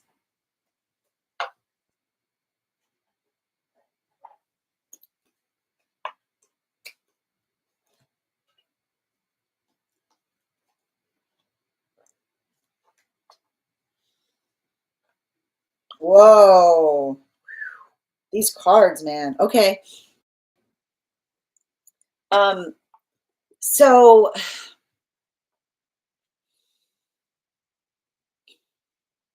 the dream itself,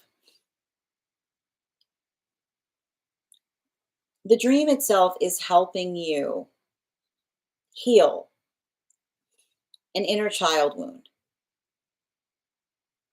And the inner child wound is literally articulated in the space. And I need to point this out when we're recognizing and we're healing inner child wounds.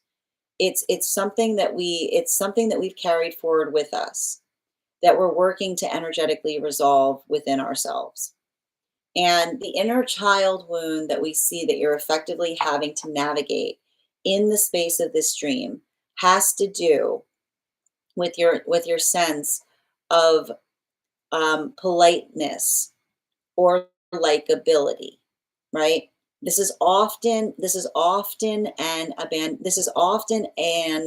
inner child wound that we see in some feminine energy.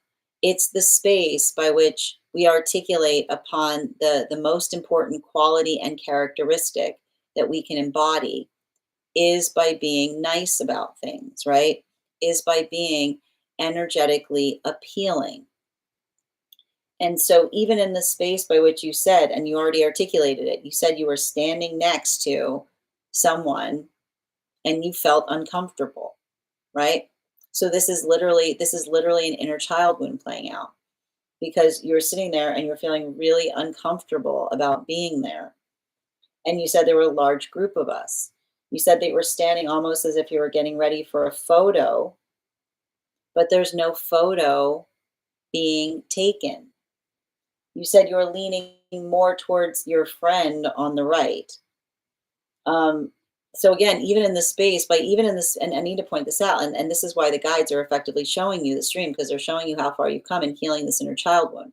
So everything that you're articulating upon the space of the dream, you are in an uncomfortable space. You were with someone who you felt deeply uncomfortable being next to, and and to add to that, they're about to take an energetic photo, right? But even in the space by which by of this, you aren't leaving the situation, right? You're not necessarily leaving the situation. What are you doing? You're going like this. You're going like this. You're just leaning away. You're just trying to lean away, right? So it's working towards the fact that you're still not, like, there might be work that you're still trying to do in learning to effectively speak up for yourself, right? Um, and then you said, and then to add to it, right? To add to it, they turn to you and they introduce themselves, and they say your name wrong.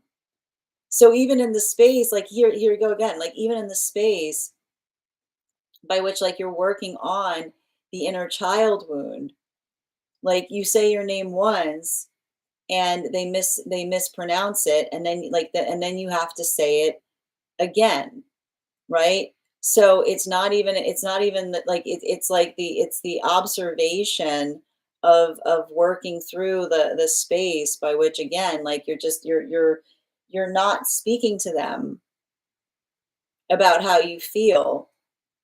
You're trying to be polite, right? And you said, I think to myself, I hope he mishears my name again. Um, and I think it's interesting. I think that this is really important.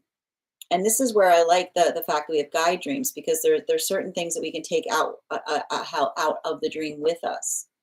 that can help us. The most important thing I see in the space of this dream is the space by which you said to yourself, I hope he mishears my name again. Because, and I think that this is important because this is saying the space by which you are articulating the fact that you did not want your name in his mouth,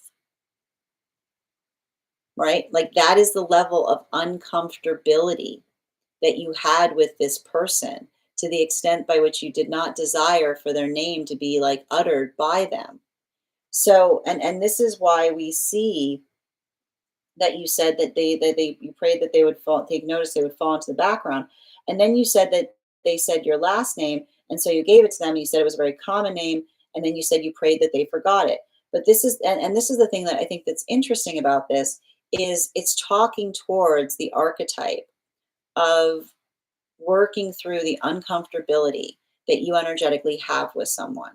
It's the uncomfortability that you energetically have with someone. And what's interesting is the guides are effectively bringing it forth towards you to help you navigate and recognize the space by which you're working to energetically heal your own, like your own inner child. And often in the modality by which we articulate or amplify something that we're working to do more effectively. The question, like the question to kind of ask yourself in the space of the dream that the guides are effective giving you, is if you felt that level or degree of uncomfortability, right? The ability of working to protect the inner child is being able to articulate, to do the things that one feels energetically inclined to do, that allow one to feel energetically safe, or something that you do that allows you to feel in a space of feeling more safe there. So everything we keep on seeing here, and even in the space by which you articulated the fact that someone then called you a pretty girl, right? It's more of the space by which it's working through the inner child wound of another person that are like that makes you feel uncomfortable and continues to do so, but instead like instead of articulating or speaking upon it, it's creating the space by which you're just kind of navigating it and experiencing it. So we see even here, you said when they were not looking, you said when they were not looking, you and your friend slipped out. Now this is important because then we have the second part of the dream.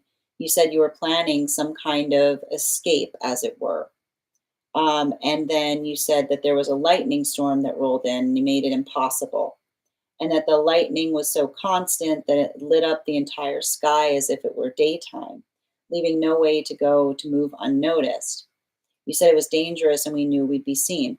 Now, what's interesting about this is the space by which you're having, like the space by which you're navigating or experiencing the second part of the dream, could potentially have to do with a lot of the ancestral wound in relationality to the feeling, like the feeling of working in the context of the continuation of, and you, I think you even articulated in the comments, the space of being seen but not heard, right? The space by which we articulate, like the space by which we are often, like this is often giving us the indication as to why we've experienced an abandonment wound. So what's interesting about this is the inner child healing that you're doing is addressing an abandonment wound that says that you have to tolerate uncomfortability, right? It's requiring you to tolerate uncomfortability for what?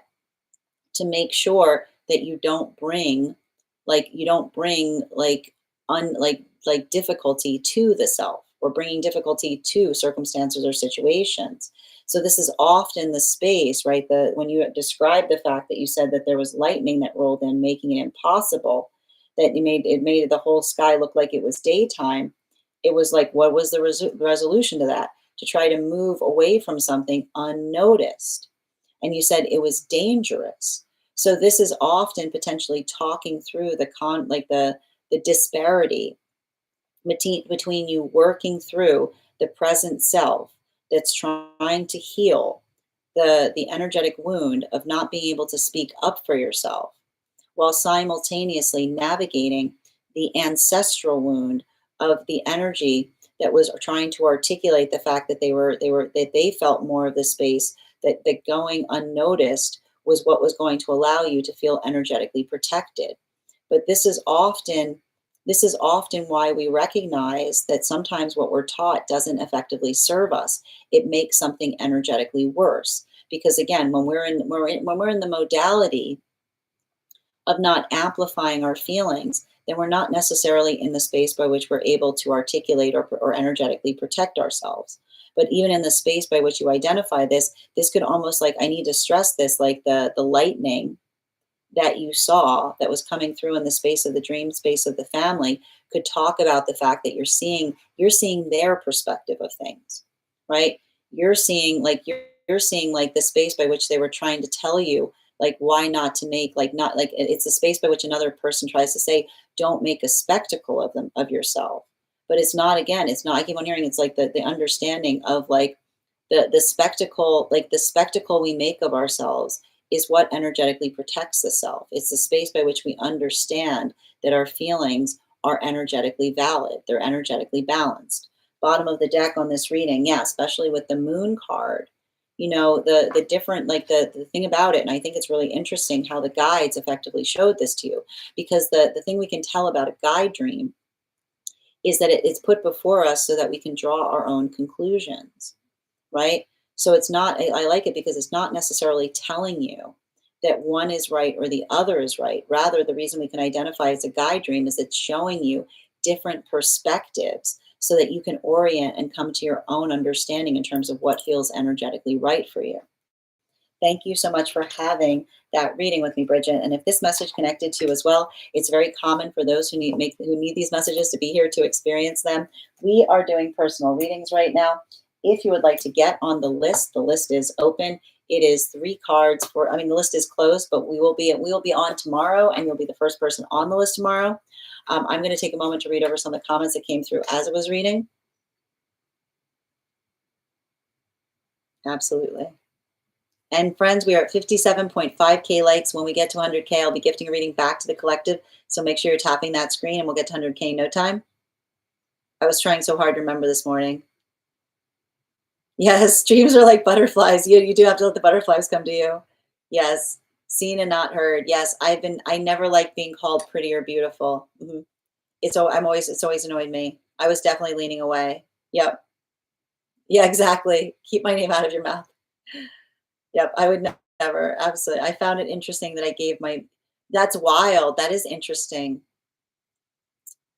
Oh, that's so strange. But like that's like that I'm gonna say, even the space by which you gave a younger name, like the space by which you gave a younger name is like the articulation point of like the fact that this is inner child work that you're working to heal.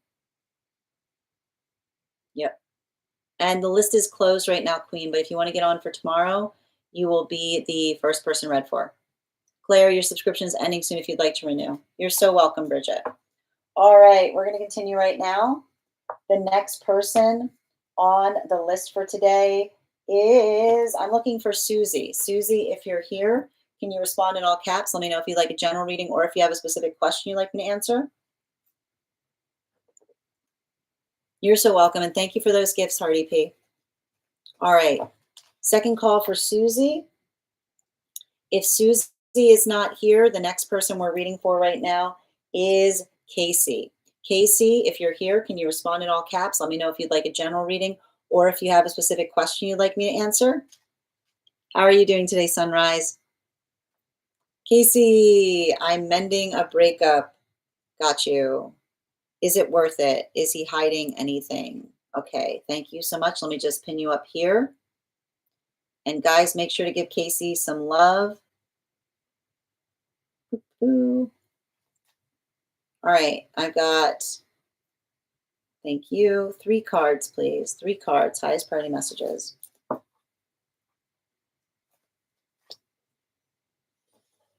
One more.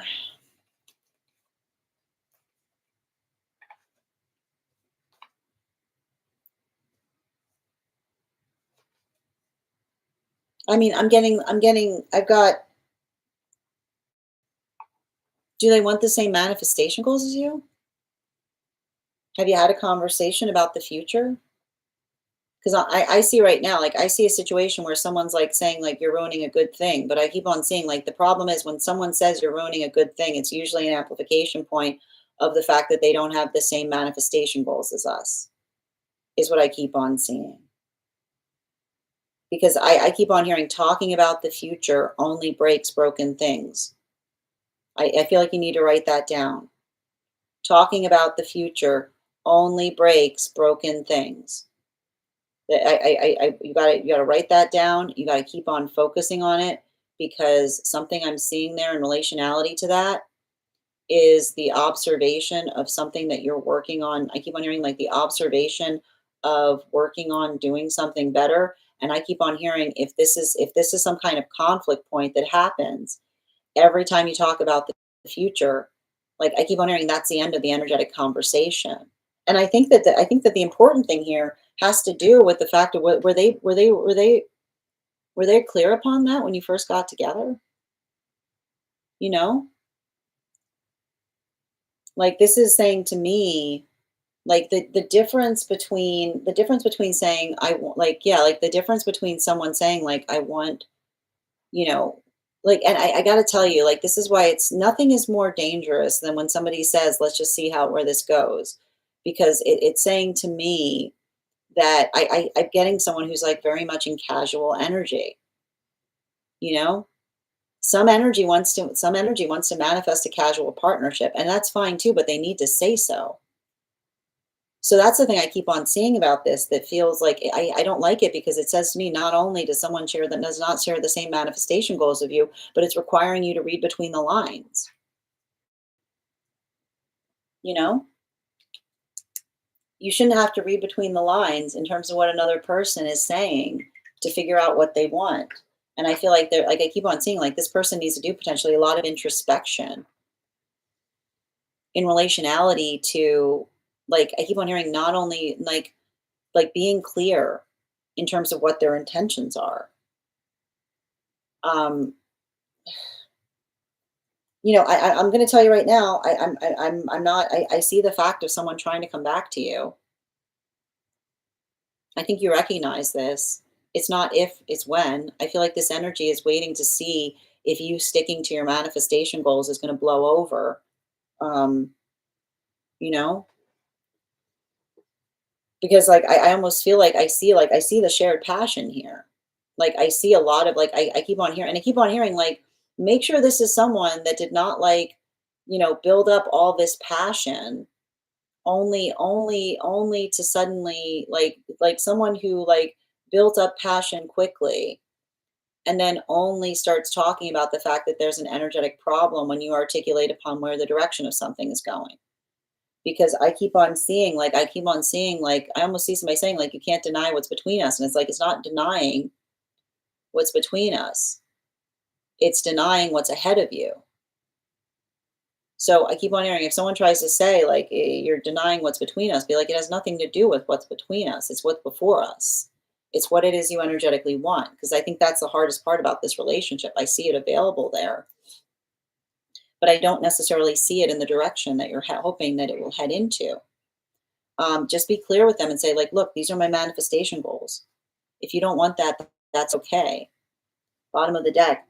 Yeah, especially with this 8 of cups in its reversal, you know?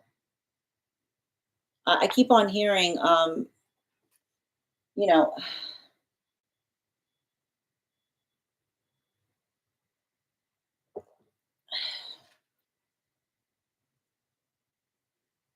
the recognition or the identification point of being able to observe or being able to articulate.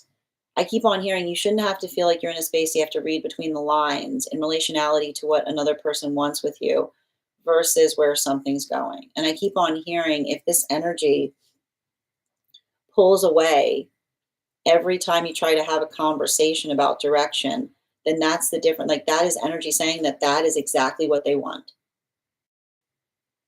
A healthy manifestation goal is something that should be mutually shared. It's something that should be articulated upon and mutually shared So everything I keep on seeing around a circumstance or situation, like I keep on hearing, if you're trying to have a conversation with someone and they're saying you're making problems where problems don't exist, I keep on hearing like that is the sound of someone saying, I don't want the same things as you. So like I keep on hearing, if they come back to you, make sure it's not energy that says, I want that too. Like none of this bobblehead energy of someone that just kind of like says like yes, yes, and just agrees to things. Like make sure that they're being very specific and clear in relationality to what it is that they intend or desire to have with you. Because I almost feel like I don't know, I don't is this the first time this has happened with this person? I feel like this has happened before, and I keep wondering, especially if this has happened before. I would stress, I would really like to know, like, this is a type of situation where I would like clarification on what happened in their last relationship, because I keep on seeing like it feels like some kind of energetic hurdle as it relates to like their own feeling of like as it relates to their own feeling of I keep on getting like that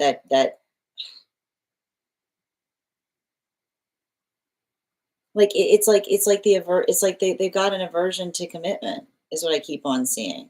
And I keep on seeing it's like there's a lot of like the space by which someone says like, "Oh, you're just," like I keep on pointing like when someone says like, "You're just like them," like that is projection, right? Like that is someone that's like that's working into the space of not necessarily like often when we often we project when we want something back is what I keep on getting. Like, and the space by which someone says like you're just like them. We're not like anybody. We're only like that when another person's projecting onto things.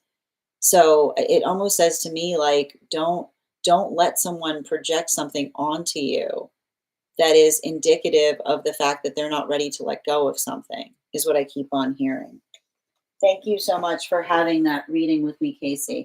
And if this message connected to you as well, it's very common for those who need these messages to be here to experience them. We are doing like they need to address the fact that they can't let go of something is what I keep on hearing. Thank you so much, Casey, for having that reading with me. And if this message connected to you as well, it's very common for those who need these messages to be here to experience them. We are doing personal readings right now. If you would like to get on the list is closed today, but you can get on tomorrow and you'll be the first person read for. Claire, the list is closed today, but I can add you on the list for tomorrow. Thank you for getting on the list. The next person I'm going to take a moment to read over the comments that came through as it was reading. Okay. You're so welcome, Bridget. Oh, that's a beautiful thing to say, Bridget. Very true. Yeah. Our future does not align. Not really. Thank you for confirmation. Yep. We pretended we could merge our lives, but in reality, we can't.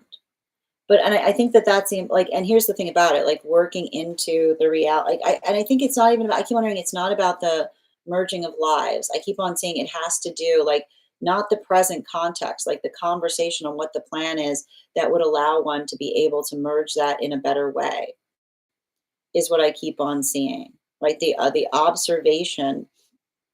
I keep on hearing everything is possible in the context of changing, but the context of changing requires us to identify and recognize like what we're trying to do in a better like there has to I keep on hearing like the difference between a pipe dream and like the difference between a plan and a pipe dream is dates. So make sure that you're actually getting those dates. Those dates will tell you everything you need to know, Casey. Absolutely. I think he just wants casual, but we are in love and he does have a hard time looking in the mirror. Sending you support there. Sending you so much support there. That's hard. I don't like to say I don't like to articulate most men here. It's not about most men. Like we don't want to bucket in like a whole energy. Right? We have to recognize that there are those that are working more effectively on things.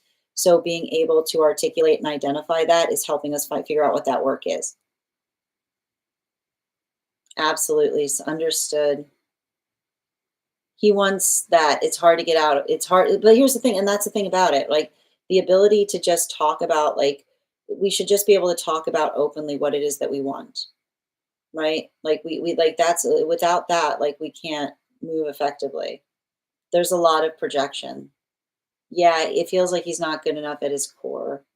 But that's something that they feel, not something that you feel. Yeah, I've been fighting the projection the whole time. Yeah, and often, like I like to point, we project when we're feeling energetically insecure. Sending you so much support on that journey, Casey. All right, the next person we're reading for today is Julia. And also Ava, I was going to ask if it'd be possible for us to move our your reading to tomorrow, if that's something we could possibly do. All right. My ex always said that I'm not good enough, etc. And like and that's the thing, like when you say things like that, you're just projecting, right? Like that type of stuff. Like it's by whose qualifier, you know? Hi there, Julia. Thank you, Ava. I appreciate that. All right, let me just pull up the question.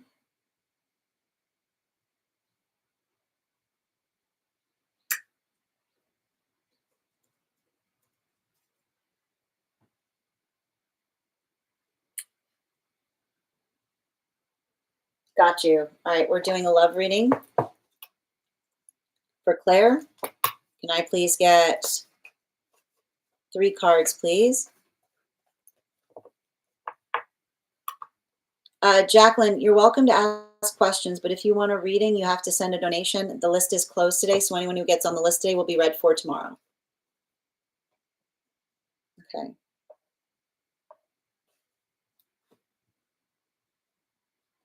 And let's see here.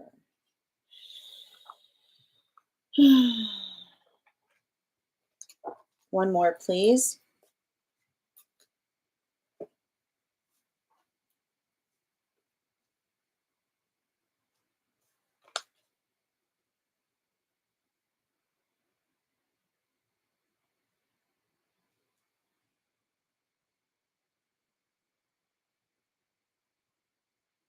Hmm.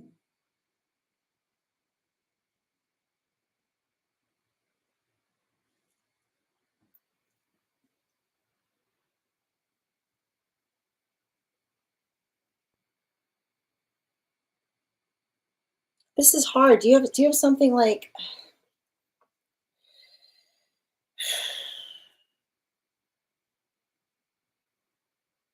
I'm picking up something here, um, like as it relates to, I'm picking something up here in relationality to,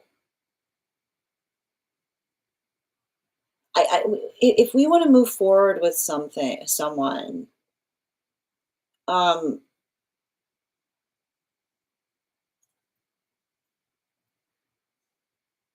hold on, I want to pause because there seems to be a bit of confusion. Oh, apologies about that. Yeah, I'm sorry. Okay, I've got it here. Thank you. Oh, that's so. Oh, I see. Okay, I apologize. Thank you. I've got it here. Thank you. It's Julia's doing general. Claire got on for tomorrow about love. Thank you for confirming. Okay. Yep, I got you. This makes a little bit more sense in the context of what I'm seeing. Um, the thing I'm identifying here has to do with, because I was like this. I'm like, what is going on? I'm like, this is making. I'm like, hey.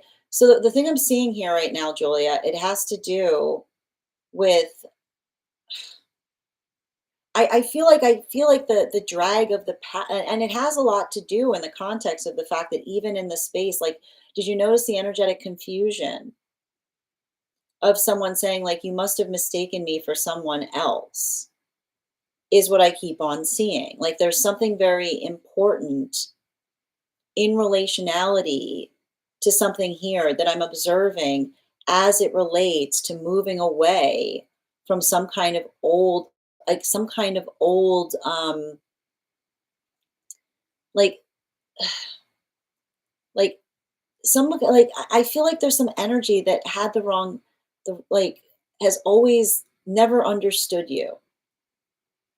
And often the only way we can be understood is if we break away from energy that misunderstands us, is what I keep on seeing. Like, and that's what I mean in relationality to the confusion that I see that you're potentially going through right now, right? Like, I feel like I've got a lot of this, like, and I keep on hearing, I keep on hearing the over comfortability of a past, like the over comfortability of past energy that tries to, I keep on hearing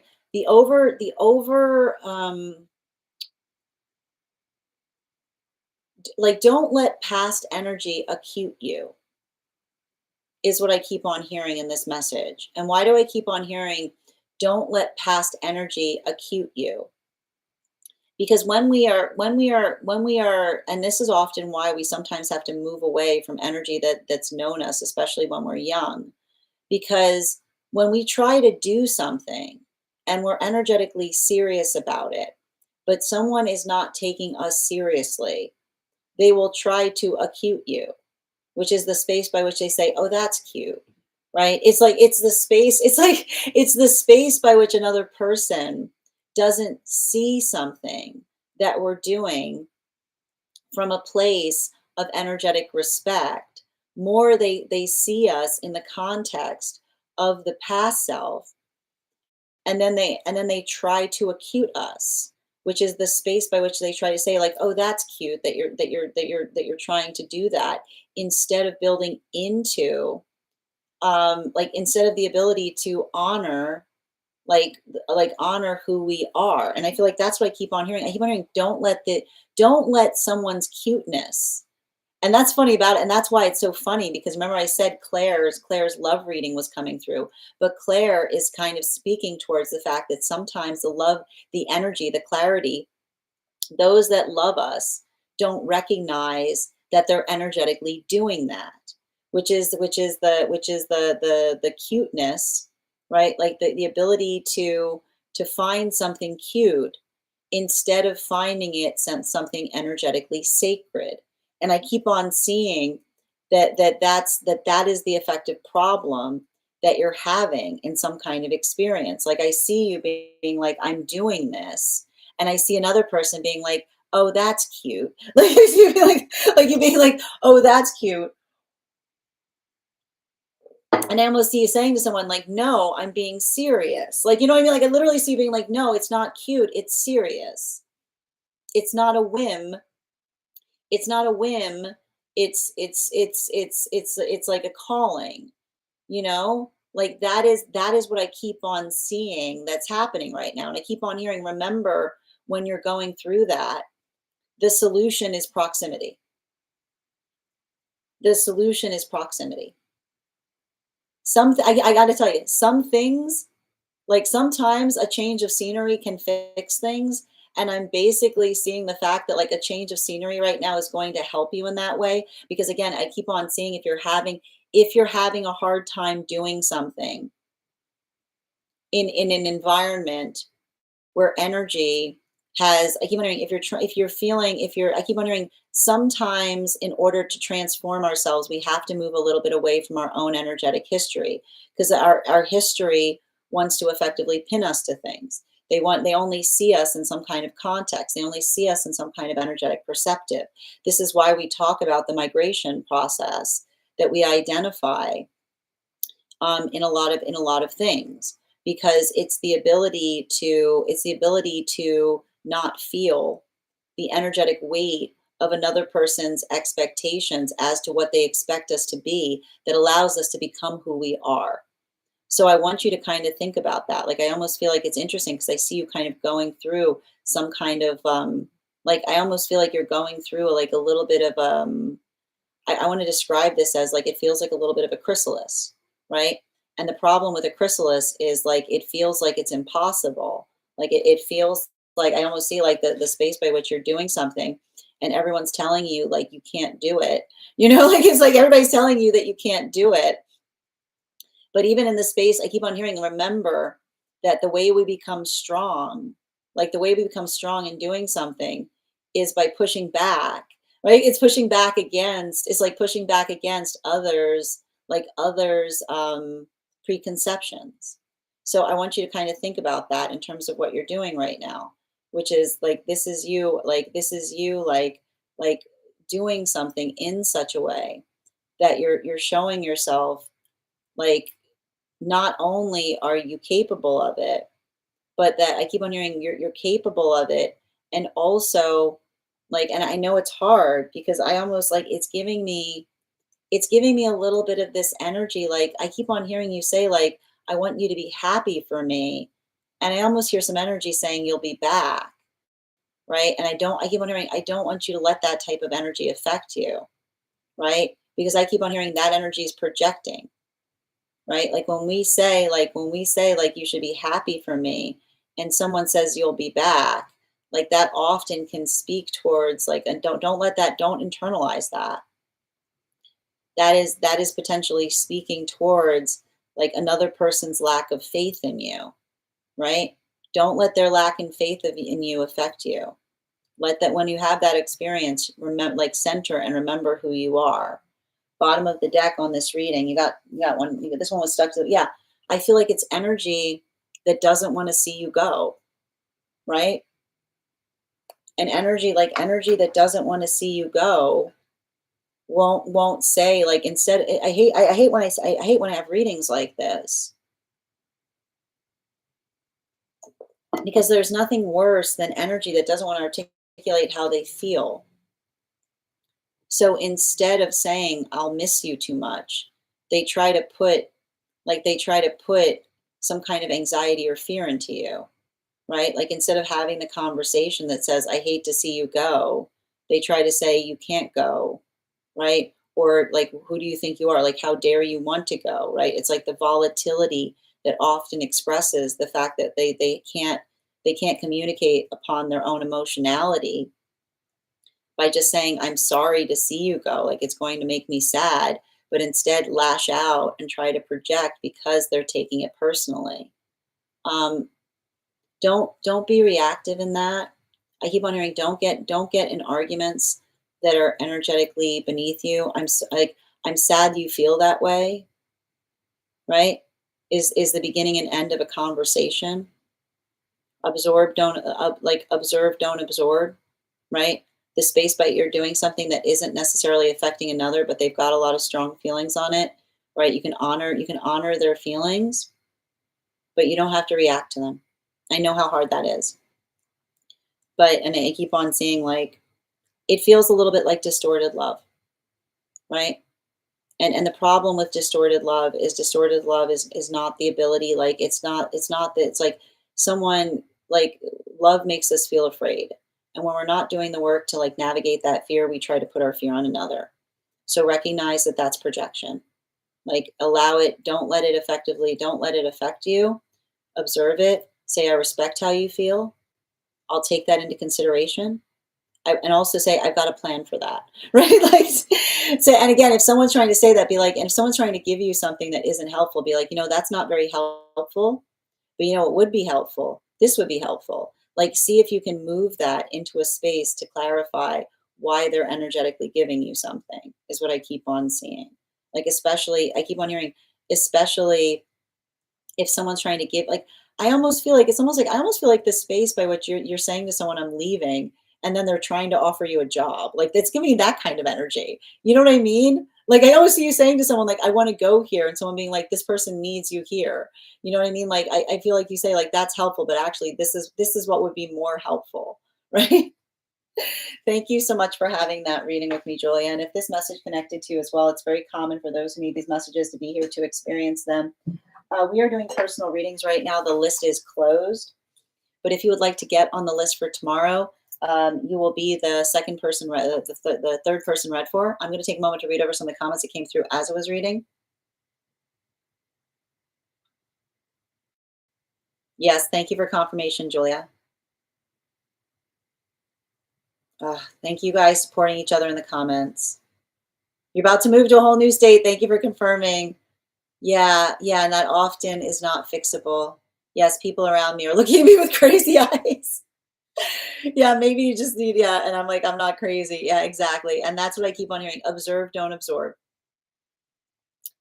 No, exactly. There's a lack of respect for words or autonomy.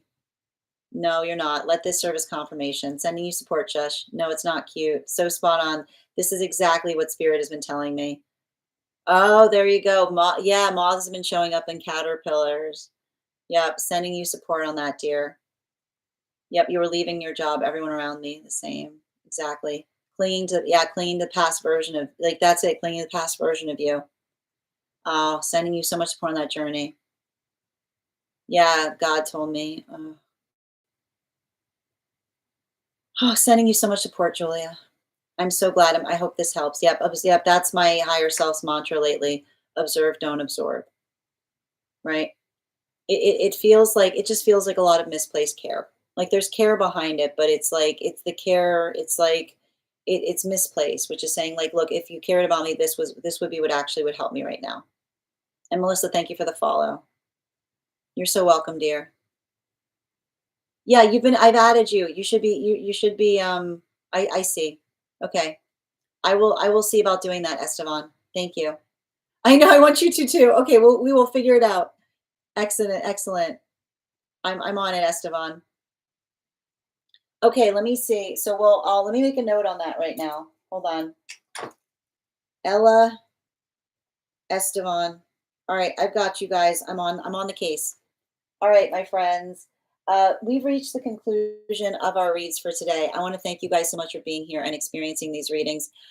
Just a reminder, if you missed the Daily Collective, it'll be up later today. It's up right now currently on the place where we keep the videos, and on the place where we keep the photos. It'll also be up as a podcast later today over on my spot at Tarot Church and over on my stack. We will be back on tomorrow. If you would like to be notified as to when I've gone live, you can make sure that you head over to my profile and turn on notifications. I want to thank you guys so much for being here today and sharing in these messages. Huge thank you to my followers, old and new. Your ongoing support means the absolute world to me. Huge thank you to my subscribers. Thank you for all of your support. Please remember, if you are a super fan, I will be back on today at 5:30 to do the super fan one card readings. So make sure, if you'd like to have a free one card later this afternoon, that you sign up for those. For as a super fan.